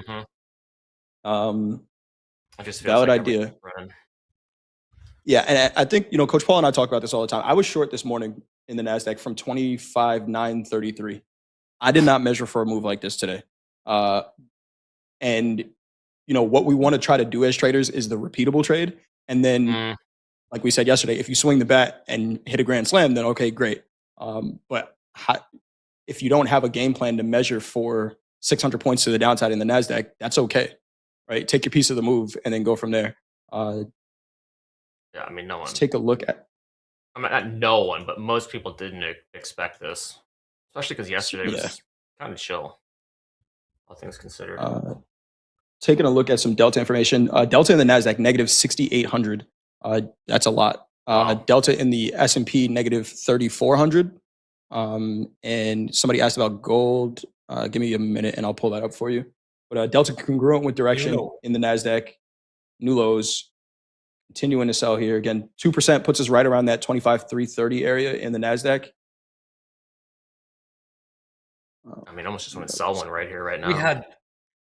We had the right idea. At the beginning of this hour, we said we are waiting for ES to hit 69.47. We see 48. Yeah. But we'll see if we can sell 379 on a pullback. Okay.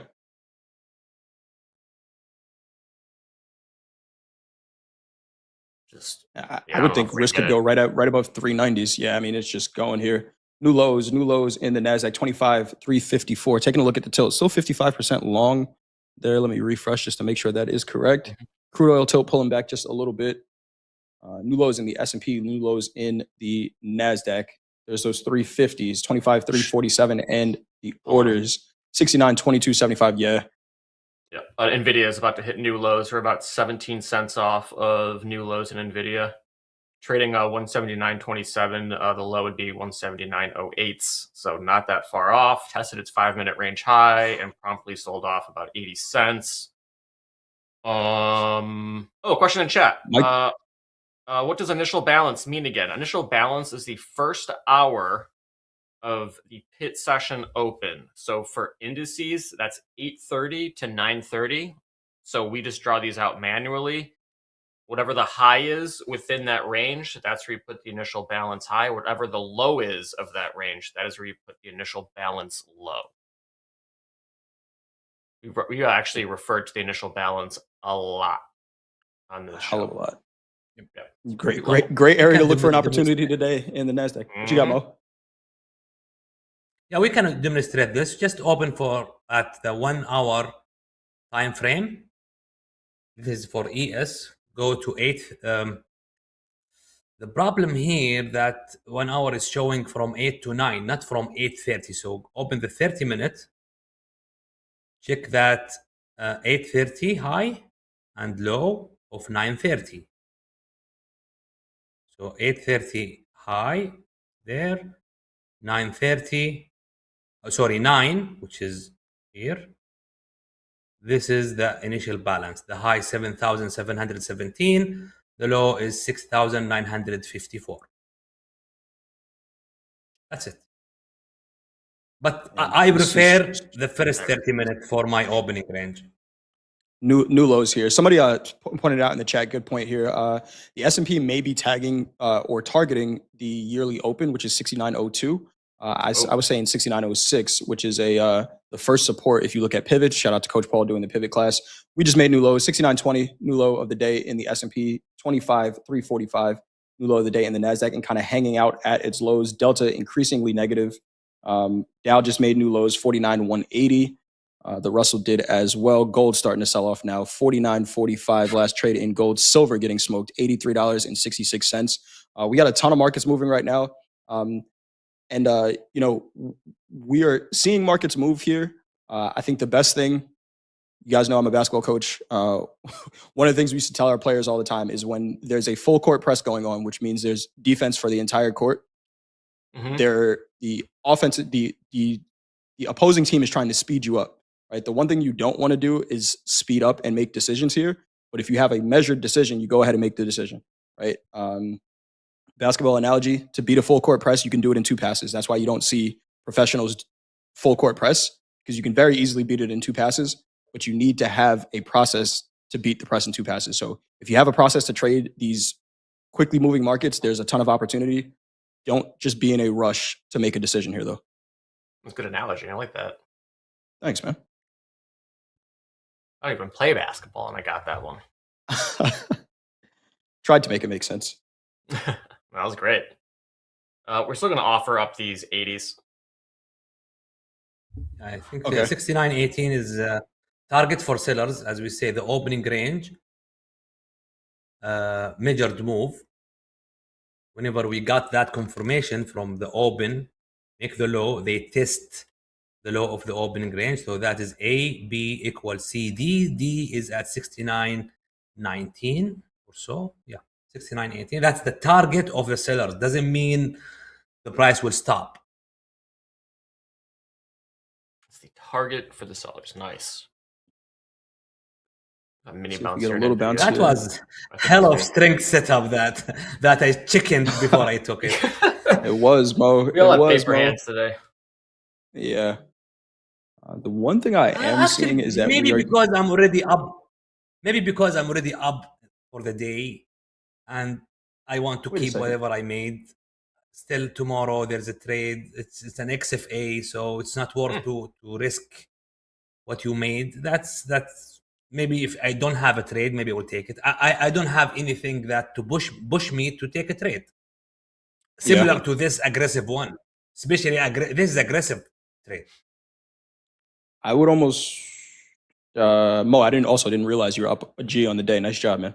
That's great. We can talk about that trade if the markets slow down. I know you were trading silver, but trading silver. I want to see how the market responds maybe to course. 400s here. The one thing I'm looking at in the NASDAQ, NASDAQ here is if I'm on a 3-minute, we are very close to what is this? We are 10 ATRs away from volume here. Wow. We are So short one. kind of extended. Short one. Yep. 380s. We're going to offer one more at 400s, and our stop is going to be at like 405s, maybe 410s. We'll risk 30 points on it. Silver is just giving it up today. $83. Yeah, my it was long silver actually. That was my trade. I mean, what makes me take that long?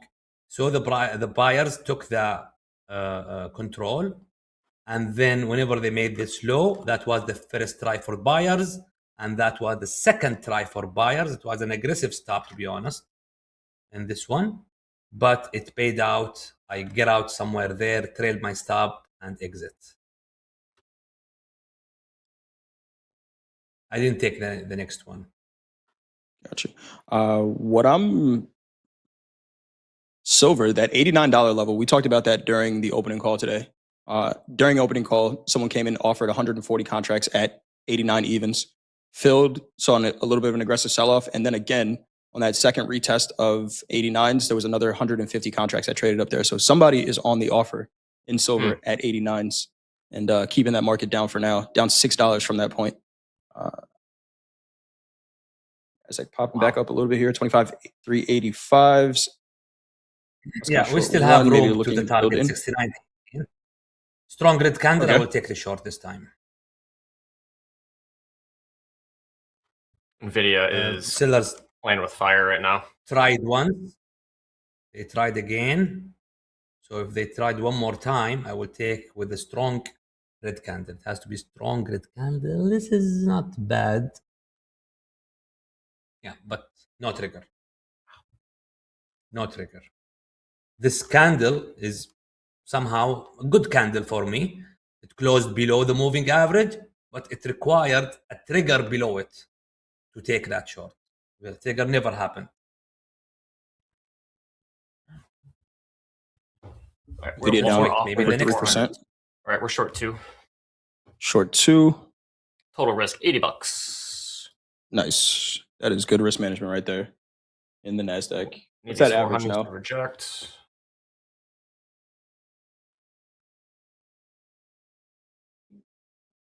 Okay. We have trap high right now. Nice trap high.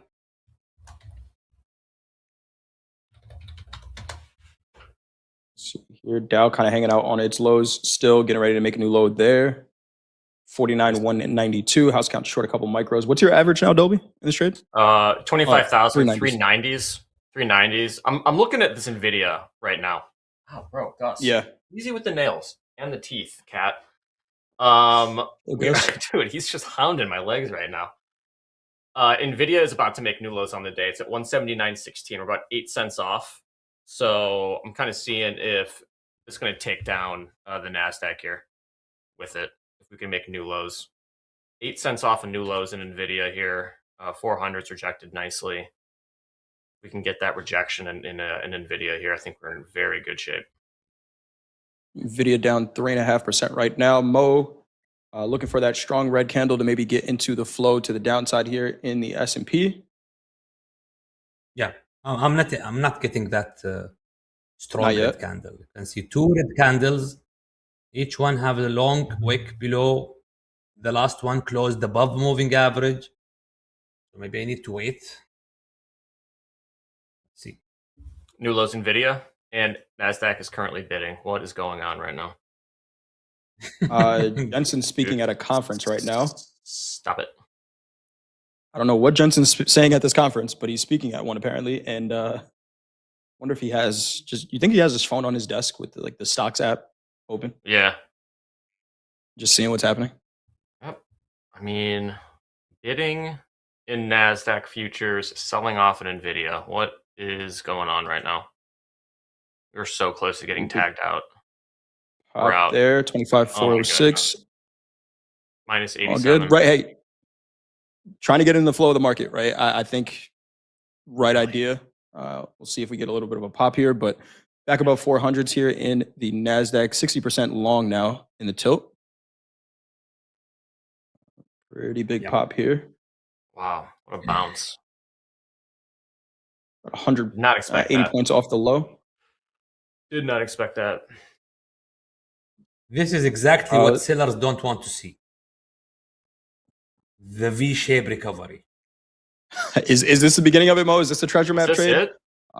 69.20s. We just made it it. Looks like there. it. You can see these candles are not closing below. Yeah. Every candle is just being bought with this scarcity, with urgency, as you say it. Yeah. But let's see. Maybe they will be rejected at some level. I like this candle, but closes above the moving average. Let's again be consistent. I will wait for buyers to try and then fail. I will take that short. Yep. Let's see. I don't have to trade.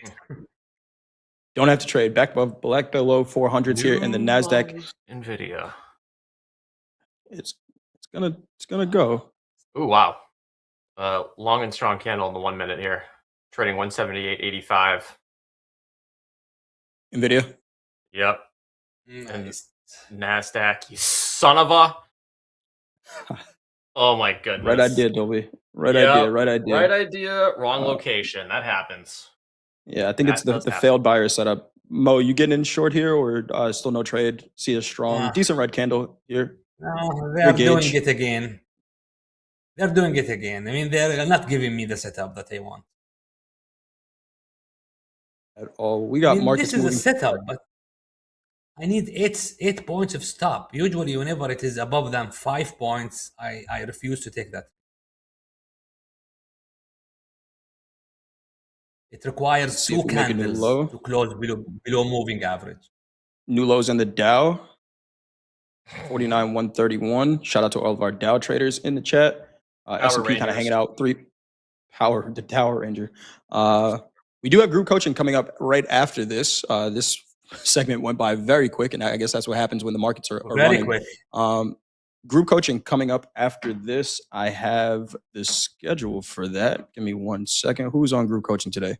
You might ask. That is going to be Gabe, Coach Vince, and Coach Hoop. 12 p.m. Central Time. Cattle's making new highs of the day. Ask Coach Hoop about the cows. That form is pinned to the top of the chat. So make sure you get your questions in there. Mo, still scouting a trade opportunity here. How's it looking? Or is when you're looking for that strong red candle, what time frame is that? This is a strength setup. I can see it. Okay. Yeah. Quickly move, strong red candles, weak green candle, entry at 69.23. Yeah. Do I need to sell this low, man? No. I mean, Mo, you also said you don't have to trade. Right? You're up on the day. I don't. Don't need to force a I will trade. just watch it. Okay. Exactly. Just watch. Stop hit the thumbs up button. 69.30. So this is 7-point stop. For what is the ATR? ATR is 3. So I have to risk 7 points to make 3. Not worth it. Exactly. That doesn't sound worth it to me, Mo. And there's always another trade, right? There's always another trade. The markets will present opportunities. Up a G on the day already. Yeah. So, we take that as a win and come back the next day. We got to make some space here for group coaching. Dolby time. I love the idea. Yeah. Try it again. We could try it again. You'll be back for Power Hour today? 1 second, Coach Jay. Oh, yeah. Coach Jay, please. It's only 500 likes, man. Why we are sitting here? I think we should 500 just end the likes. show. So only 500 of you should stay. The remaining should go. I mean, I think we want them to stay. But We I deserve think we want more. them to hit the thumbs up button as well, Mo. I agree with you. Yeah, hit the amazing show. thumb up and go. I love this show. I hit the like. Actually, hold on 1 second. You might get 501 here because I was don't know forgetting that as well. I just hit it. I don't think I actually hit the like button, Mo. So thank you for the reminder. Sometimes you just need a gentle reminder from a friend, right? We appreciate you, Mo. We will see you back on TopstepTV soon. I still have that open challenge to you as the 3-time champ of the reversal challenge. I'm practicing, Mo. So I'm coming for you. You got Coming for it. You got it. Dolby time. We'll see you in a little bit. But stick around, everyone. Group coaching coming up next. We got Gabe, Coach Vince, and Coach Hoop. Hit that thumbs up button if you haven't done so already. We appreciate you all being here. This is Topstep TV. Let's go. Hey, friends and traders. As always, please remember to like and subscribe.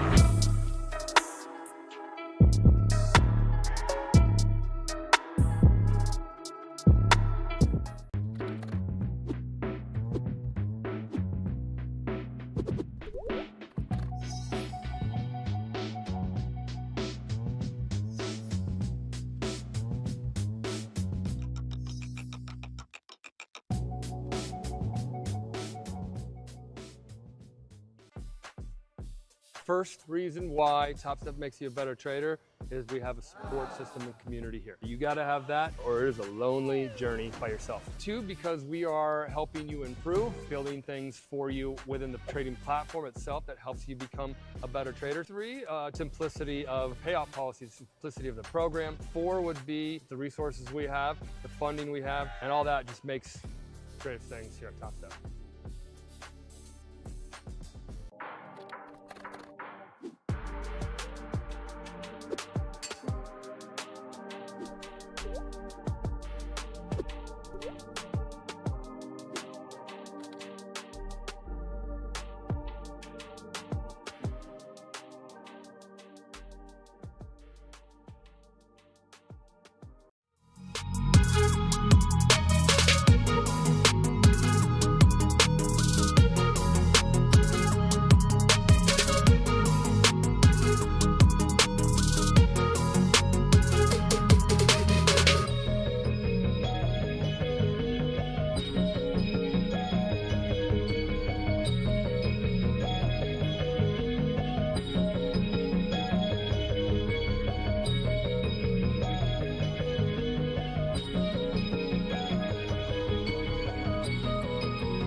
All right. Good afternoon, everybody, and welcome back. It is time for some group coaching. I'm joined by Vinny Two Ticks in the middle there, Coach Vince of the Market Makers, and Coach Hoop of the Pit Raiders on the far right-hand side.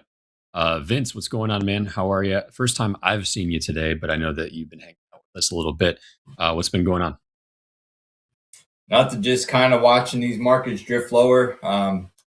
Look at the short side. I had a working order in there, but it got pretty much to those 80s, and looking for a little bit more of a push out of it up into like the 82 level, but we didn't get it. So watching it, looking for another opportunity to develop. I still like the short side here in the equities. When it comes to silver, I'm maybe hunting a short in silver as well. So we'll see how this session progresses as we're doing group coaching. Maybe we'll get a trade off here somewhere, but I think I like a short in silver at some point. Okay. Sounds good. So eyes on some shorts. Hoop, how about you, man? What's going on? Good afternoon. Good morning for you still out in the beautiful state of Arizona. Yeah, that's right. Been spicy today. My trade limit's getting close because I know my pain point a little bit, but I'm having a decent day. Caught along in that last dip, and man, am I glad I covered quick in the ES. Been trading a lot, traded cattle this morning. If you look at the chart up there, we kind of broke below like yesterday's balance and went right back through it. That market still has that underlying bull move to it. We broke through VWAP, and it was Katie by the door again. You heard Dolby talk about it. Man, even micro metals still are, Vinny, they're still a little dicey. I mean, it's a little better today. But man, scalability of more than a micro or two is still pretty scary in the gold. We rejected pretty good off that 5,000 level. So I don't know. Rotation back down. I'm kind of with you, Vinny. I think the short is a way to be just trying in good trade location is going to be the problem right now. Sounds good. Well, real quick, guys, before we get into any questions or take a broad look at the markets, I do want to tackle the live funded trader update for the day so far. Take a quick look at the top five. We got Ondis up top, holding a little over $30,000 today. We got Brian Sweet. W, $25,953.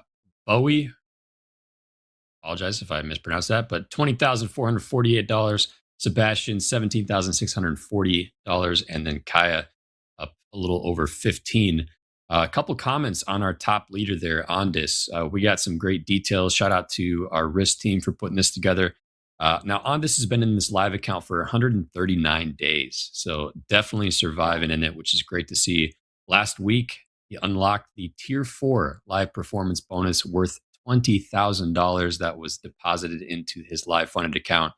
He's taken 2 payouts already this year, and he's also eligible for daily payouts. Regarding his performance today, he is done trading for the day. He's spoken with the risk team, and he's locked out for the day.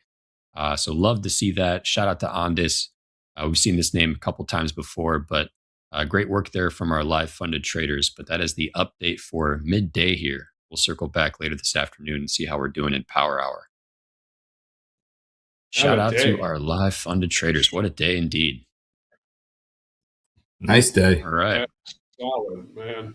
Absolutely. What's he trading, Well, Dave? Do you know what he's trading? I do not. JD, if you're back there, if you can maybe dig up that info, that would be great. But maybe, knowing how directional the equities have been, it may have very well been the equities. We will, maybe we can find out.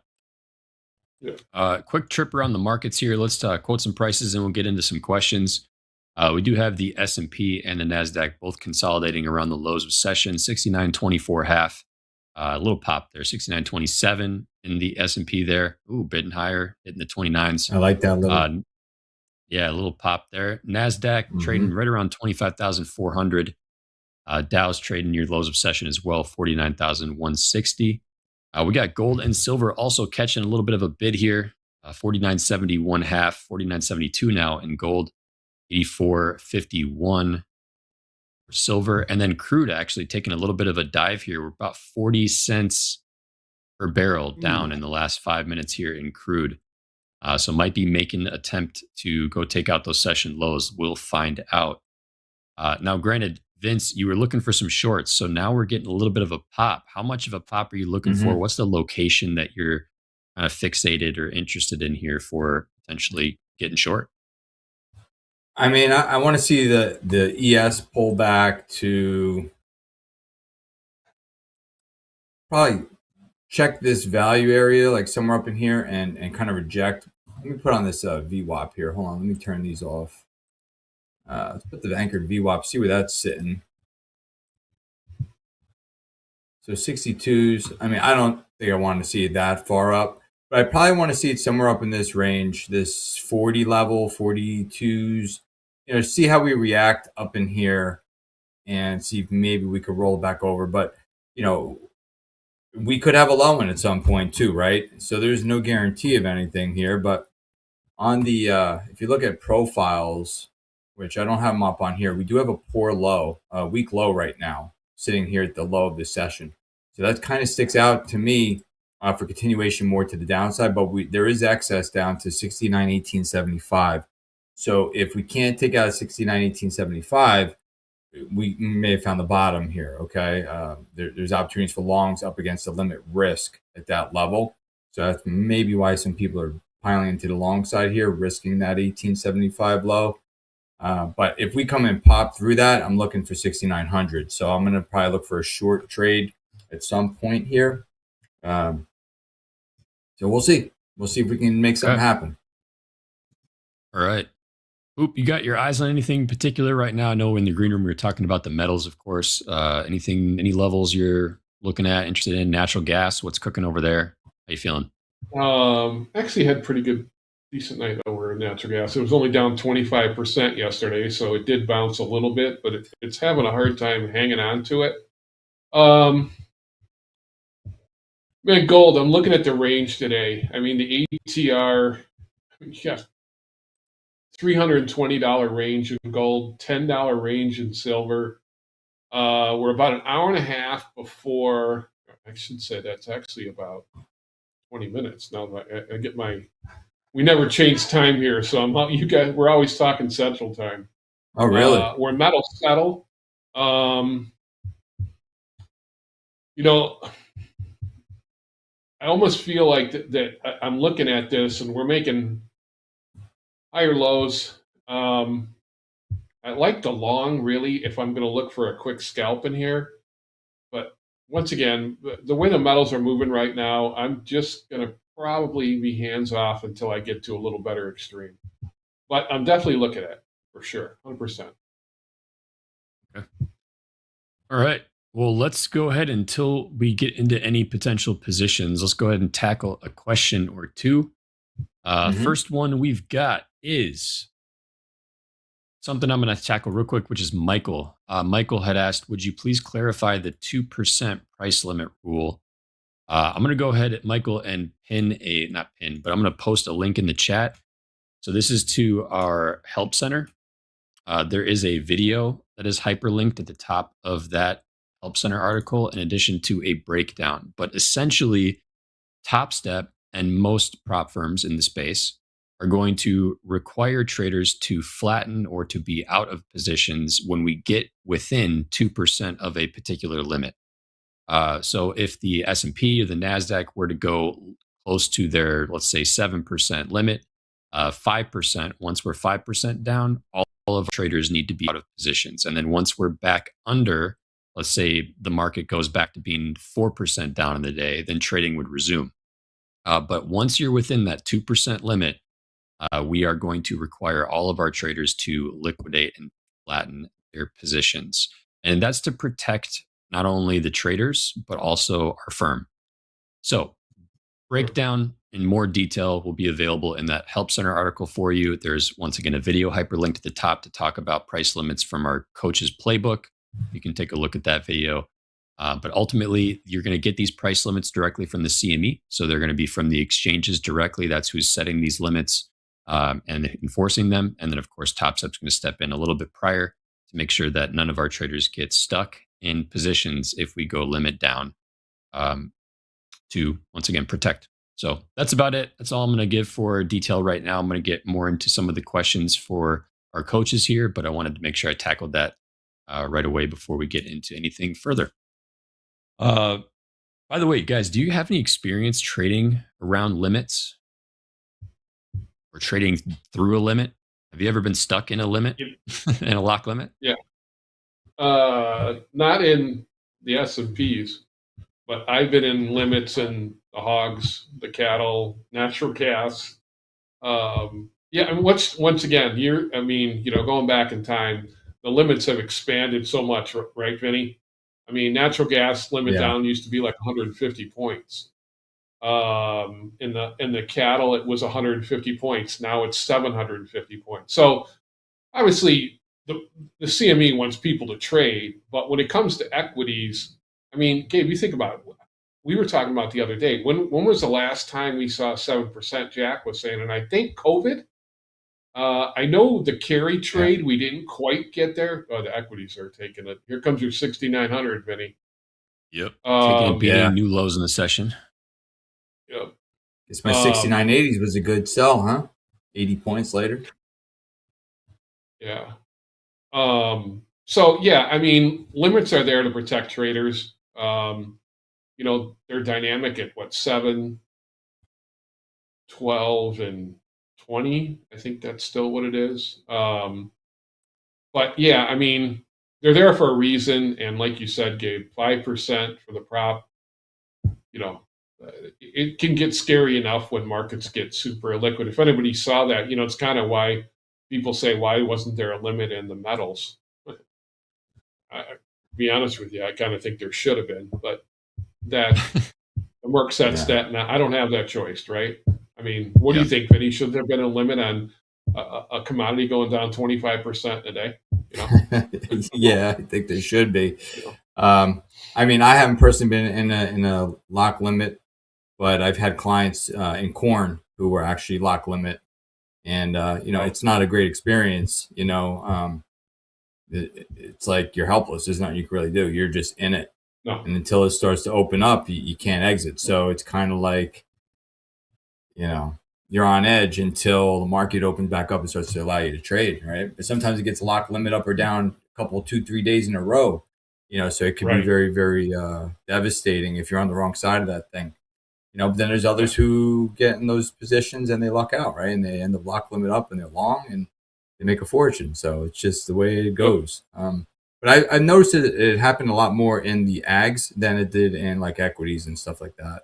100%. So, yeah, 100%. Ags, it happened quite a bit, actually. Yeah, with grains, it happens a lot. With drought or frost, any of that type of stuff. And meats, once again, it's always a supply issue, Vinny. Typically in ags, it tends to show its hand a little bit more. But with equities, I mean, it's such a huge entity. I mean, it needs to get pretty bad for that market to really go. And once again, I've seen it, but it can be. The only thing that happens though, if like the equities go limit, then it does bleed out into other markets, right? Because people have to start liquidating other positions in other spots because they got to move money around. So when equities tend to go limit, it can affect everything in commodities. So. For sure. I appreciate that perspective and sharing your experience with that, guys. Let's go ahead. Hoop, there's actually a question directly for you here from Anonymous. Shout out to Anonymous, whoever that is today. Wants to know a little bit more about your trading style. Now, I know that you've discussed in limited detail in general just about scalping. That's the typical, your short-term trader, intraday. You do trade a couple different sessions. You do kind of look at the markets in the overnight. You do look at it in New York. He says, or whoever this is, Anonymous says, I think he trades 1 to 2 micros, but I always see him being either up or down $500 to $1,000 on the day. Curious how he does it with just a micro or two. So you want to maybe give Anonymous a little bit more detail about just your style, your approach, your sizing that you typically stick with, Sure. and what they see. Yeah. So if I'm trading, let's say micro gold, I typically don't have more than 3 on, probably at max for me. I'm usually a singles and double guy. The problem I will get into is when volatility increases, is you tend to have to widen out because I like to scale in, scale out. So I do take on a little more risk. It's the environment I spent, a good chunk of my career in. And more often what I'm looking for is I do use range charts. I do use shorter time frame. Over the years, I've tried to widen out to be a trader that holds longer. But like if I'm looking at let's say gold right here now, I'll typically, if I'm looking for a scalp in here, I'll look for some consolidation. Sometimes it might early, like around 49.30 here. This would have been a nice spot to get along in here, and I'm risking, maybe, because I'm a scalper, I'm not necessarily a 1 to 3 guy. I'm 1 to 1 or 1 to 2. So I'd be risking, below 19 to maybe make up to upwards of maybe getting into 40 or 50 area. So I'm usually tighter in that. My problem is over trading. That's always been, not maybe trying to wait for the perfect setup and maybe take a C setup versus a B setup. And, once again, when markets get moving, I always say when markets go fast, I have to slow down because then I'm not managing risk in the perspective I am. I can take some pretty good swings both directions, but the biggest thing for me, and this is why I hang around Coach Paul, Deanna, people who tend to say, hey, we don't need to take every trade, wait for your best setup to kind of find for validation. And then when you're invalidated, great. If not, let it ride a little bit. And that, Gabe, too. I mean, you look shorter time frame, you're looking to take little chunks and maybe take, more singles and doubles and just stack those in a day. But that's kind of how I attack a day, Okay.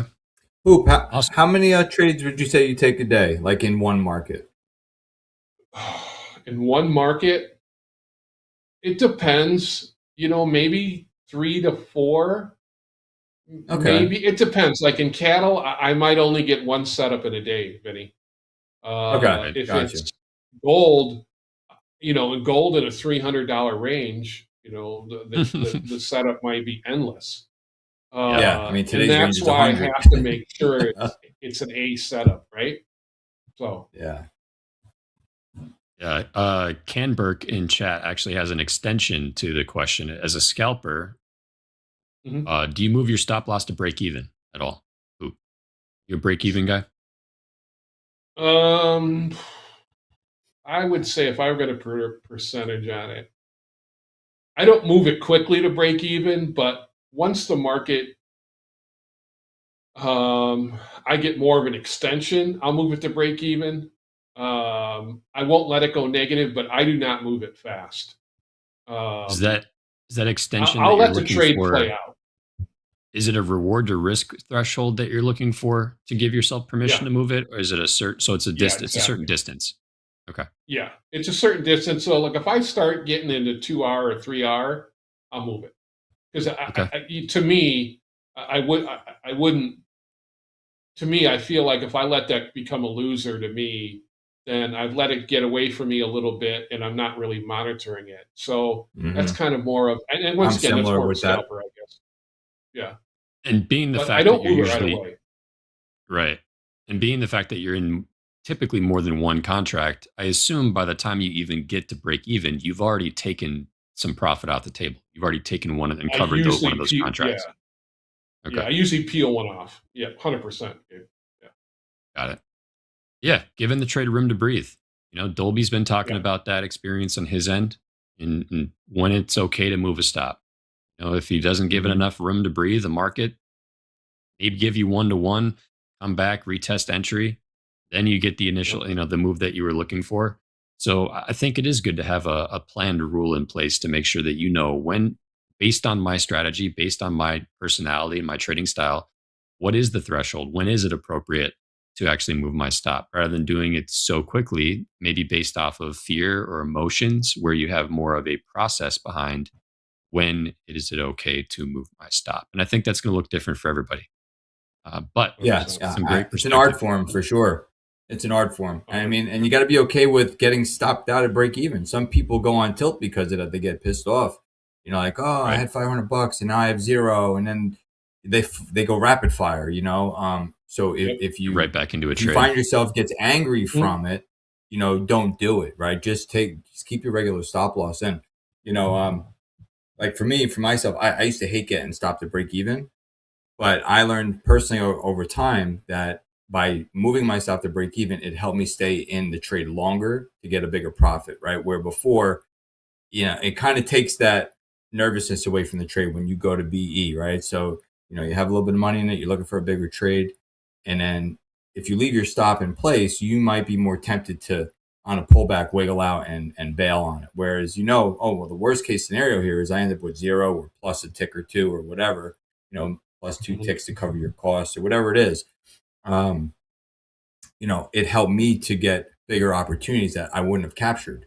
So everybody's different, right? Your mental state's going to be different. So it's a very, very like Hogue says, it's an art form, right? And there's no right or wrong way to do it.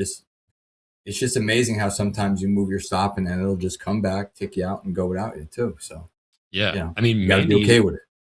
Mandy's a prime example. I mean, Mandy's very quick to move her stop, but she knows herself really well. She has a good eye for the market and understands her process well enough to know that, hey, even if I do get stopped out, she's more than willing typically and is going to have another setup just around the corner, knowing how quick she is to take her trades. And yeah, that's good. I mean, it's good risk management, and the saying, it's cut your losses short, right? And let your winners run. So that's what it is. So she's taking her losses the other quickly, thing too, and Vinny, you got to let her winners go.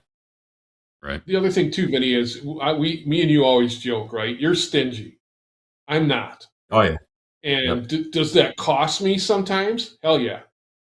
Absolutely. Because, I'm willing to sacrifice trade locations sometimes to be in the trade where I might take, some heat where, New lows and equities, it's just one of those things where it's different for every trader, right? Because Vinny, I mean, does it get when you just miss a trade because you got too stingy and then it goes your way? That, like you said, that can eat at you. So it can. It can. You got to be mentally strong for sure. Yep, absolutely. I agree with that.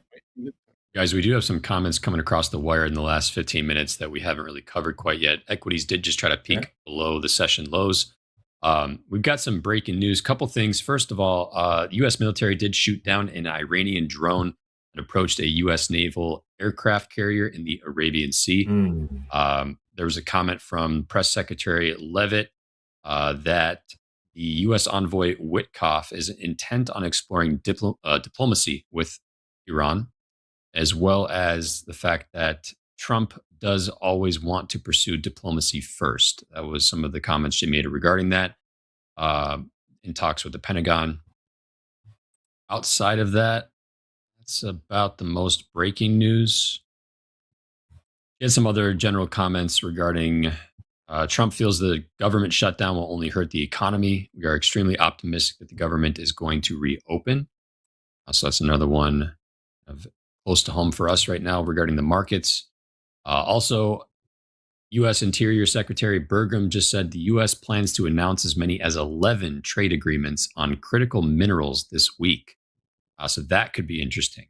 Might be hearing some more as the week progresses regarding critical mineral agreements and where those might be coming from. New lows, by the way, in the NASDAQ here. S&P also just popped new lows, 69.10 half in the S&P, 25,320s out in the NASDAQ. Dow's not really making new session lows, but see if that follows. Didn't really get a chance to get in there, Vinny. No, we did not. Not much of a pullback there. Telling you. Yeah, it's giving you a little pullbacks, but just not enough, right? But yeah, it is what it is. Maybe it'll give us an opportunity later in the day. We'll see. We'll see. I mean, silver though is looking interesting right now. I'm thinking about taking a short. The only problem is, you know, I moved from silver, so I started trading silver in a practice account because I've never really traded the product before.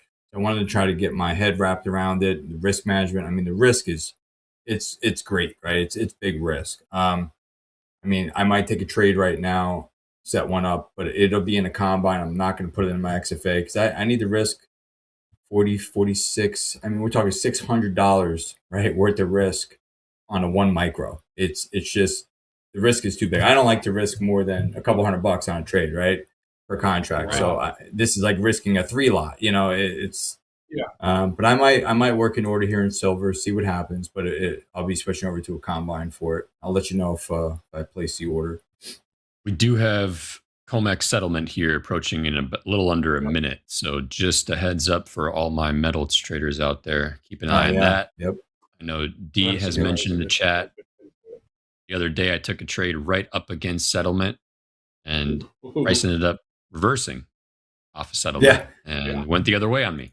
Momentum died off and we'll see what happens here. Go ahead, Vince. That's a funny story. That was like last night. I was doing one of my evening sessions in Discord and I'm in silver and it was looking great. And I didn't realize, I lose track of time, right? I'm in there, I'm coaching, I'm teaching, I'm explaining.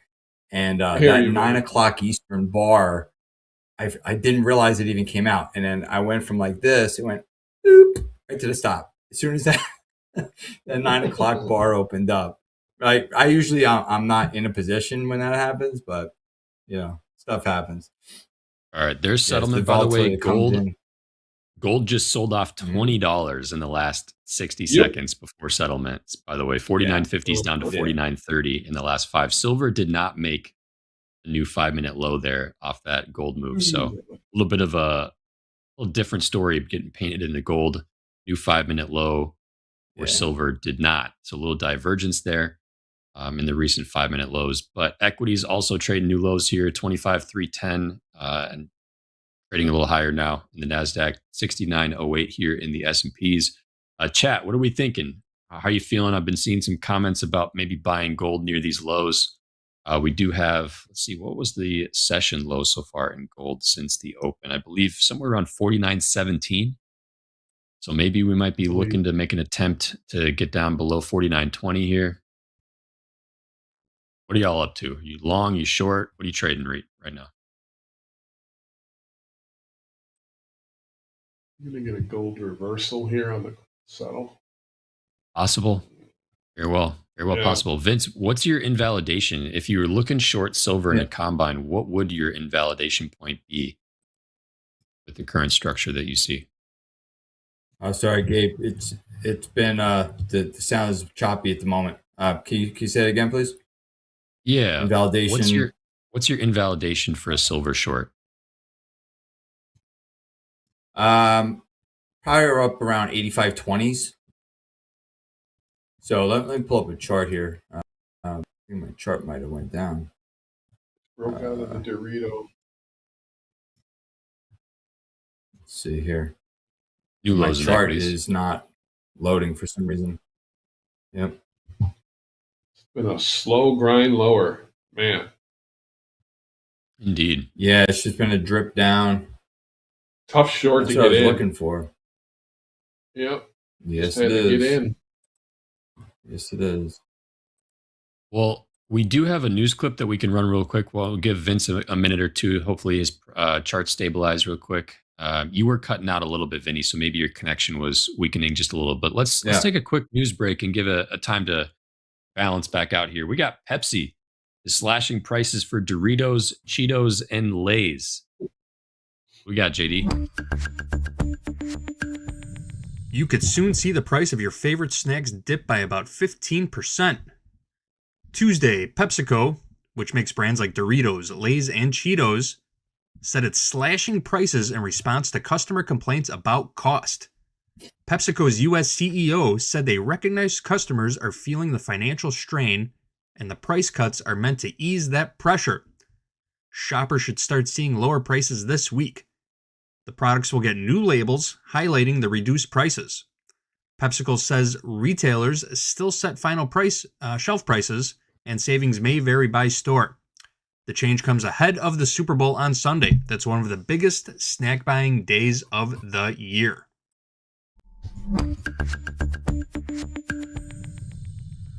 See ya. Well, all we needed was JD to come in with some Doritos news, because gold just sold off and tapped 4,900 in the last couple minutes here. Another $25 down here. And we just broke the Dorito. Yeah, we broke the Dorito. We're peaking below the low from about 5 in the morning Central Standard Time. We might be, let's see if buyers want to step in around these 4,900s, or if we are going to end up getting back into those 4,800s.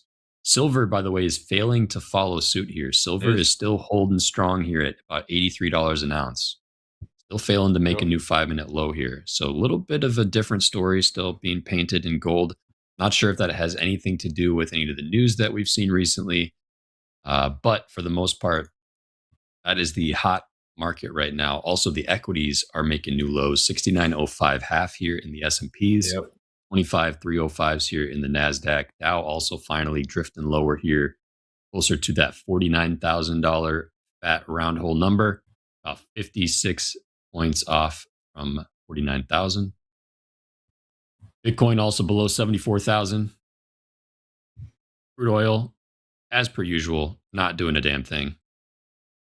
It did bottom out around $62.60 a barrel, but we're right back around $63 a barrel here in the last 5 minutes. Oh yeah, Session V went down there at 48.98 in gold. 48.88, you said? I got 48.98 on my 30 minute. Okay, got it. Yep. Well, we are obviously 5 minutes post settlement here. Maybe this was one last little flush that we needed to run some stops, and maybe we bid higher from here. We're about $23 already off the lows that we just made in gold here. Let's see what happens. Anybody catch that short on gold? I know people were trying to long gold. No. Anybody catch that short in chat? No, Vince just didn't get the pullback he wanted to see here in silver. I'm working a short in silver right now, so we'll see here. Okay. Where's your offer at? I mean, it's after hours, but 84.54 half. I'm gonna try to do a little scalp fade. Okay. 84 half. See if we can get a fill. It's not really for a Vince scalp risking $600, but here it is. Yeah. Scalp, huh? Your stop's just briefly above that last little high there on your bar chart. Yeah. 85. Yeah, I don't want to 17. risk too much on it. Yeah, I mean, normally I'd probably risk a little bit higher, but it's just too much risk in this market to really. If I'm wrong, I'm wrong. That's it. Yeah. So fail quickly. You can always re-enter. I don't want to take too much. Reappears. Exactly. At least give myself a second chance, Yeah, for sure. Spencer said, "When is Top Quiz?" Man, it's been a while. I know. Maybe someday. Maybe someday we'll bring it back. For right now, though, not in the cards. Shout out to Eddie. Miss you, Eddie. Hope you're doing well, man. Eddie, if you're watching, we miss you, Eddie. Hopefully you're doing well. The king of Top Quiz. All right, let's get to another question here. We have a question from Simon. I don't really know how much perspective we'll have. I'm gonna lean on the coaches for this. I don't have anything to really comment on. But Simon asked, "Can you talk about different ways to understand when smart money will move?" So essentially, trying to get on the side of institutions.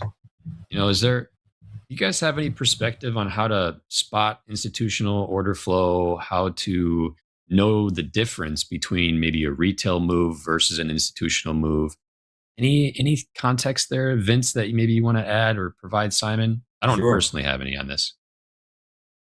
Yeah, so normally it's going to be around support and resistance levels. So it's going to be a level. It's not going to be a specific price. So they tend to do a lot of business in certain areas where there's liquidity, right? And usually where our stops are is usually probably where they're entering. And you need to, like, those pivot levels, like Coach Paul's been teaching. The market is forced to adjust positions at certain levels, right? So when they're in a certain range, right, and price gets to a certain level, and if it breaks through a certain area, they may be forced to then readjust and then enter into the market again. So sometimes you'll see the market, get close to an area, and then it gets blocked out, and then it'll bust through it. And then a lot of times they're readjusting their positions when these bigger long-term levels are broken. I would assume some of Hoag's weekly kickoff levels tend to be probably areas where those bigger players may be. So I think that's probably a good thing to know where those weekly kickoffs are. But they're forced to adjust, right? They can't just they don't like to show their hand, right, when they're entering into the market and they accumulate. And it's interesting, like with Delta, is kind of a read as to what may be going on with the longer term trader, right? Because if they're absorbing those orders, it kind of gives you a sense where, the market won't really go far because they keep on absorbing. Let's say that there's a lot of people selling, the Delta is negative and it's negative and they're hitting it, and then there's longer time buyers who are accumulating their position are absorbing all those shorts, right? They're absorbing the shorts. And then what ends up happening once they absorb all the shorts and there's no more, they start to push the market up, and then the shorts start to cover, and it helps move those positions in their favor. So that's kind of how I see it. Like, you don't know exactly where they're at, but I do it based on like support and resistance and pivot points that I'm looking at. What about you, Hoop? For me, it's open interest.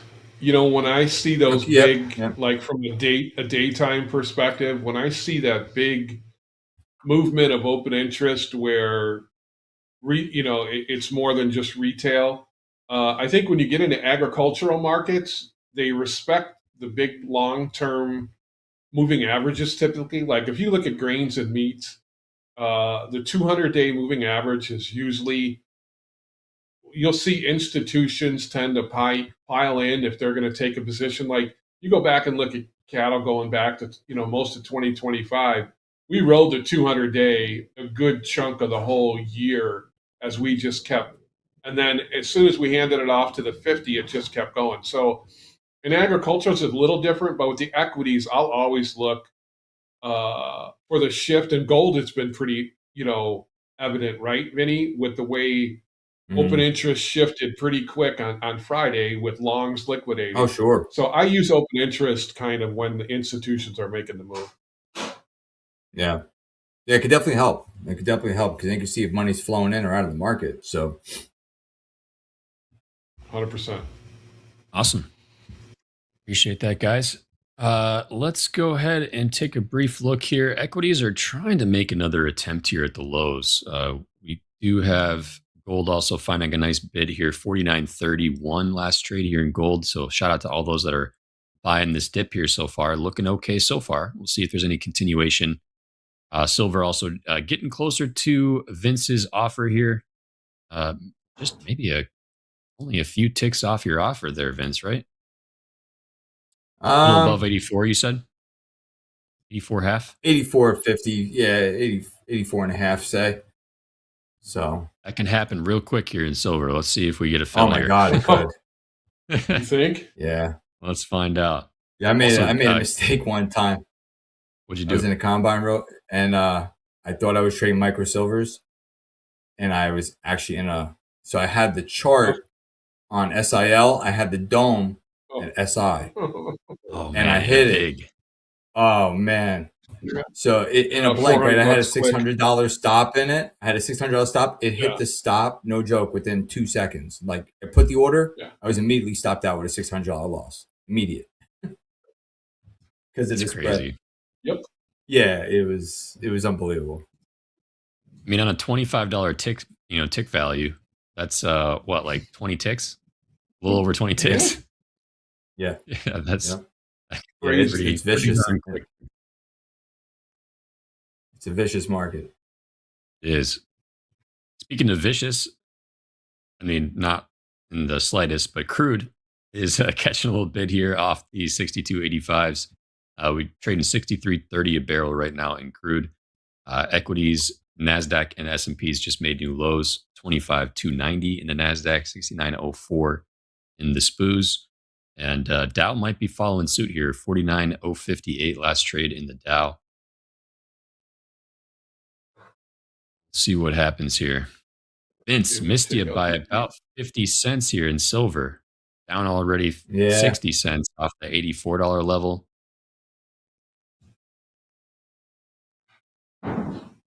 Yeah, it got Struggling to get 84.07. Yeah. 84.07. Not much of a pullback for you there, unfortunately. No. We got to stop being cheap.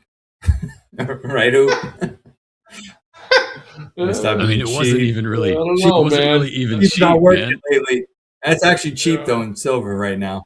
When you're getting $15 moves, 20 cents. That's a cheap, miss. 30 cents, 50 cents.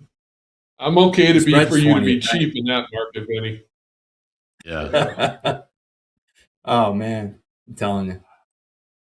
Let's see. What do we got cooking right now? Bitcoin futures still trading around $74,000 a contract. Where's spot Bitcoin at?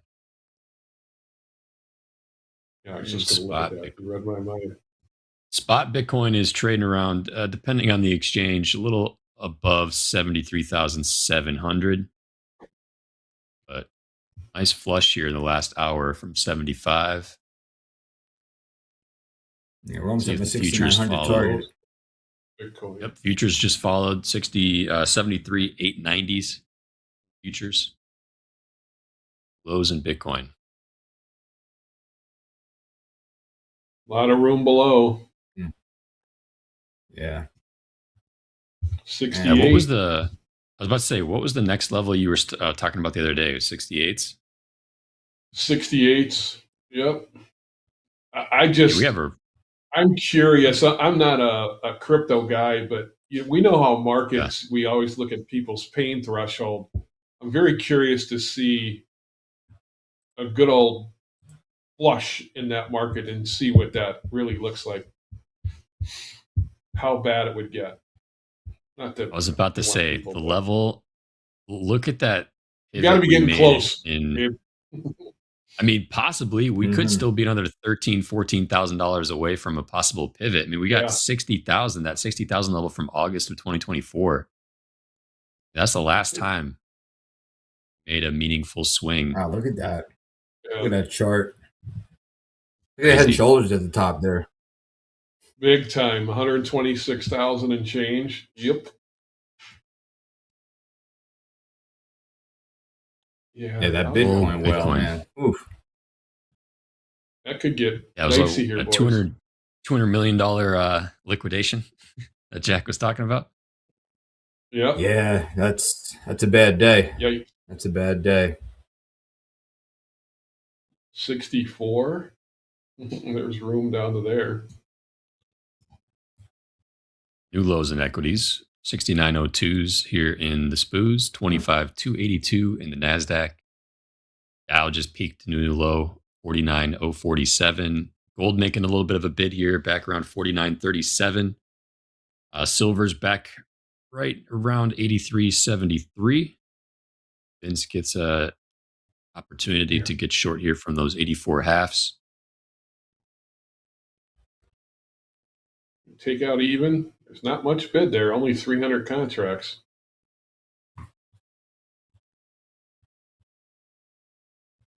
By Bitcoin. Which market? Bleeding out. ES. There's not much bid down there at even. Only 300 contracts. We're 1,000 lots all over the place today.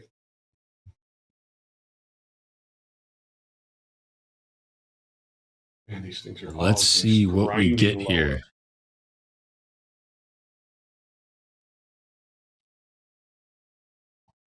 Where's Delta? Oh boy, just a slow drift lower, right? Just sell one, sell one, sell Yeah, one. anybody who's been trying to bottom pick the equities today just Oh, continues to run just bleed over. Yep. up. Yeah. Every green bar in the S&P Yep. here in the last 2 hours Swallowed up. immediately. Yeah, I can't wait to see the open interest though tomorrow morning to see what occurred today. You know, that's going to be interesting to see. You know, is this money flowing out of the market? Is it coming into the shorts? What is it? We'll find out tomorrow morning. Yeah, All maybe that you negative can, delta is flat now. Right. Vince, I know you'll be popping in during fast markets again. We got you actually coming in at 9:30 Wednesday through Friday. So maybe when you pop in tomorrow morning, we can touch base with you on what you're seeing in the open interest side of things. Sure. Yeah, definitely. Definitely be interesting to see it. All right, 6900s trading right now. There it is. The S&Ps. Call it, Here's my Vinny. target. I'm gonna start trading options. Jeez. You want to get long down here, Vinny? Oh my goodness! I'll tell you though, a friend of mine, he had $75 silver puts on, and he had long put 75 puts in silver. He did very, very well the other day on Friday. I bet. Closed him out for a hefty profit. Didn't spend a whole lot of time underneath that though. So hopefully he was quick. It went yeah. He was pretty quick to take his profits, I assume. Yeah. On the pullback. All right. Well, the metals make some new lows. Silver looking like it may want to do so. Trading right back around 83.115 here. Gold turning over a little bit, just shy of those 49.40s, 49.25 last trade here in gold. See if the equities continue to grind lower here. NASDAQ 284 is trading out. S&P's hovering right around 69.02s. About 10 minutes left here in the session, boys. Man, this hour just flies by every single time. Yeah, Even though these markets are slow. We've had some price action lately on this hour. Yeah. Yeah, there's been. Oh, man, that chart looks ugly. Yeah. Well, that's all the questions that we have today for group coaching. Shout out to all those that submitted questions. Make sure, if you do have questions, we got 3 days left this week. We'll post that group coaching form every day during fast markets. Make sure you tune in, hit that link, and show back up for group coaching. We always appreciate everybody's engagement, hanging out with us in chat. See what the Ags did today. Not much. Range bound, pretty much. Yeah, not much. And this not this time of year, right?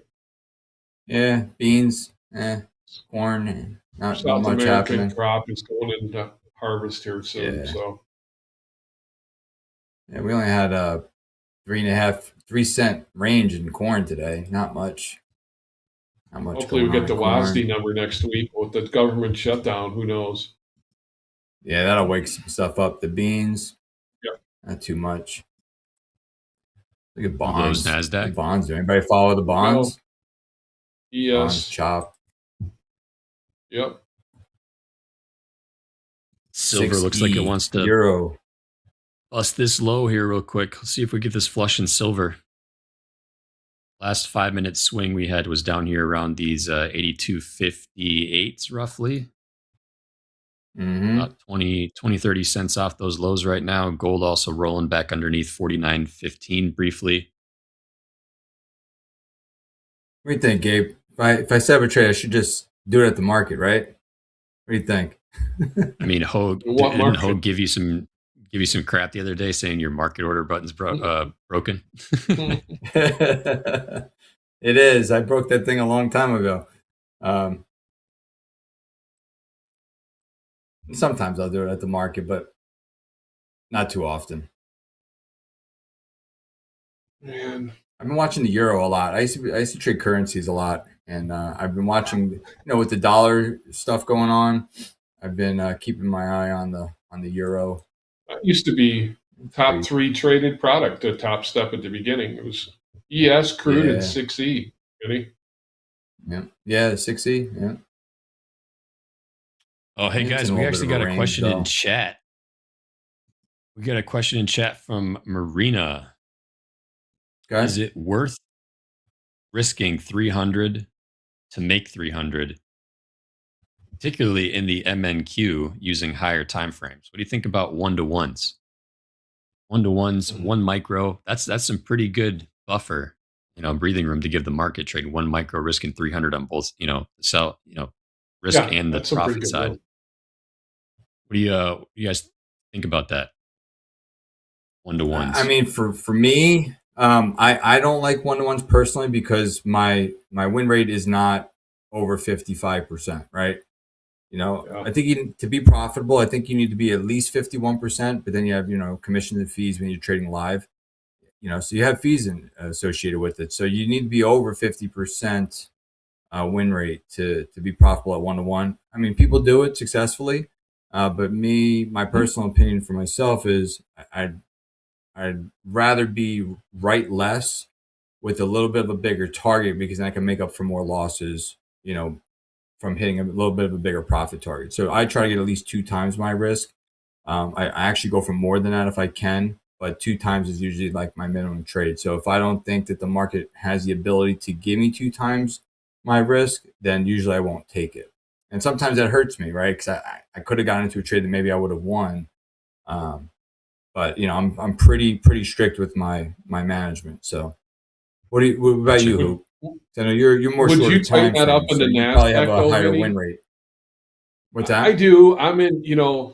When I first started doing it, I used to be a guy in the low 70s, but I've tried to train myself to get a little better risk reward. But in NASDAQ, man, it's different. I mean, I watch Gabe trade it a lot when we're 3-man weaving it, and I think 1-to-1 in NQ is fine. I mean, you do that most of the time, don't you, Gabe? I mean, Yeah, that's my average. A little above 1-to-1 typically. So I think relative to NASDAQ, I think it's okay in that market. I don't think in ES it is. Man, I wanted it. I don't trade NASDAQ too much because the stop has to be bigger, right? It just has to. The ranges are bigger. I mean, what's the average true range for daily true range on the NASDAQ right now? Anybody have that number? Compare that to the ES. I can find out real quick. What's the NASDAQ, like 3 times the range? Current daily ATR 449 in the NASDAQ over the last 14 days. So do that on a 1 lot, right? So that's 449 times 20. So you're talking 450 times 27,000, right? So you have $7,000 worth of daily risk on a 1 lot. What about the ES? Yes. You got it? Yeah, I got it. Hold on. A little over 83.5. Daily. Yeah. On the daily. 83. Yeah. So big difference. I'm long 2 micro ES here. All right. Oops, getting long. We're closing up shop here for group coaching, guys. Time flew by. We're grateful to spend time with you too, as always. I love hanging out with you. But it is time for the next segment. Who do we got? We got Anne-Marie. Anne-Marie coming to hang out. I think JD's driving. Oops, sticking around. So carrying that long and ES into the next segment. I'll keep in touch there. Vince, we'll see you tomorrow morning at 9:30 a.m. Central for Fast Markets for a drop-in, talking about open interest, see how you're cooking up tomorrow morning. But gents, thanks as always. Chat, we appreciate you. We love you. Stick around. We'll be right back. This is Topstep TV. Let's go. See you later. Meal, oil. You want to buy some soybeans? Soybeans. Who wants soybeans?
Good afternoon, friends and traders. Welcome back to Topstep TV. It's time to trade with Topstep.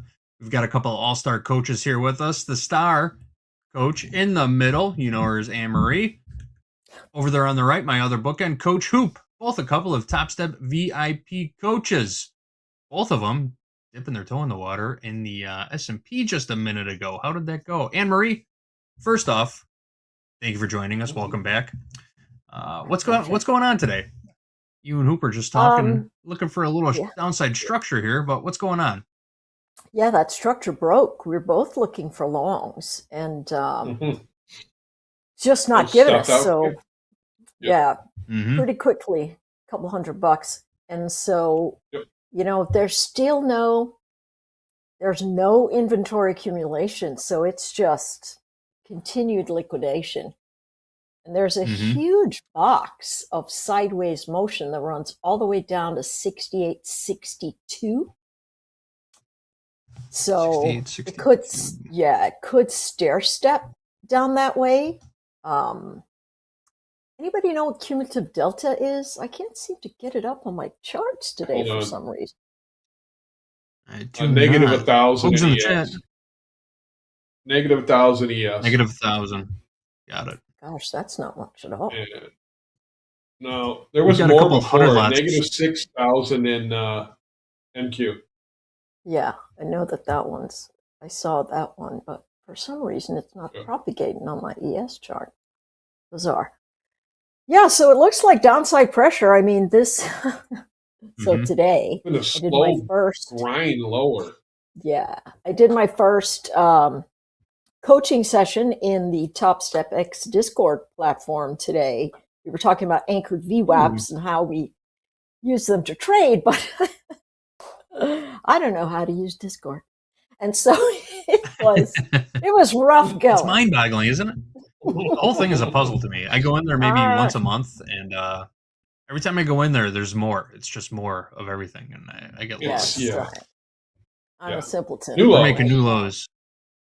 Yeah, 300 lot just popped up at 92 on the dome.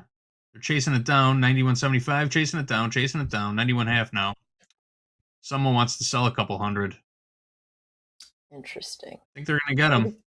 And they just got them at 91. They went down to 91 on that filled. Someone sold roughly 300. Sell, Mortimer, sell.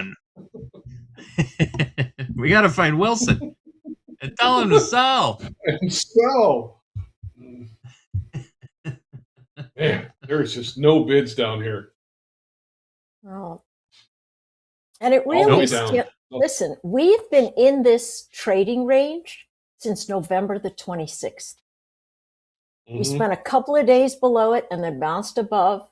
One day below it, bounced above. So in the big market analysis, it looks like, you know, big money's just going through the ranges. It's like that giant corn range that you talked about that one time, JD, only, you know, JD. 6 months. Yep. I brought it up again yesterday. Probably my favorite chart of all time. 20-year.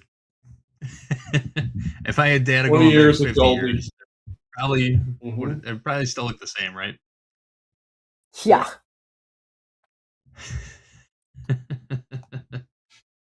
The rules are so simple. How do we get it twisted? I don't know.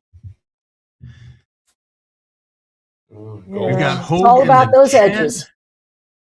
It is. We've got Hogue in the chat. Maybe throw in a Delta update whenever you get one. Whoever sold those 68.91s were sitting right on top of that price. I watched it tick down. They chased that market down tick by tick by tick to get that fill. I saw that. Yeah.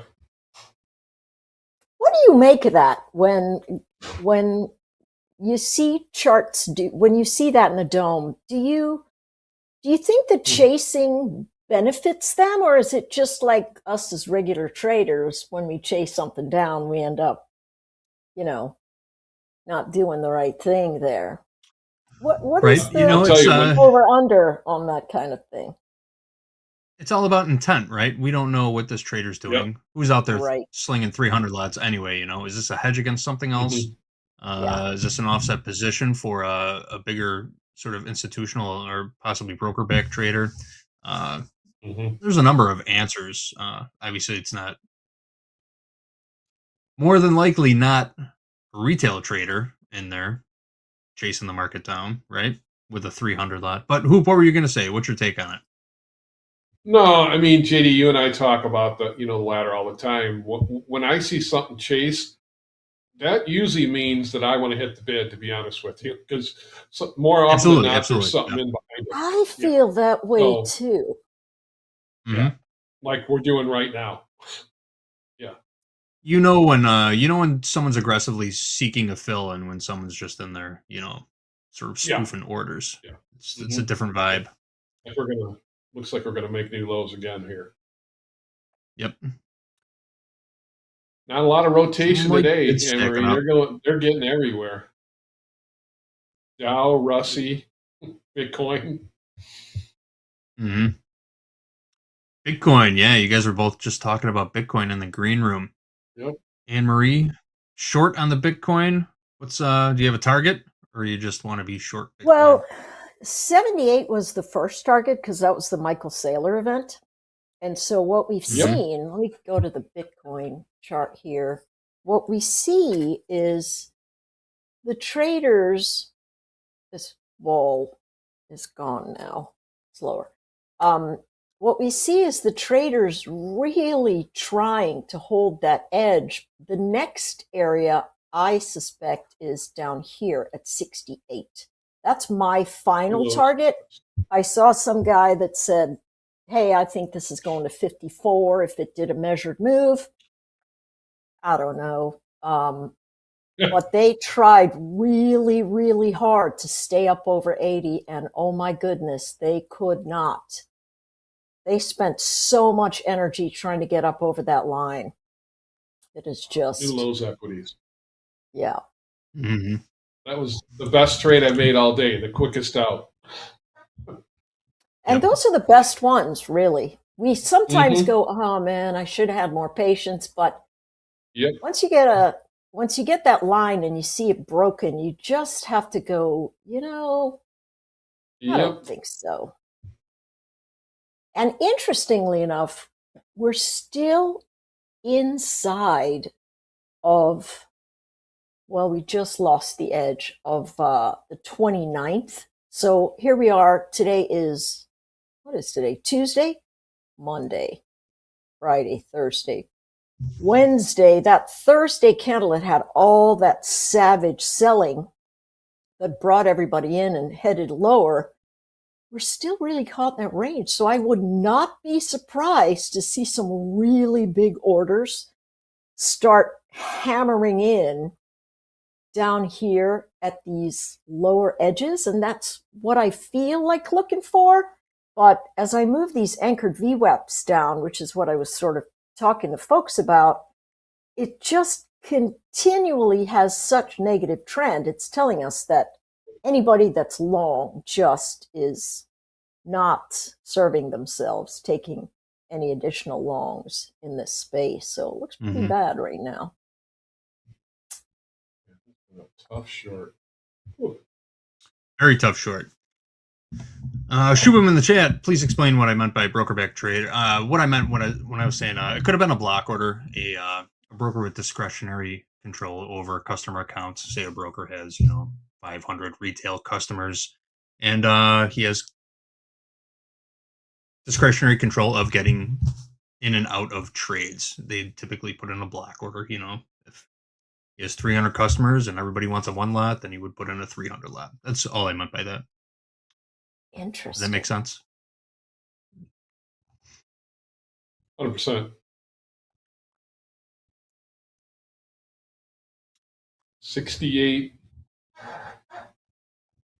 don't know, 68.40-ish. Maybe there's a little bit of support down there. Right back to 91. This thing's bleeding lower.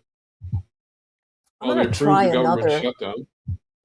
That's, I saw that and I went, oh my gosh, for real? Yep. Just, what a dumpster fire. Oh, right? God. Is that, Oop, is that a buy? No, I just avoiding government shutdown. That's what my brain said. JD.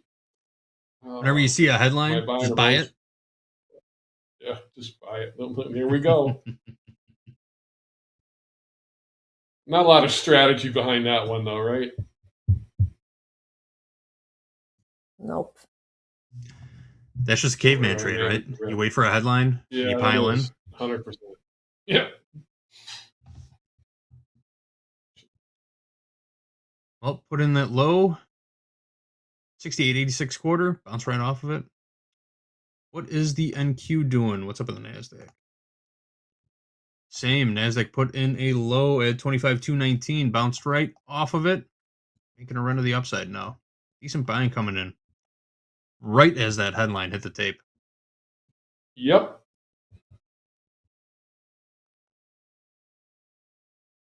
And then Bitcoin bounced too, Anne-Marie. Oh, did it? I'm not even looking at Bitcoin. Yep. Yeah, it went right from 73 to 74 in a blink of an eye.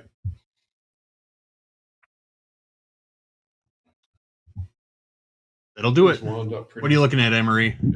You look like you're concentrating very hard on something.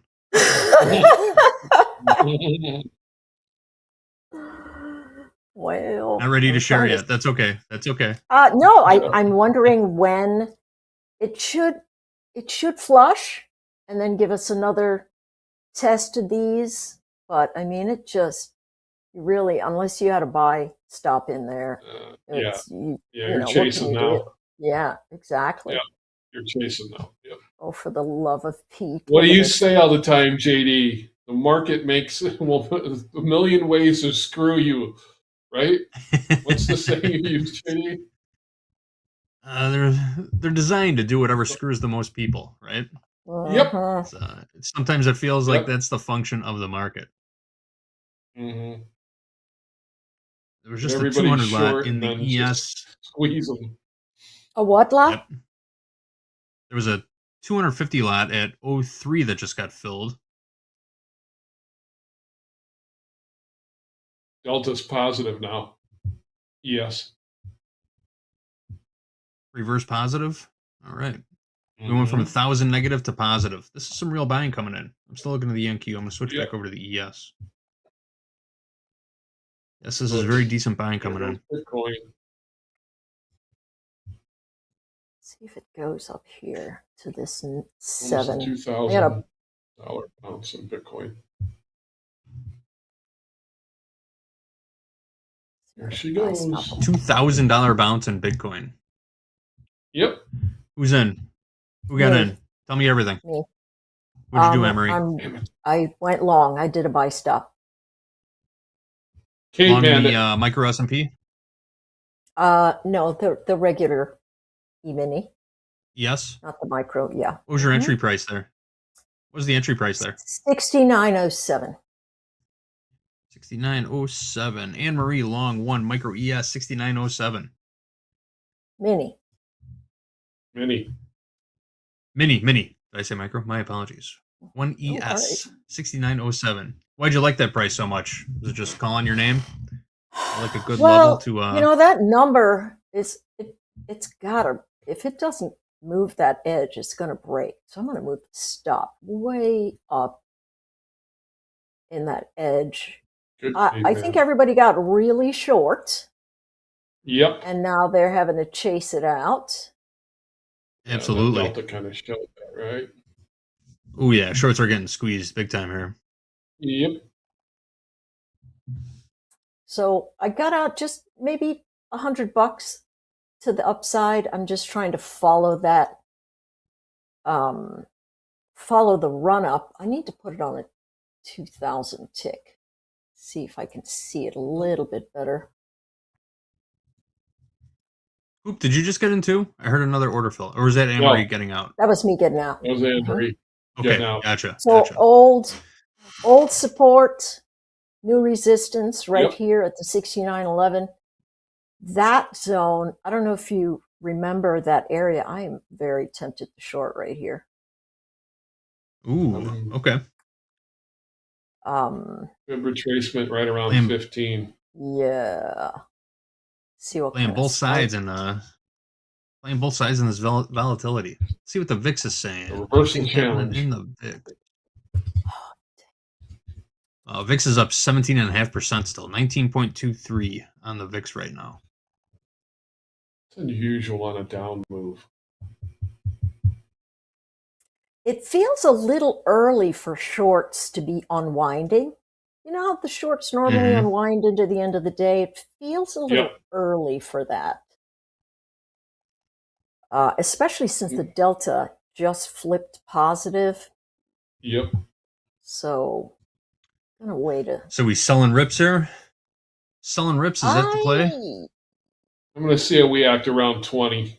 18 to 20 area. 69, 18, Yeah, 68. that 18, I think, is 15 to 18 is the storyboard. See the wicks showing up on this 2,000 tick chart? Let me see. Might make my chart a little bit bigger. Yeah. All these wicks showing up right here. They're really trying to push it higher, but a lot of supply saying, you know, not so fast. But if we break the low down here, then we'll head back. So I'll do a sell stop at 07. Ooh, okay. I like that level, 07. Getting Yeah. long at 07, getting short at 07. Yeah. Feels like a noisy patch. But as long as those lows keep holding there. I put some resting orders up there at 18, 19 to sell. Okay. 18, 19. I've got an overnight VWAP up at 58.59. Matches up on both the 5-minute and 15-minute chart in the ES. Taking that 11 short. You might get another shot at the 11s. Scale down to a smaller time frame. Lower time frame. Yeah, those wicks, look at them having a battle zone right there. Those wicks. Yep. It's all the 11s you want right now. No pressure, Amory. No pressure. No pressure. No pressure.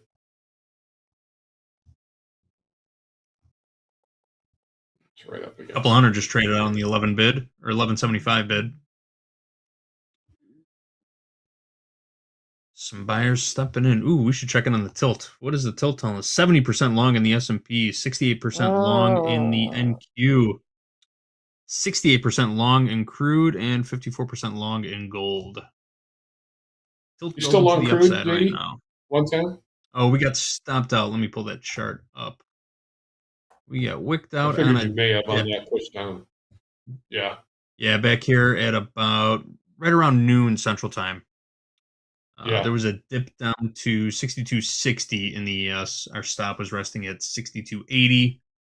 Took a slippage, took a heat. 62.79. We exited that trade. Made $110 on crude oil for the opening range breakout this morning.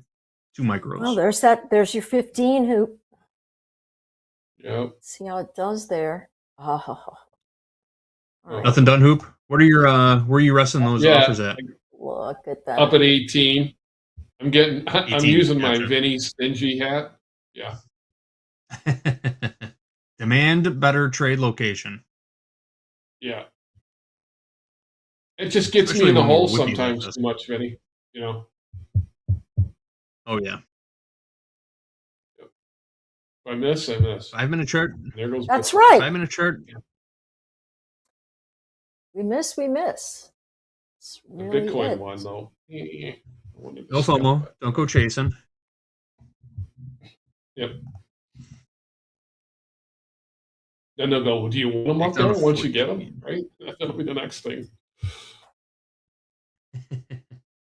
Dan Emmons wants to know, Vinny? He's a couple comments above you, Dan Emmons. Vincent. Coach Vince. Coach Vince. Vinny 2 ticks. 16s trade. You might get these 18s, hoop. Yeah, I'm right there at Bitcoin's 69, ripping. 1750. No new headlines since 5-point the stop. last one.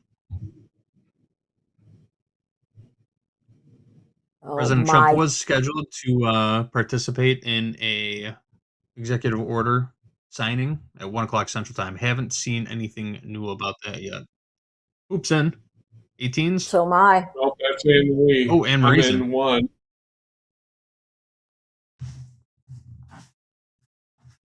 Both short at 18. I'm short at 69, 1750. That's 1750. Got it. Oop, did you get one? No? Still making high. I got one. I got one up there, and I'm about ready to maybe. We'll see here. All right, we've got battling short positions. Who's going to flinch first? I'm short too. Micros. 2 micros. Oop, short 2. 17 3/4. Average price 69, 17 3/4. Still pumping. Higher lows. Don't like them. But we shall see. Is it too late for a perfect V-shaped recovery on the day, do you think? I knew you were going to say that, JD. So equity, drawing like, us the right? treasure map. Why not? Right? Right? MP calls it the treasure map. The V marks the spot. That was one of my favorite ever, watching him draw that. That was just great. The treasure map. The free money map. That or when he hit the when we traded 5,000 in the ES with the 50 lot. That was a thing. The early days of TV. Yep. Everyone. Oh my gosh, those were so fun. I was just thinking to myself, I miss MP. Just slinging orders with us. It was so much fun. Sell you 50. Sell you 50. 50 more. The good old days. 16 last trade in the S&P, 69.16. Got a couple of short trades in the money so far.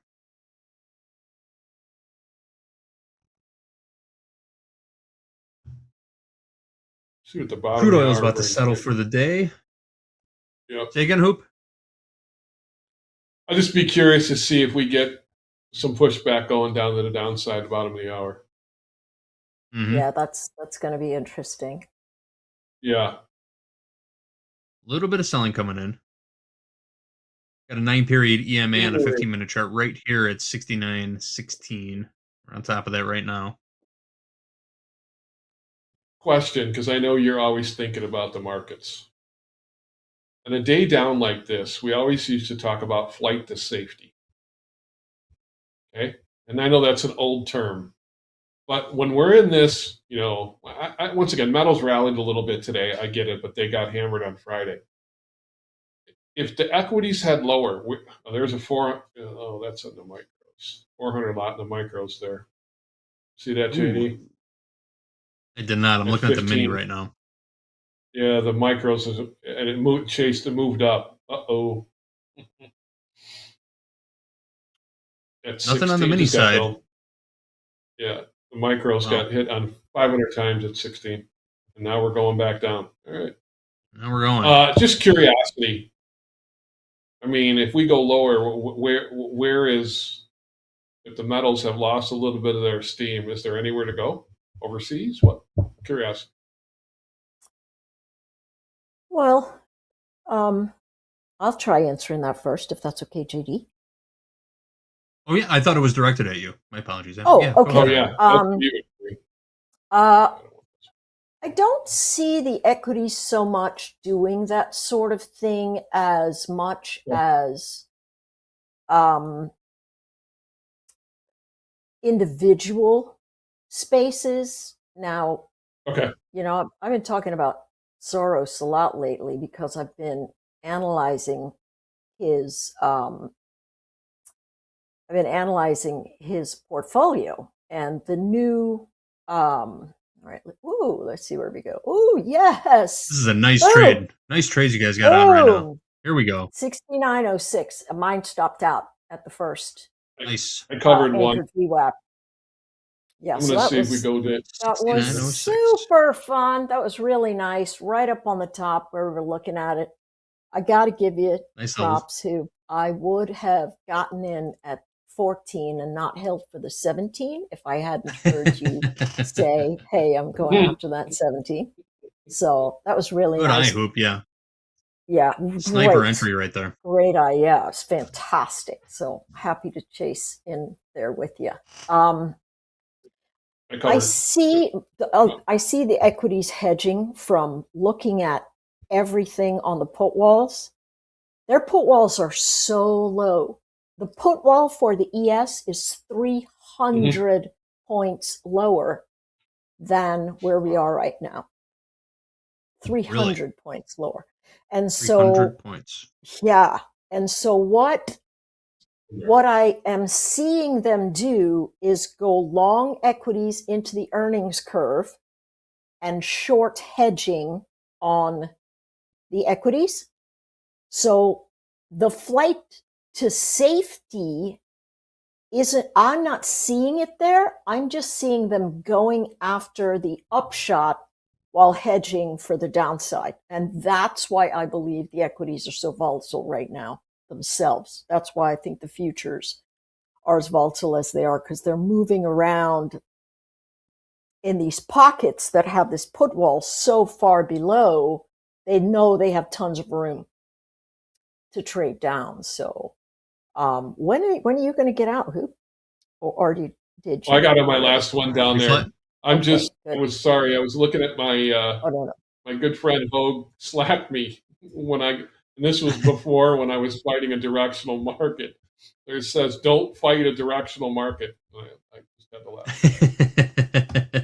Hogue knows my weakness. Wise words from a wise man. Yeah. Mm-hmm. Yeah, I covered the rest on there. Checking in on the 7 and 3. Tilt started pairing off a little bit. The S&P tilt was at about 56 a second ago. Now we're at 60-40 on the tilt to the long side in the S&P. 63% long in the NASDAQ, 66% long in crude, 53% long in gold. No change in gold. So we did see the tilt pair off there. It was just above 70%. As Anne-Marie and Hooper getting into these short trades. Nicely done. It was a great trade all the way around. Yeah, really pretty. Really pretty. The chase up and the comeback down. That's nice. Would you take it again if we get back up there? It depends on what the anchored VWAPs are telling me. So I anchor it on the recent high and the recent low to see if they've got converging ranges. And I'm not sure I would, because everything seems to be running to the upside there. But I could, but what I would do is a stop buy if it runs above that 69.18. Yep, makes perfect sense. So you move it. You put an anchored VWAP on all those moves, huh, Anne-Marie? On the Not recent just highs and recent lows, yep.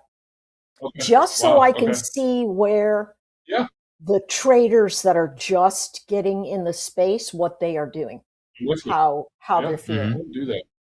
Interesting. Yeah. Very interesting. I'm going to mark that down. Anchored Yeah, VWAP it on really, recent highs and lows. it really works So if you're looking at slope. How recent, particularly. Anne-Marie, on that? Like 69.77, would you have attached one up there? Those Yes, highs? there is Or are you one. talking- No, I actually had one at 69.17. And it came Okay, up so you there. got And so what I was looking for was the structure. Can I stop making new highs? So I got in at that double top area right here at this second one, because I thought, you know what? I think this is going to go. I was underwater for maybe 2 ticks. And then I saw the structure break. I saw the new low come in. And I thought, all right, I can hold on. And then I just walk it down into the next region of the space. So I got you.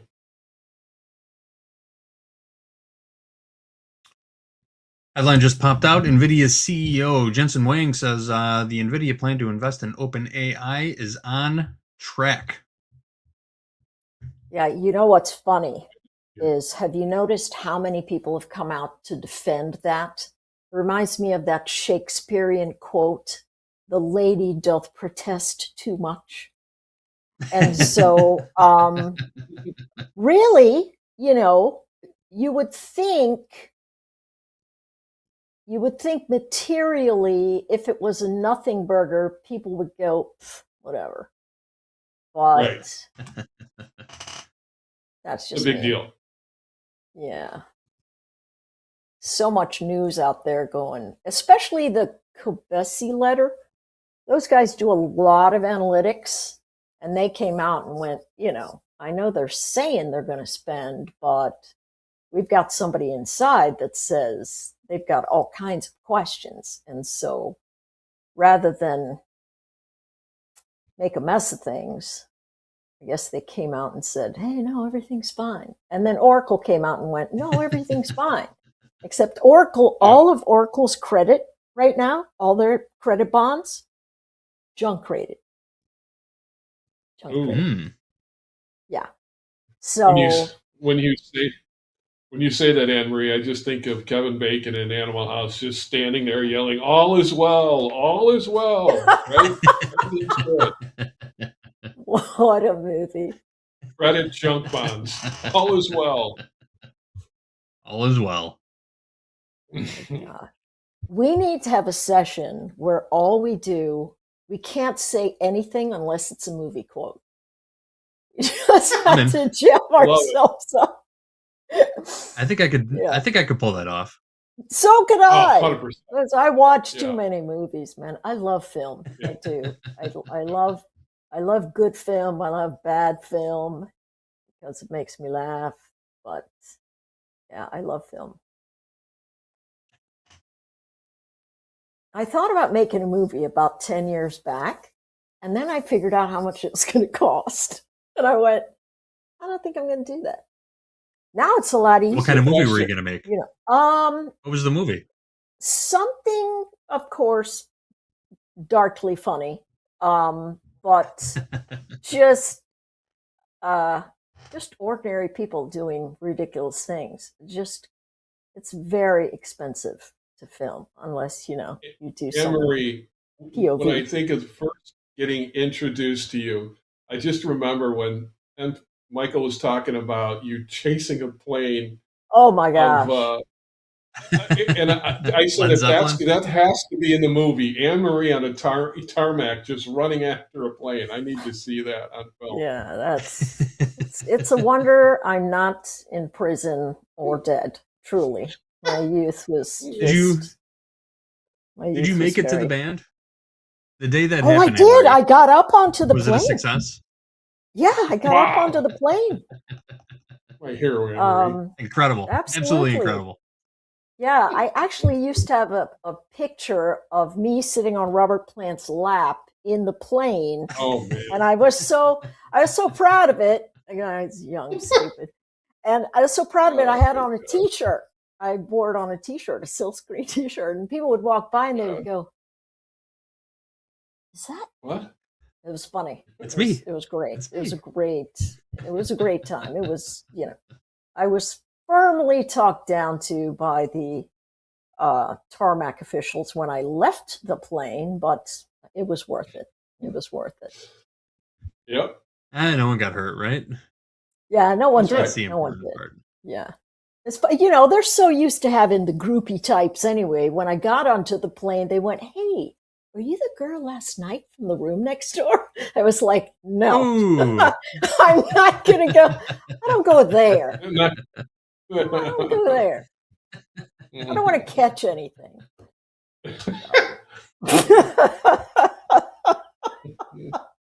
Good call. Good call. Yeah, definitely. All right, guys, before we get too deep in the woods on this subject, we're going to bring in Gabe for a quick news break. Disney has announced who will take over for Bob Iger as CEO. Tell us everything, Gabe. That leadership role will go to Josh D'Amaro. He's the current chair of the company's Parks division. That could be welcome news for investors who have watched Disney stock struggle for years. The company is involved in several highly competitive spaces like streaming TV and movies. Its theme park division, though seen by many as Disney's rock, it can typically be counted on to deliver profits when other divisions are struggling. Disney TV head Dana Walden will become president of the company and chief creative officer.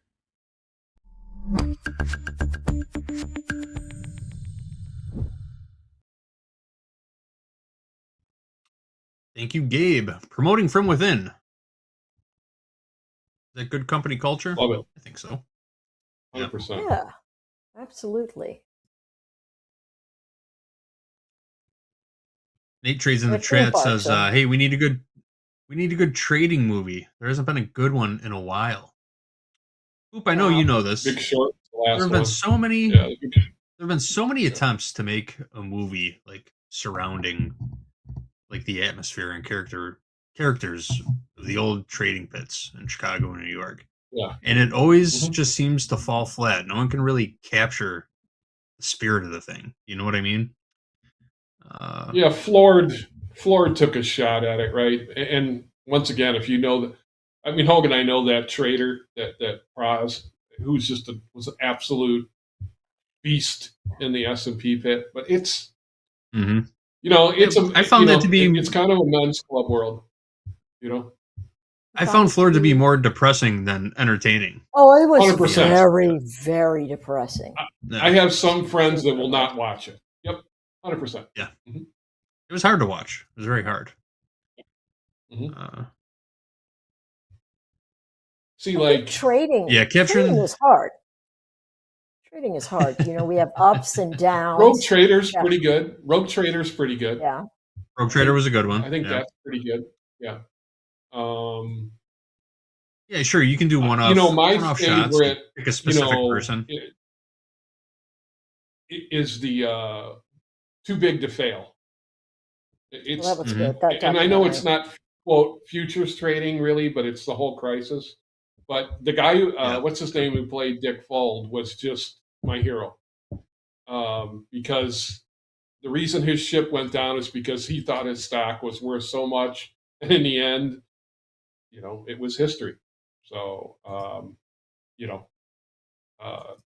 but yeah, you're right. It's one of those entities where, you know, I know they tried, the guys at, they've done some stuff with Louis Borsellino. Did you ever see that one, Anne-Marie? I don't know who that guy is. That was the guys from Tasty Trade did that. You know, he was 10% of the volume in the S&Ps. Yeah, I mean, but he didn't come from the, you know, different background. But you know, yeah, it's Yeah, you can call it that. and I'm Italian, what does so that I'm mean? you know but yeah, it's it was an interesting, very interesting dynamic. I think Linda Raschke in that movie puts one of the best spins on it, and it hits home when she says it. You know, like some of the guys, if they were a dinosaur, if they didn't adapt, they got ran over. And it's sad to say, but it was, you know, she's a very, you know, tell it like it is person, and I she know. said it. I She love was that about right, her. you know. Oh man, you know. So like, there's a scene in there, and it's funny because I'm staring at 6 screens, and you know, she's staring at 6 screens, and she goes, "The only thing I'm watching is right there," and she focuses on one thing. So, you know, trading is that way, right, guys? You know, a lot of stimulation from a lot of different things, and how you take it in is, you know, got to be careful of Very too true. much, right, Anne-Marie? Oh my gosh, especially for somebody like me. I'm talking to the wrong person about that one. You know? Yeah. Yeah. It's really, I have to be really careful. Too much content. Yep. Coach Jay in the chat saying order book just got weird. What are you looking at, Jay? What market? Which order book? What's getting weird?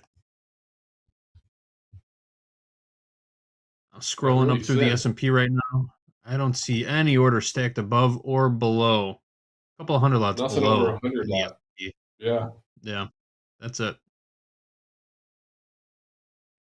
I got a buy stop In and out. up above this formation. Yep, there it goes. So let's get see in? if it holds me. Yeah.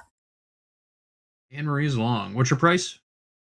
69.12. Anne Marie long, 1 S&P, 1 ES, 69.12. Right here, right now. JD, Oh, that look at that, it Comex can close hold wasn't fade. Gold. There it was. Let's see. We haven't looked at gold. Look at that move. Right off that Comex close, JD.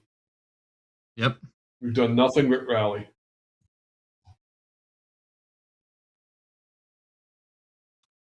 $49.71 last trade. I'm sorry, $49.70 last trade in gold. Looking at the micro contract here. This is short up here in gold. Is this a short up here in gold? Let's see what I'm silver's just doing. looking at this on the 3-minute. Got some old kind of an area, a little demand zone here. A little bit of buying coming into silver also. Not a whole lot. What did Crude do on the close? Crude looks like it wants to make new highs again. Man, they really got us with that head fake. Oh, man. That rip right at 11 o'clock, I was watching it. I kept the crude oil screen up while we had the trade on. Just because even when I'm not on air, we'll cycle back to my screen when we have a trade on, right? So I just kept it up. Yeah. And I just watched it rip. And I started looking for news. I didn't see any headlines right away. So I was thinking just see money, take money, right? So as he kept ripping, I just put an offer in at 2.5R. Nearly pegged the top on it. 2.5R on an opening range breakout trade. Almost nailed the top. But we're still seeing some more Somebody had stopped down. small buying coming in that market. Oh, that was it? Yeah. Oh, wait. Anne Marie's out. Still positive Oh, delta look in at there. that. Look at that. This is real choppy right here. Yep, it sure is. Range just a bit wider than I thought it was. I was looking at a 15-minute. Here's a 1-minute chart.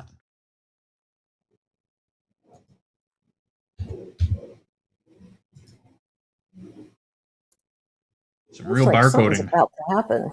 Yeah, it feels like something's I know, about to right? happen, though.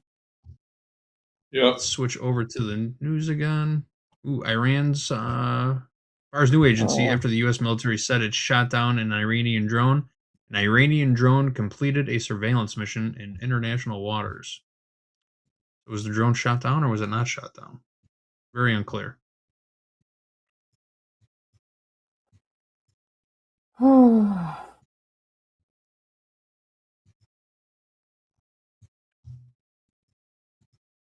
Still nothing from the president, who's supposed to be participating in signing time. Started at the top of the hour. Started at 1 o'clock Central Time. No headlines coming from that yet. I'm sure whenever he's done signing executive orders, he will start talking, taking questions. Yeah. He's always got something to say. 100%.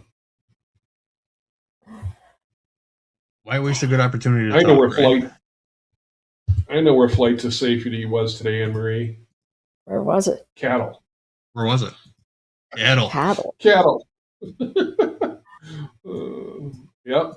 Cattle's back on the move again. All right. Yeah. We got some selling coming in here in equities. 69.05.04. Last print. A little bit of a flush here. right at the lower extreme of this range we've been trading in. Still Yeah. looking at this 1 minute chart. Seeing if the Dow's rolling over again too. See if we stay. Give it a minute.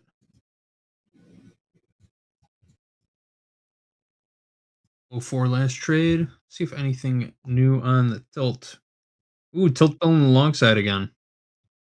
66%. It went long again. Yep. Gosh. Whoa, just shifted from 66% long to 60% long as I'm looking at it. 57% long in the NQ. What'd you do, Emery? You just got in? Yeah, You get stopped I'm in short? Yeah. Yeah, I was going to say, it kind of feels like we're going to go retest down there, doesn't it? Mm-hmm. Yeah, but you know, it did the same thing on the Better way do it up. with some velocity. Yeah.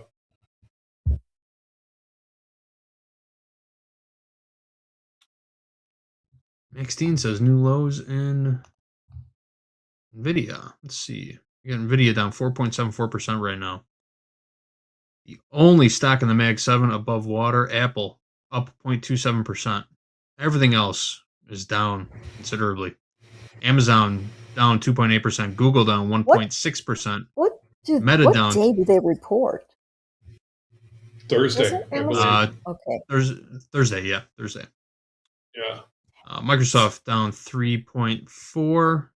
NVIDIA down 4.75%, and Tesla down 1.26%.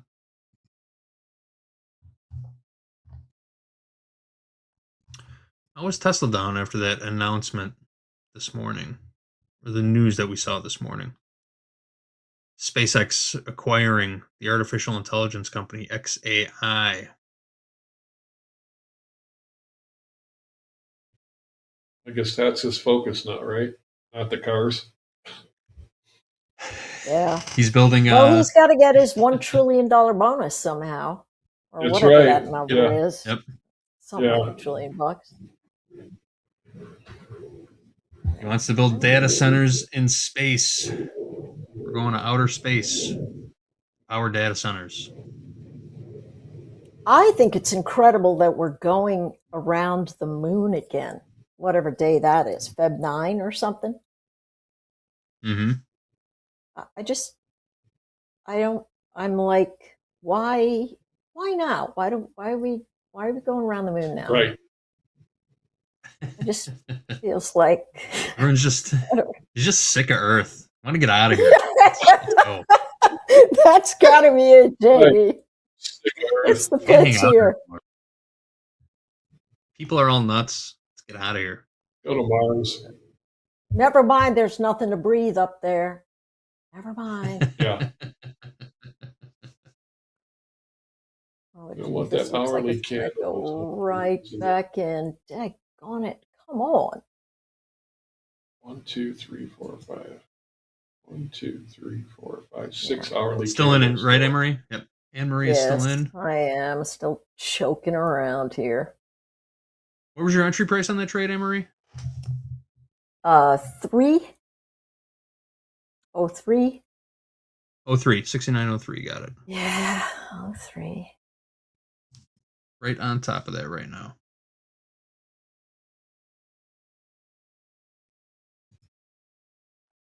Yep, Oh, 6903 it's last really trade in the struck S&P. If it's going to go, I want to see it go right now, right? Yeah. Yeah. Yep. Yeah. Well, the Look at Rusty's JD. rolling over. Ooh. Dang it. You're just. He's trying. Yeah. I am going to get stopped. I'm going to go in the other direction. I'm going to do a stop by in there into the box. Love it. 1 o'clock reversal challenge. Here you go, folks. All right. Anne-Marie reversed long. Did you reverse at 06, 5.5? What was that price? 5 3/4. 5 in the orders. Anne-Marie is now long. I'm caught right in the middle of this garbage. I should have no business trading in here. No Still at the lower business at all. extreme. He's saying it, Emery. I'm glad it's you saying it. I can find a trade. I always tell that to Hogue. I'll find a trade. Trust me, Hogue. I'll find one. You let me look long enough, I'll find one market and find a trade. Give me a chart and a chair. I'll be in and out all day. I'm good. Yep. Dang it. Just kind of a no man's land here. Yeah, for sure. Oh my gosh, it's going to drop out of this box here. Oh, here we go. Daggone it. Crudsickles. All right, let's see if it just swept the shorts, the longs that came in there, and the shorts will turn around. Cover. Could be a little liquidity grab. I mean, it's so choppy right now. Yeah. Yeah, these wicks are terrible. It might have been a decent short. Hobbinsender saying wooden buyers. Wooden buyers, no doubt. No doubt. And Knucklehead Fred over here showing you how it's not to be done. I mean, there's nothing more than 100 lot. Yeah, it feels very. Feels Yeah. like they're waiting. Take a look. They're waiting. Yep. Delta's still positive. What is the Delta hoop? Negative. 900. Yes. Negative 900 or positive? Negative.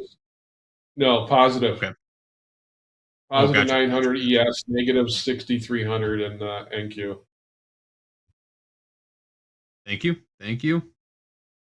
You got it. Yeah, not paying attention to what these anchored VWAPs are telling me. Not. You're still in this trade, behaving. Emery? I am, and I am hating it right here. Oh, wait. A little more downside action. Sellers stepping in. Oop, could that be the grab? Was that the liquidity grab? Man, I hope so. Good grief, I hope. There we so. go. Look at that rip. Look at that rip. Did you see that? Holy Did you see that? Holy rip, man. Holy cow! What in the world? You held on, right? You're still in this? Yeah, I did. I did hold on. Should have flattened right up there. What a move. I know. That is really, look at these moves. They're just so violent. Jumpy. Mm-hmm. Very Violent. jumpy. Really trying to hold on to these floors is what they're trying to do. Positive delta increasing. And they're not going to be good. Check back in on the VIX again. VIX is growing still, up 19.65% now. 19.55 last on the VIX. Grew 2% in the last half hour. Interesting.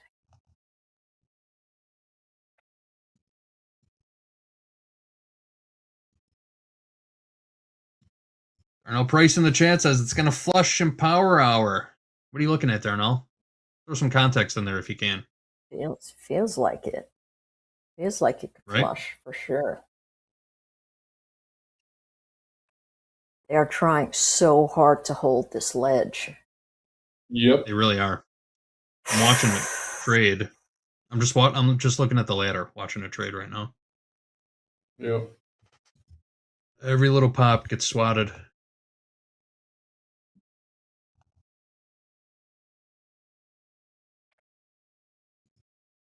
It's a little bit stronger looking buying now. We got about 1 minute left, guys. And Marie, what's the strategy for this trade? You got your risk set on it? I am going to move my risk event here into finally Back I'm in the gonna money. stop here. Yeah. Oh, wait, last trade. We're in the money. Whoops! Pulled me out again. Just took about $100 there, so It's good, Scout. It's all right. Will you get back in? I got out at the Okay, 609, 906. 906? Gotcha. Yeah. So Those market orders kill you. I love to join Yep. join the ask, join the bid. I don't like the uncertainty of market orders in volatile times like this, right? Yeah. But you know, you can. If I weren't such a wimp, I'd just let it run because I know where it's going. I mean, if it's following, so it's true. Here's the thing. If we build the inventory box and it gets back inside the inventory, it's going to go from the bottom to the top of inventory. And I should have just left that stinker alone. Should have left that stinker alone. Still ticking up a little bit. Ooh, all right, guys. It's time for us to get out of here. Thanks, Anne-Marie. Thanks, Hoop. Man, it's rare we get that kind of volatility at the 1 o'clock hour. That was a lot of fun. Thanks for trading it up for us here. And we will check in with you guys in just a little bit. We got to step aside though. Power Hour's coming up next. We got one more hour going into the close. Andre, Mandy, and Dolby Time are here to trade the last hour with you. Make sure you stick around for it. Thanks again, Anne-Marie. We'll catch up with you in a little bit. Oop, I will see you later, my man. All right, we're out of here. Power Hour everybody. coming up. Bye. See you. Bye-bye. See ya. Topstep TV. Quarter bid, half bid, the orders bid, even bid. Now I'm a seller. Quarter, half, the orders, and even. What's up, traders? It's Mick here with Topstep. The best program to get you funded is now built around you. Topstep's got a new offering, and it isn't a one-time sale. It's the best all-in price, and it's going to be here every day. Now, there's two paths to funding. The new and exciting path is the no activation fee path. This is where you're going to pay a little bit more upfront, but then pay nothing when you pass the trading combine. You've got your standard path. It's a lower monthly cost. Then when you pass the trading combine, there's an activation fee. That activation fee is actually coming down in price. Topstep's got the best program, the best payout policy, and now the best all-in price. I can't wait to see what it offers our traders on their way to a better lifestyle.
Oh, we are in for a huge power hour. We got Mandy in the middle. We got Dolby Time to the right. Mandy, markets are absolutely rocking. They An are. hour of the trade. Let's get after it. What are you looking at? What markets? What prices? We're in for a good one here, Mandy. What's happening? Absolutely. Man, NQ, I would love to see a bounce here. I didn't trade so much this morning. It's been a busy day, but excited to be in where there is some volatility stepping in. And yeah, NQ, I'd love a bounce, but we might just continue to sell off. And who knows? I think, 25,000 isn't even out of discussion here. So excited to see what happens. All right. Last trade, 25,000, 292. Dolby Time in the New York session. We are looking at about an 800-point range in the NQ. Just put in, we're a bit of a range here. Let's break it down because I feel like we're in for a big power hour, Dolby Yeah, Time. I definitely agree with you. I mean, I was saying with Jay, my favorite saying right now is the chip is still in the bag, and it is barely still in the bag. I mean, like you said, 800-point range today. Kind of the bottom of this Dorito would put us right around 25,200. If we get to Mandy's 25,000s, then these higher lows would actually end up breaking on the daily, which could be very interesting to see what kind of price action we get there. So considering we are kind of in this range, I'm actually kind of interested to see if these 200s could possibly hold and maybe we get a V bounce. If we do get the V bounce, we're just back in the middle of a range that we've had since October. So for all the volatility, not a lot has actually changed. It's just going up and down a lot in kind of the same price range. 30-minute ranges, I would say 25,330 down to 25,220 currently. 330 upside, 220 downside. But just a 110-point range there. We got gold selling off right now. Gold down about $20 in the last 60 seconds. Take a look at the ES trading 69.10. We'll get to the Delta. We've seen a lot of change in Delta as well. Well, Mandy, you know what we're about to do right now. We like to play a game around here called Above Below. I'm going to ask Mandy what she thinks the closing price in the NQ will be in about 55 minutes, and we're going to put it to chat. Chat, you are going to vote will be above or below said price. Mandy, last trade, 25,290. What will the price be on the close?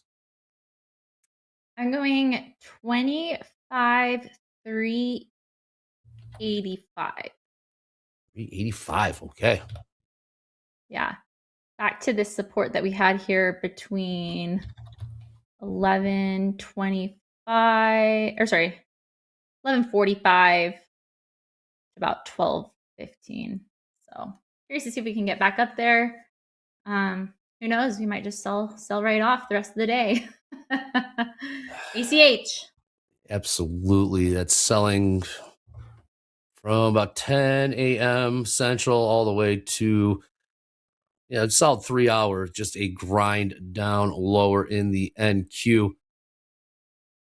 And did find that bounce on peers. They do have enough votes in the House to end the government shutdown. A pop there, but again, we also have the headlines coming out from Iran and the Arabian Sea. So there's a lot of cross currents going on. Just saw gold sell off. I'd be taking another push lower here. We have 70% long tilt in the ES. We have negative 6,000 delta in the NQ, positive 3,100 delta in the ES. So, all right, poll is up. Poll is up. I will say above. 25,385. We have earnings after the bell. We have AMD, SMCI, and Chipotle as well. So, Chipotle. All right, Mandy, what kind of setup? You are a scalper. You get in, get out. Just trying to catch the wave, so to speak. So, I'd love longs above a 3-minute candle close, above these like 312s probably in the next 3 minutes. I'll head long. We might see some hesitation here at my 35 period moving average on the 5-minute, which is at 326. I think if we close above 326, we are free to make our way up to VWAP, potentially. if we don't close below or above those set areas, I would consider shorts here below 280s. So kind of a bracket of no trade entry. Above 312s on a 5-minute candle close would be longs. Below 280s would be shorts for me. Okay, nice. Of 312s, last trade 306. Do you fear a V bounce? Is it? That's what has me on the sideline. Is the dreaded V bounce in NASDAQ? Exactly. With this volatility that we had in this last hour, I think a V bounce can totally happen. We did get up to about 360. Yeah, about 360 on the dot. And so, yeah, I mean, I would love to see continuation to VWAP. I feel like, market sometimes will respect some things when it comes to the charts. So shout out to George. I'd love to see VWAP touch this hour. But ACH with such a significant sell-off today in NQ, again, pushing towards those 25,000 even number wouldn't even be something that would shock me at all.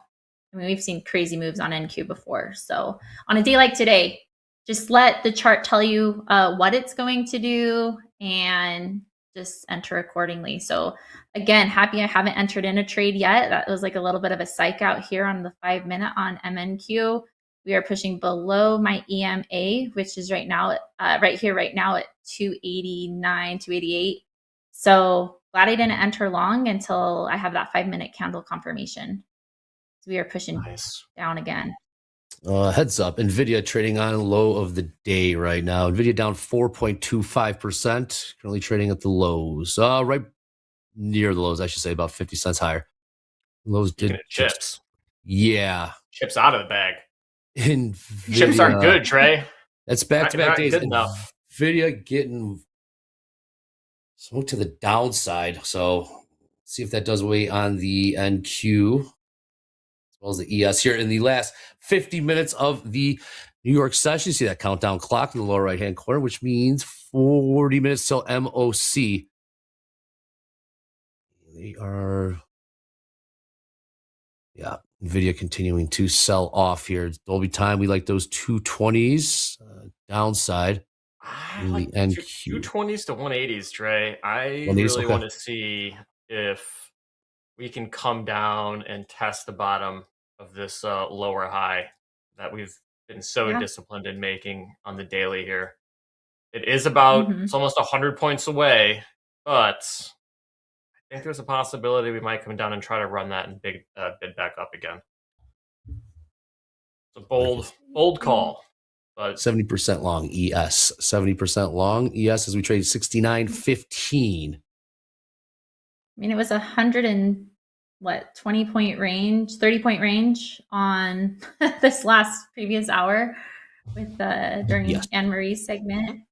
So 30 point range in the last hour, 800 point range on the day in the NQ. Dow 800 point range as well. ES 130 point range there. Gold about $118 range, and silver with a $7 range. Silver trading $83.68, about $1.30 off the lows. I don't know. Dow had it in them. 800 point range. Some cracky joints right there. Knees hurting. Back probably hurts. Yeah, absolutely. How many Dow traders do you have right now? Where's Steve? See a question in the chat. Where's Steve? Go ahead, Mandy. I see China Pug in the chat asking about how I'll use my crossover indicator to enter longs here. We did have the cross. So EMA is on top. EMA is my green. That would continue to indicate to me that sells are in play. I don't enter at the cross. I just use this as a idea of direction. So if we were to be below, I would want to be above green and green on top. That would be a long for me. Yellow on top, which is my moving average, that's set at 7, and below the moving average, the candle close, that would indicate a sell with yellow moving average on top. So that's how I use it. Nice. And I put up here on the upper left that indicator MA, EMA cross. That's how come I have the crosses on the chart. I saw somebody asking about that as well. Answer those questions. Again, hands off for me. We are not above those 312s. Closing right here, right at my EMA.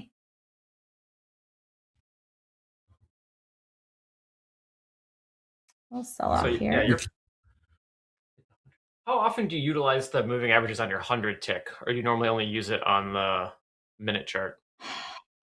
100 tick, I've actually been liking. Dakota talked about, looking for those pivot points, and I've actually been trading on it pretty good, looking for pivot points. I try to look for similar confirmation. So as long as yellow's on top, it's a good indication. But I've actually been really liking this parabolic SAR. It's been kind of fun to watch how usually if we tap the dot on the parabolic SAR, I have this on my 100 tick, oftentimes we'll continue in that direction. So like here, parabolic SAR just popped on the bottom. So sells would be in control, or sorry, buys would be in control here. And we had a little bit of a pop there. You entered, you probably had, at least another 10, 15 points on that. So just looked up what 100 SAR... tick is volatile. So I look for information between the two charts, just make sure they're trending the same direction. See, we're back up again. I love the 5-minute candle. I know I was doing 3, but 5 has given me a little bit better confirmation lately. So we're back above my moving average right now, which is set at 291. If we close above here, above 312s, I'll enter. I like the long. Of 312. Okay. Sure. Last trade 303s. 70% long on the tilt in the ES. 76% long tilt in the CL. So where would these shorts at 330 look kind of interesting too. Yeah.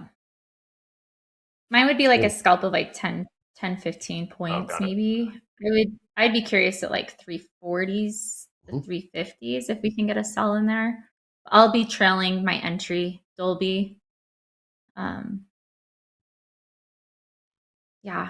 See, we're not getting that follow through I want. You will not let it. Take what's NVIDIA. What's going on in NVIDIA? Still chopping around the lows. A little bit of a bounce off the lows. Still down 4.18%. NVIDIA selling off for most of the day. I think when I was on, it was down like 3%. Like just getting to 3, and now we're down 4. It's really accelerated quite a bit to the downside here. I was talking about NVIDIA earlier today. It's on a really big range on the weekly, and that's kind of between like 170s and 195s. We spent a lot of time within that range. It goes back to like kind of summer of July. Obviously, it went out to the upside and the downside a little bit, but the vast majority of trading occurred within the 170 to 195 range in NVIDIA. So we could still hit the 170s, and it still might end up being a great buying opportunity just for a bounce. When is NVIDIA earnings? NVIDIA typically reports pretty much at the end of earnings season, so I'm guessing I don't have it handy right now. Chat, when is NVIDIA reporting their earnings? Like a couple weeks from now. We have some chip makers after 22 the bell. days. Stray, 22 days. It's not for 22 days? Man, they really want to be the star of the show. We got an offer in this NASDAQ. We're going to offer 330s for the 30-minute range trade. We'll probably just use 1 micro since I'd like to have a wider stop on this one. 330? 330. No, sorry, 344. 344 and 3/4. Okay. No, sorry. That looks good. 335s. What's the scariest trade right now? Mandy, I'll ask you, what is the scariest trade, long or short? I would say long because you're going counter trend personally. I think it could be higher reward even though it's higher risk for sure. So that's why I think you make sure you have good stops and also allow a little room to breathe. Like, I think it's going to need some breathing room, meaning you need to have wider stops to let it actually play out. So don't maybe size down would be a good consideration that way. So I'll probably enter in 3 micros when I do. ES did take a peek above that range it's been in for about an hour now. Up around that range, 69.17. Trading there right now. It's cruising right now to the upside. RTY. Is it? That thing looks pretty strong. Bottomed out around like 26.13. We're already up to 26.38. A lot of green candles. Looking pretty good so far. Also, MBT taking a beating today as well. All right, ES picking up a little bit. I'm about ready to enter. Okay. We still have 1 minute and 23 seconds on this candle. I love the fact that it's holding above my 35 period. Candle close above that. Oh, I'd love to have it go to a VWAP. That would be awesome. Probably see some hesitation in the 50s to 60s, but this looks so good. But the thing is it could just, we've been so wicky the last 5 minutes that, we can just come up here and just tank right back down below 300s. So I just need a little bit more confirmation. U.S. shutdown, government shutdown on track to end as House approves President's funding deal. That doesn't sound very bullish or bearish. Sorry. Yeah. I might pull this offer here. This looks pretty strong so far. Yeah. Dow up about 200 points since Power Hour began. ES picking up. Yeah, gold popping a little bit, silver popping a little bit. ES now trading 69.21, still 30 points from overnight VWAP. That price in the ES is 69.52. Now picking up some more steam to the upside. Will the ES continue to follow it? NQ struggling right now to. We closed below that 35 period, so hands off. Unless I get a strong push here, I might enter off of momentum. This pink line is what's giving me the hesitation to enter. I need confirmation that we're going to hold above it. Yeah. All right, ES tilt 78%, 78% long tilt in the ES, 72% long tilt in the NQ. Let's see what happens here. Well, those 30s were looking pretty good right there. I know. That strong move, and then did exactly what you wanted it to Pulling do. that order. You got to just trust the plan. Don't know until you bet. They're that tilt. That was a good one. I still like the longs down here, though. I think there's some good value to be had. That's the question. Are we going to close on the lows? In the NQ's 80 points off the lows right now. Did see a push higher. What did we get up to? We got up to 25,336. Saw some rejection up there. Just the dip to buy. We've had a good series of lower highs. Definitely. Buyers have been doing a good job getting discount prices. Don't know if they have the conviction yet. Stayed out. Like, we would have been down another 15 points at this point. So that is why it's a head fake. Follow the rules. It's at the head fake. Longs thought the coast is clear. And sellers slammed the door on it. All right. Holding above 25,300. Mandy, you like the 312s? Yeah, I'm actually going to change that more towards 316 now. Okay. Last candle, I was looking at 320s. just because of my moving average, it's a 35 period. We have not broken above that at all. I mean, look at this 5-minute, no move above it. So the fact that we're testing it is appealing for longs, but who's not to say it's just gonna respect it. I think that's why we're getting some sellers stepping in here and some hesitation. I mean, if we can hold again above this green, above 300s, possibility for longs, but I think the stronger and longer long-term entry, and for me, I'm talking long-term, you know, 3, 4, 5 minutes would be above 316 at this point. Okay, I like that. Market generate And information.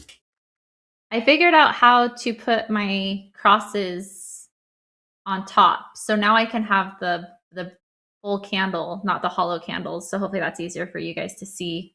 Let's see. On the stream. Oh, that's good. So That's good. yeah.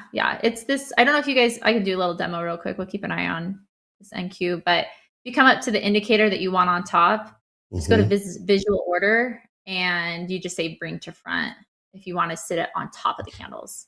Ooh. So just playing around with that and found that out. Well, Topstep X Okay. lesson right there. That's pretty I like good. it. No. Oh, man, what to do? Nvidia, about $2 off its lows right now, down 3.89%. So seeing a little bit of buying coming in there. 345s though. We're gonna bump it up about 15 points to 345s and see if we can work this sort of Dorito range that we have right now. So we do have a series of lower highs on the 5-minute, and I want to see if we can get aligned with that. Should be pretty easy to define risk. We have some higher lows as well. But let's just see if we can maybe get 40 points out of this one. I don't know. This push higher is not convincing. That's 76% long tilt in the ES, 71% long tilt in the NQ. Gold, 49.58 right now, up about 30, almost $40 since power hour began. Silver Do we popping a hold little above bit. these 16s here? I say, yeah, let's go for it. I'm in long. Let's go. Nice. And we're not going to go far. We're going to go. Actually, like Dolby's like 45. That's like a good 12, 13 points for me. Quick $100. We'll do just a little bit more negative risk to reward, just below my EMA, or sorry, my moving average, which is my yellow. So sometimes I like to come back to pressure and touch it and then bounce. But oh, you know what? Let's trail this. I need to practice that. Oh, okay. Because I'm in micros. Because I used to be full minis, and so now that I'm in micros, let's add 4 some. minutes till the bottom of the hour. What price did you get, Mandy? Oh, they got it up there already. 330 and a Okay. quarter. So I really like Dolby's 45-ish. We'll go just below that at 44. Put one con there. Oh, whoops. Oh, I hit the wrong button. Let's sell. Uh-oh. 3. You in We're 6 good. right We're in now? 3. We're good. Oh, We're good. doubling it up. Yeah, we're Just good. like reverse the challenge, Mandy. Good work. I know, right? Okay, sorry. We are gonna hit. Yeah, I like 40. Let's go 44 and 3/4, and then break of highs, so 64s. Yes, ain't playing around. Starting to get up to a little There bit we of go. a previous range. Try that. Hesitation. It's 4,200 delta in the ES, minus 6,500 delta in the NQ, bottom of the hour in 3 minutes. 13 points away from a potential short. Let's see if we can get it. Let's see if Mandy can get profits and see if we can get short. It's a good range. Yes, it is. What was the? Well, what are we working, Dolby? 345. 25,345. Okay. So it is on the cheaper side of the volume profile that it established within the kind of 15-minute range that we have. So we're kind of selling at like a low volume piece at these 340s. So we're going to see if this will work out. Well, let's see what we got in store here at the bottom of the hour in 2 minutes. Take a look at the ES. ES up about 20 points better. since power hour began. Yep. And NQ grinding higher here as well. 25,335 last trade. 336 now, that previous 338's 40s now trade. Okay. Man, chat has opinions right now. Love it. What are they saying? Got some dedicated shorts and some very dedicated longs. Oh, love it. We got a market. Yep, 76% long tilt in the ES, 70% long in the NQ. Andy Long, 3 LNQ from 330, 25,330 and a quarter.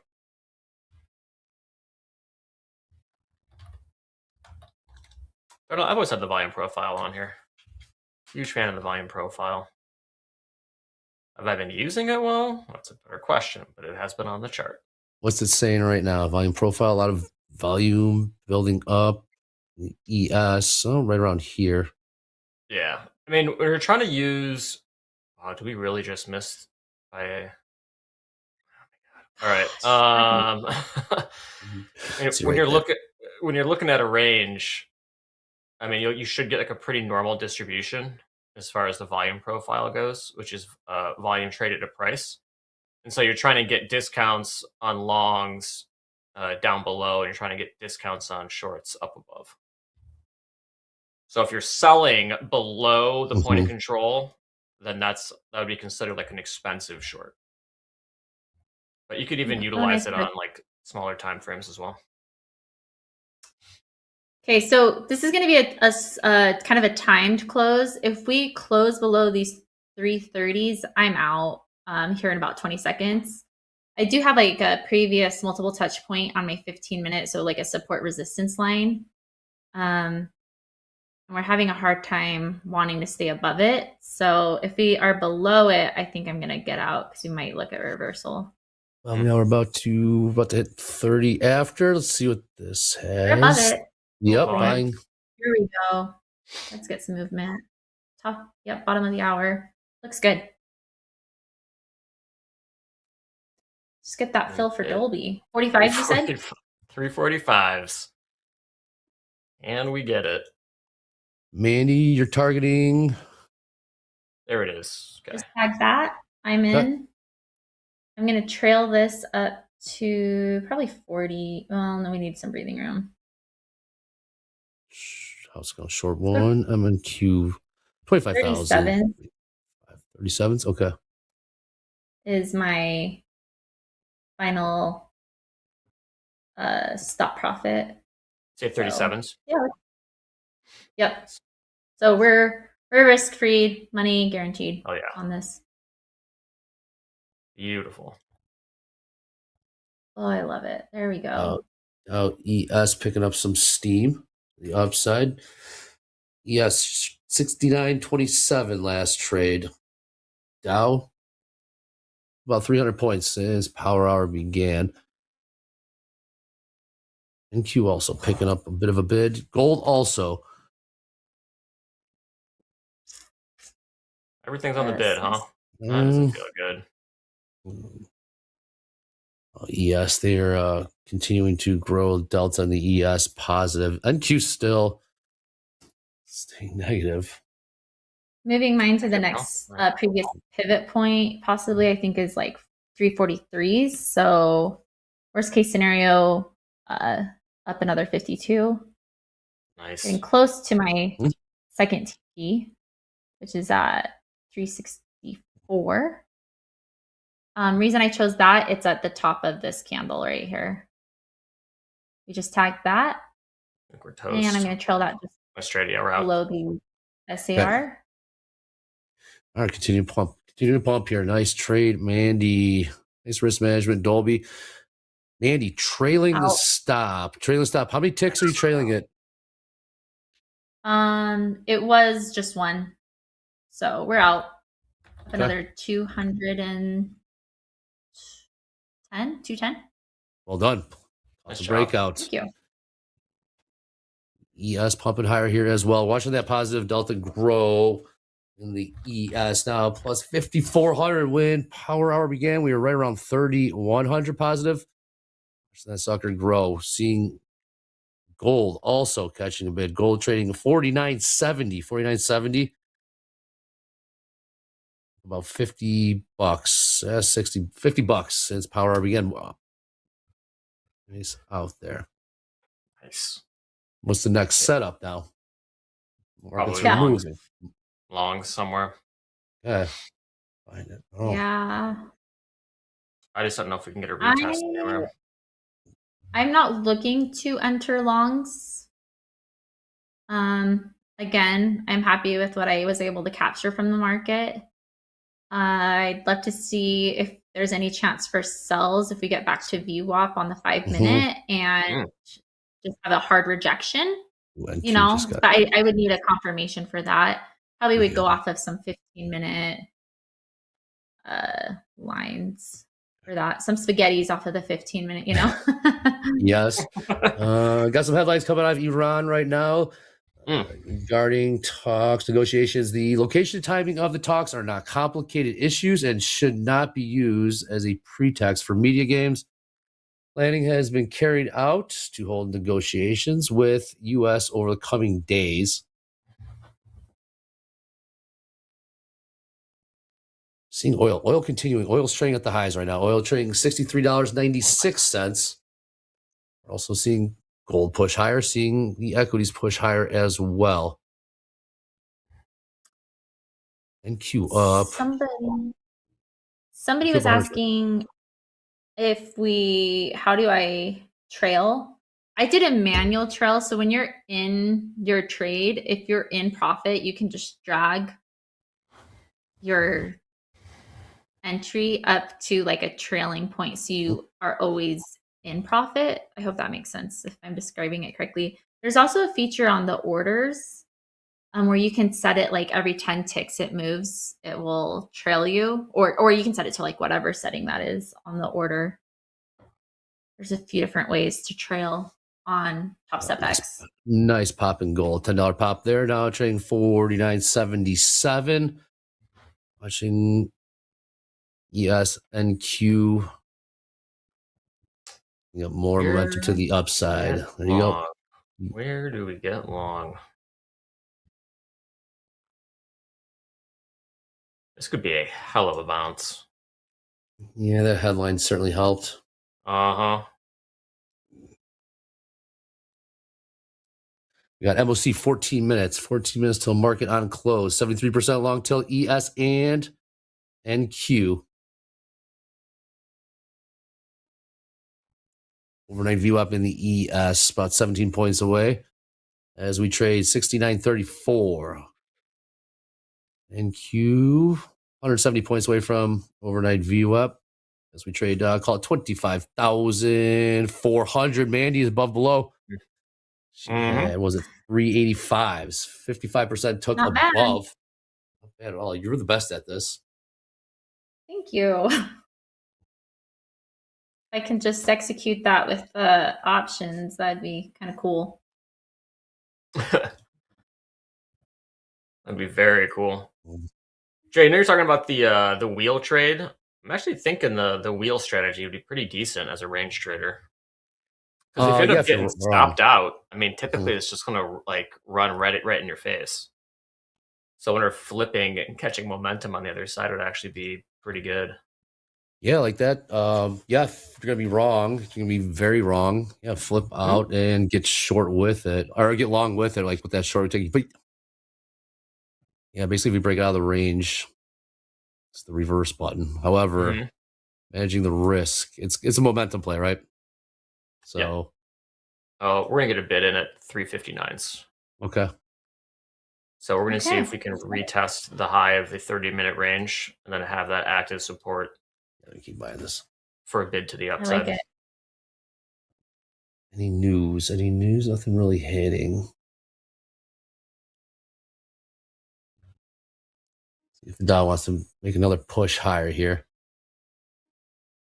MNQ, or not MNQ, sorry, RTY is just cruising right now. Is it cooking still? Yeah, it's definitely cooking. It looks very good. Yeah, it is. Looks very, very good.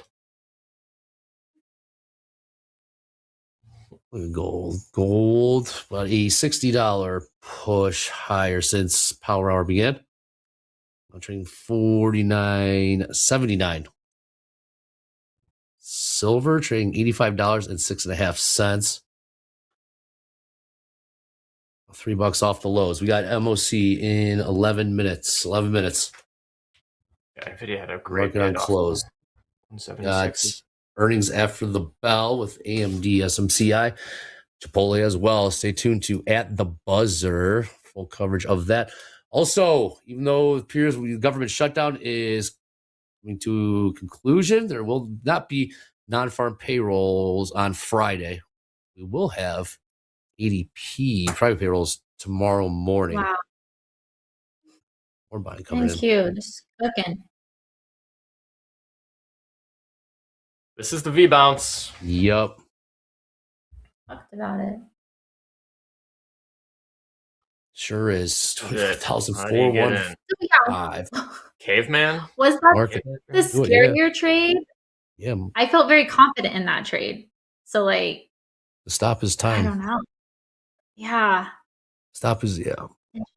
Dow pumping here.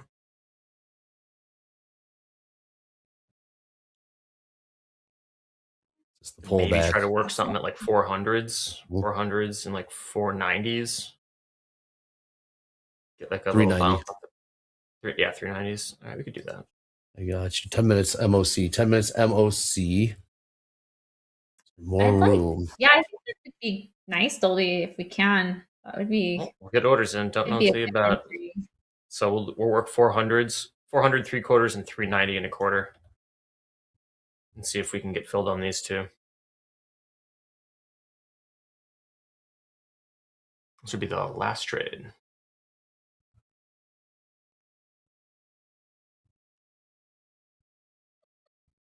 And 400s on the bid. Let's trade 25,417. Get it here. See if we can get these 400s. Pullback. 74% long tilt in the ES. 73% long tilt in the NQ. Gold looks like it's gearing up for another push higher here. I mean, I think that political news, the resolution to reopen the government certainly helps, Dre. It's a reason. It's a reason to find some buying. Yes, about 50 points off the lows. And Q, about 200 points off the lows. Okay, a couple points off from these 400s. Let's see if we can get them. Looking for 400s and 390s. Okay. Bounce. There you go. Let's trade 402. 401s. You got it? Yep. You print? Okay. Long 400 3/4. 3/4, okay. Let's We have long 390s. If we don't hold above 390s at 45, I would get a little worried. For me, if I was in a long. Mm-hmm. What's the next bid, Dolby? 390 quarter. 390 quarter. Okay, we're in both. Yeah. 395 half. Let's bounce. Could be some profit taking from those longs. Absolutely. Oh my god. Come on. Hold it. Okay, we're out. Minus 226. We will lock it up. Yeah. Tight stop there. We'll pull back 30-point turnaround. based off of my charts, we're just coming back to pressure on the 5 minutes. So bouncing off of these 370s, that was the EMA.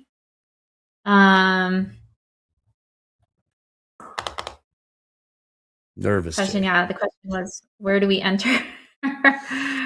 Do we want to enter? Yeah, we've seen the NQ turn around a little bit. We did just topped out at 25,419. We'll back about 30 points from there as we trade 90s. Yes, with a little bit of a pullback, 7 points or so. 69.32 last trade there. We got 7 minutes till MOC. What was your exit, Dolby? It's 375 half. Okay, I just got hit on that. So not quite. Bottom. We'll see. We'll see. Close. We'll see. Yeah. If it rallies from here, then we can just yeah. I'm good. say how much we enjoy trading. Yep, let's do it. Hashtag fast markets, hashtag power hour. Oh, we got 5 submissions. We asked for them in fast markets. James, did they come through? We had some good ones yesterday. How'd they do today? They did really well today, Andre. And you know, he's right. This morning, we asked you guys to go to X, go to Facebook, go to Reddit, wherever you want to go, and post your trader wins, trader losses, and whatever else you want to share with us. And here is what you provided today, starting with Yaska, 50K funded on my Topstep, my first week, my first future account. You can see there he got his congrats. You're now a Topstep funded trader email. So congrats to you, Yaska. Keep on jabbing away. And in 1 week, impressive. Keep it up. Moving on from Eve, 5th day green on Topstep, $10,000 balance, $5,000 payout at 50% split across 3 XFAs means that they're going to request $15,000 after the market closed today. Incredible work, incredible trading, and paying yourself is what it's all about. So congrats to you, Eve. Thank you for your submission for today. Moving on. Up next, we have from Navi. Been a while since my last payout. Had a lot of struggles and lost another funded account today, but I still have this account that I requested a payout on yesterday. I still don't have a consistent strategy, so these occasional payouts keep me engaged. That's what you got to do, and that's what we're here for. Jab away in the sim, find your edge, pay yourself along the way, and then jab your way into that live funded account and find your success. Let's have a quick check-in with Christian. Christian, if you remember, we've been following his progress on his road to 100K in prop firm payouts. 3rd red day in a row. If he's being honest, the trade doesn't get taken outside of drawdown, and Christian says he's going to reset his focus. The goal is now simple: execute one high-quality trade and let discipline do the work over the next few sessions. Sounds like you've been burned a couple of times, but you have the right mindset of how to move forward. So Christian, we're going to keep following your journey as long as you keep sharing. And last but not least, the wheelie inventor, or the wheelie investor. It's been a lot cooler if you invented the wheelie. I've taken a hiatus from futures after blowing the last account. I took some time to figure out what I'm best at trading and how to calculate my risk. Just got a new Topstep account and it's off to a good start. Scalping the MNQ, micro silver, and micro gold. Let's see if I can make this one work and pass my first funded account. Well, to the wheelie investor, congrats to you. My first piece of advice is it's spelled Topstep, uppercase T, everything else is lowercase. Once you get that, you're on your way to success. So there you go, guys. That's your power hour and fast markets content for the day. Keep it coming all week long. We'll keep sharing them as we get them. Back to you guys. Love it. Okay, what do we got? Less than 4 minutes till MOC. Still seeing a 71% long tilt in the NQ. I'm entering long again just for some kicks and giggles. Okay. Held above pressure on the 5 minute. We're gonna just scalp this one. All right, what price? Got in at 405 half. What? We're down just a little bit. Looking for, where do I want to go on this one? 23s. 5 half. Sorry. For 23s. Oh, Puppy agrees. Puppy likes the long. We'll pop there. 25,409. Now 411's trade in the NQ. See that positive delta grow in the ES. Hogue, how's it looking?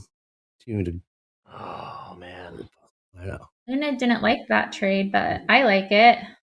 I like your trade too. Good looking trade. You know.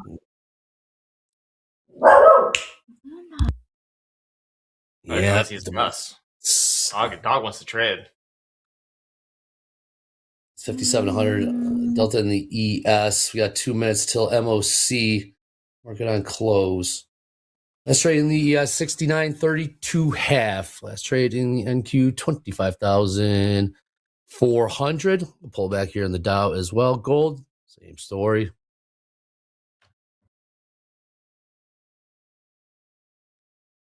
Let's see if this just turbo bounces. Live your best life, NASDAQ. Do the capital V bounce. You know you want to. Again, this first 49 minutes of Power Hour, seeing the buyers jumping in. We did have the headlines. Government shutdown does seem to coming to an end. At least they got the votes. NVIDIA coming off its lows as well. NVIDIA up, or say NVIDIA about $2, $3 off the lows. Last 20 minutes or so. MOC coming at you in 60 seconds. Earnings after the bell. Ooh, that's quite a drop on the 100 tick. Let's see. How do we want to manage this? And you've kind of run through a couple indicators that you've been trying out. The SAR, I think that's a new one for you. SAR? Yeah. Like I said, I'm trying to like nail down like what would help me stay in trades longer and reduce entering poor trades. Like give me, like if it would help me stay out of negative trades. That's my purpose of playing with these. I have my MACD down here and my KST. We were just kind of playing around with those, so I'm not really using them. That's why they're so small on the bottom. But I have them up so I don't forget to back test with them. We're back above my entry and back below. Do I get out here in 20 seconds or put 20 seconds. 20 seconds MOC. We're gonna pull this up. I'm not gonna lose more than 100 on this. Risk. Maybe we gotta break even. 5 seconds. Buckle up. Here we go. MOC. Market on close. We got. Oh, we're tagged out. There we go. Buy side. 1.5 bill buy side ES. 700 mil buy side NQ. 200 mil buy side Dow. 1.5 billion buy side ES. 700 million buy side NQ. Those numbers can and will change, but we are seeing the markets continue to push here. Those numbers can and will change. Let's go. Yep. Let's go. Can we get back to VWAP? Delta hug. 25,500s. About 130 points to go there in the NQ. Get back to overnight VWAP. We also have ES about 13 points away. Now 12 points away from overnight VWAP. And decent buy side in the ES. Okay. I thought it was pop a lot more right here, but don't really have that feeling in the ladder right now. And we get buy side growing. Okay. We got 8 minutes. 8 minutes till the bell. Man, you still long? You still in this thing? We got out. It tagged me out on profit. Yeah, at 20 Okay. Days. All right, this ES Delta. So, They are which I'm happy with because we're really we're good stuff. hesitating a little bit. Man, oh man, 73% long tilt in the ES, 75% long tilt, and Q still negative delta. They're taking heat on that. Positive delta, the growing all power hour in the ES. What does that mean? That means there are aggressive buyers coming in, lifting the offer. It came in, power hour began, we were positive 3,100. It has grown to positive 7,000. A nice little range form in here on the 3 minute. Down to like 3. 90s, would you say? Yep. The range, 375s. 375s. Oh yeah, because of that way. Oh man. Got the movement. What's going on? Dow's still pushing higher here. So is RTY. Still buy side, still over $1 billion buy side in the ES. RTY has been nonstop for power hour. Yeah. It's up almost 20 points just in power hour. No kidding. Yeah. Hell of a market. Good job, RTY. Get back up there again. Acoustic Immersion says, this chat helps me get through each day, good and bad. Absolutely love the chat. Click subscribe, click like. Get to 1,000 likes. Get to 1,000 likes in the next 7 minutes. 7 minutes till the closing bell here.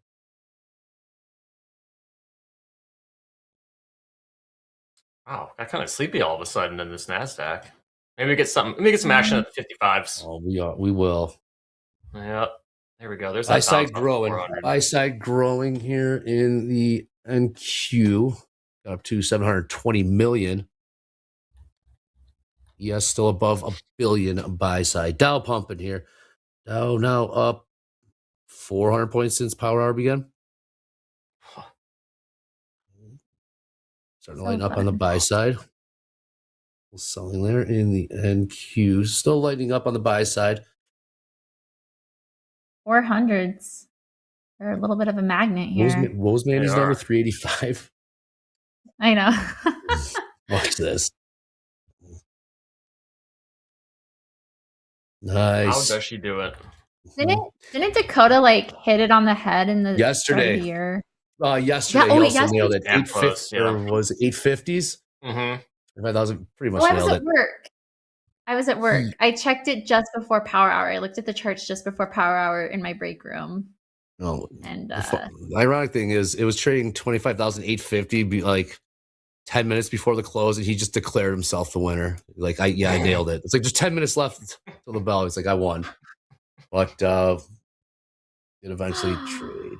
Buy side lighting up a little bit.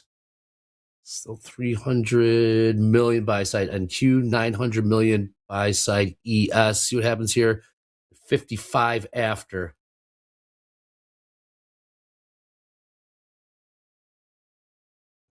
Man, hold buy side. Still pushing. Gonna hold buy side, yeah. 55 after. Then James coming your way. Wish we still had those. Sell side. NQ flip sell side. Okay. Sell side. 300 mil sell side. NQ 300 million buy side. 300 mil buy side. Doesn't matter. Oh man. We continue to pump this thing higher. We've seen buying for most of power hour. Oh. I'm long. I'm gonna cover it at entry. Nice. Just a quick little scalpy up to 50s. Maybe. Getting with the trend. I'm trailing this. Just a breakout. We're tagged out. We got another like 70, I think, out of that.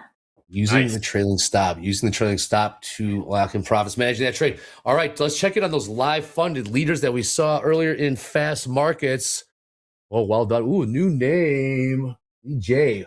That's a new one. We got up 28,000. Brian up 5. Good job. Sebastian up there. Away up 20. And Top and Dees. So a little movement there. But good numbers put up today. It's been a volatile trade. Ranges have been there. Volume's been there. Might not be done. 4 minutes till the bell. That's for sure been a great trading day. Yeah. Short should be happy. Long How tight should was be that happy. stop? How tight was the stop on those? When we get long from 3. How tight? Apparently, it was about a point and a quarter too tight, Dre. A point Yeah. I hear you. I'm just... I should have, I don't know. You follow your strat. I should have said something on my pressure that I saw. Like, if I'm gonna I wasn't go a back good friend, and- sorry. and Crude journal cooking. this, it would be to Cooking. make sure that the next boy. time I'm Why getting we in realize this. food's cooking? Yeah, it is. Everything's cooking. All right, I'm gonna I'm just better aligned with the volume profile. sell side. NQ still sell I side. think you Oh, good. I think you definitely do a good job, Dolby, of like not letting that affect you too much because that's gonna happen I like my more economy, often than you want I love this in account. the experience of Mhm. a trader. Like it's gonna happen. And so you have to be okay with that and follow your process. Don't get it. Game of ticks. Game of ticks. Crude continuing to pump higher here now, making new highs, $64.21. It has something to do with headlines out of the Middle East.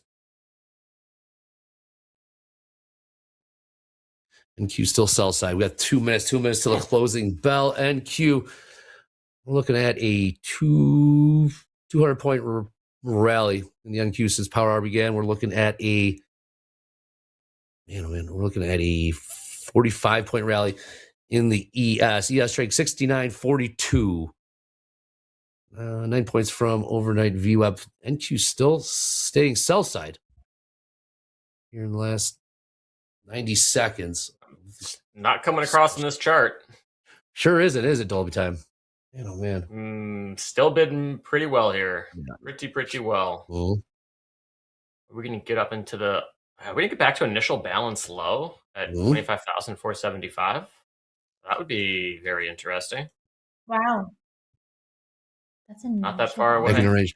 The spoos, that delta and the spoos, they won the day there. NQ still negative delta. They've been taking heat this whole way up. ES, the buyers really jumped in, kept lifting the offer for pretty much all of power hour, and they are not done. We are 8 points from overnight VWAP here with 60 seconds till the bell. Just same way we grinded lower.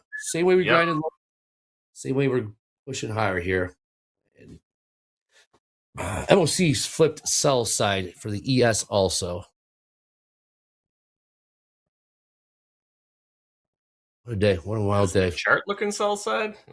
No, it's not, Dolby. Sure Not isn't. really. Like, whatever. They're like, Oh, whatever. dude, look at RTY. RTY Cooking. star of the show. Look at this Forget micro NASDAQ. Over it. RTY is Here- up almost 60 points in an hour. Man, okay. Straight the wrong market. Equities Wrong up, market. up. Nice trading, Mandy. Earnings coming up after this. Wild day. Keep an eye on the headlines overnight. Also, Mandy, nice job. Look at the ES ladder. Look at here, all that size on the bid. They are pumping this thing higher. We're going to hit all roads, George. All roads in the ES. There you go. Wow. We got the movement and a grind higher. Mandy, job well done. Dolby time. Way to manage the risk. But we got stopped out. Game of Trading ticks. for you. Yep, game of ticks indeed. With that being said, shout out to all the bellers in the chat. Can't thank you enough. We got you. Trust me. The celebration and thank you is in order. Mandy, fantastic stuff. Always love playing Versatile Challenge with her as well. Right now, we got earnings coming up, so I'm going to throw it to my main man, James. James, take us out of here and into At the Buzzer. Oh, you got it, Andre. Thank you to Andre. Thank you to Mandy. Thank you to Dolby. What a power hour, guys. And thank you to all of you at home watching, and whether you have been here all morning or you're just tuning in for your favorite post-show At the Buzzer, we appreciate you. We know you could be anywhere, so thanks for being here with us.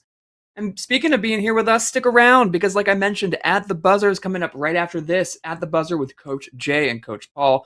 They're going to go through the entire market action from today and make sure that you are ready for tomorrow's trading session. And then when you are ready for tomorrow's trading session, be sure to be back here at 7:30 p.m. tonight, because it's Slow Markets with Coach Dakota. That's right, Slow Markets with Coach Dakota, the hottest trading show at night. If you're not already watching it, tonight is a great night to start. You can catch it 7:30 p.m. right here on our YouTube channel.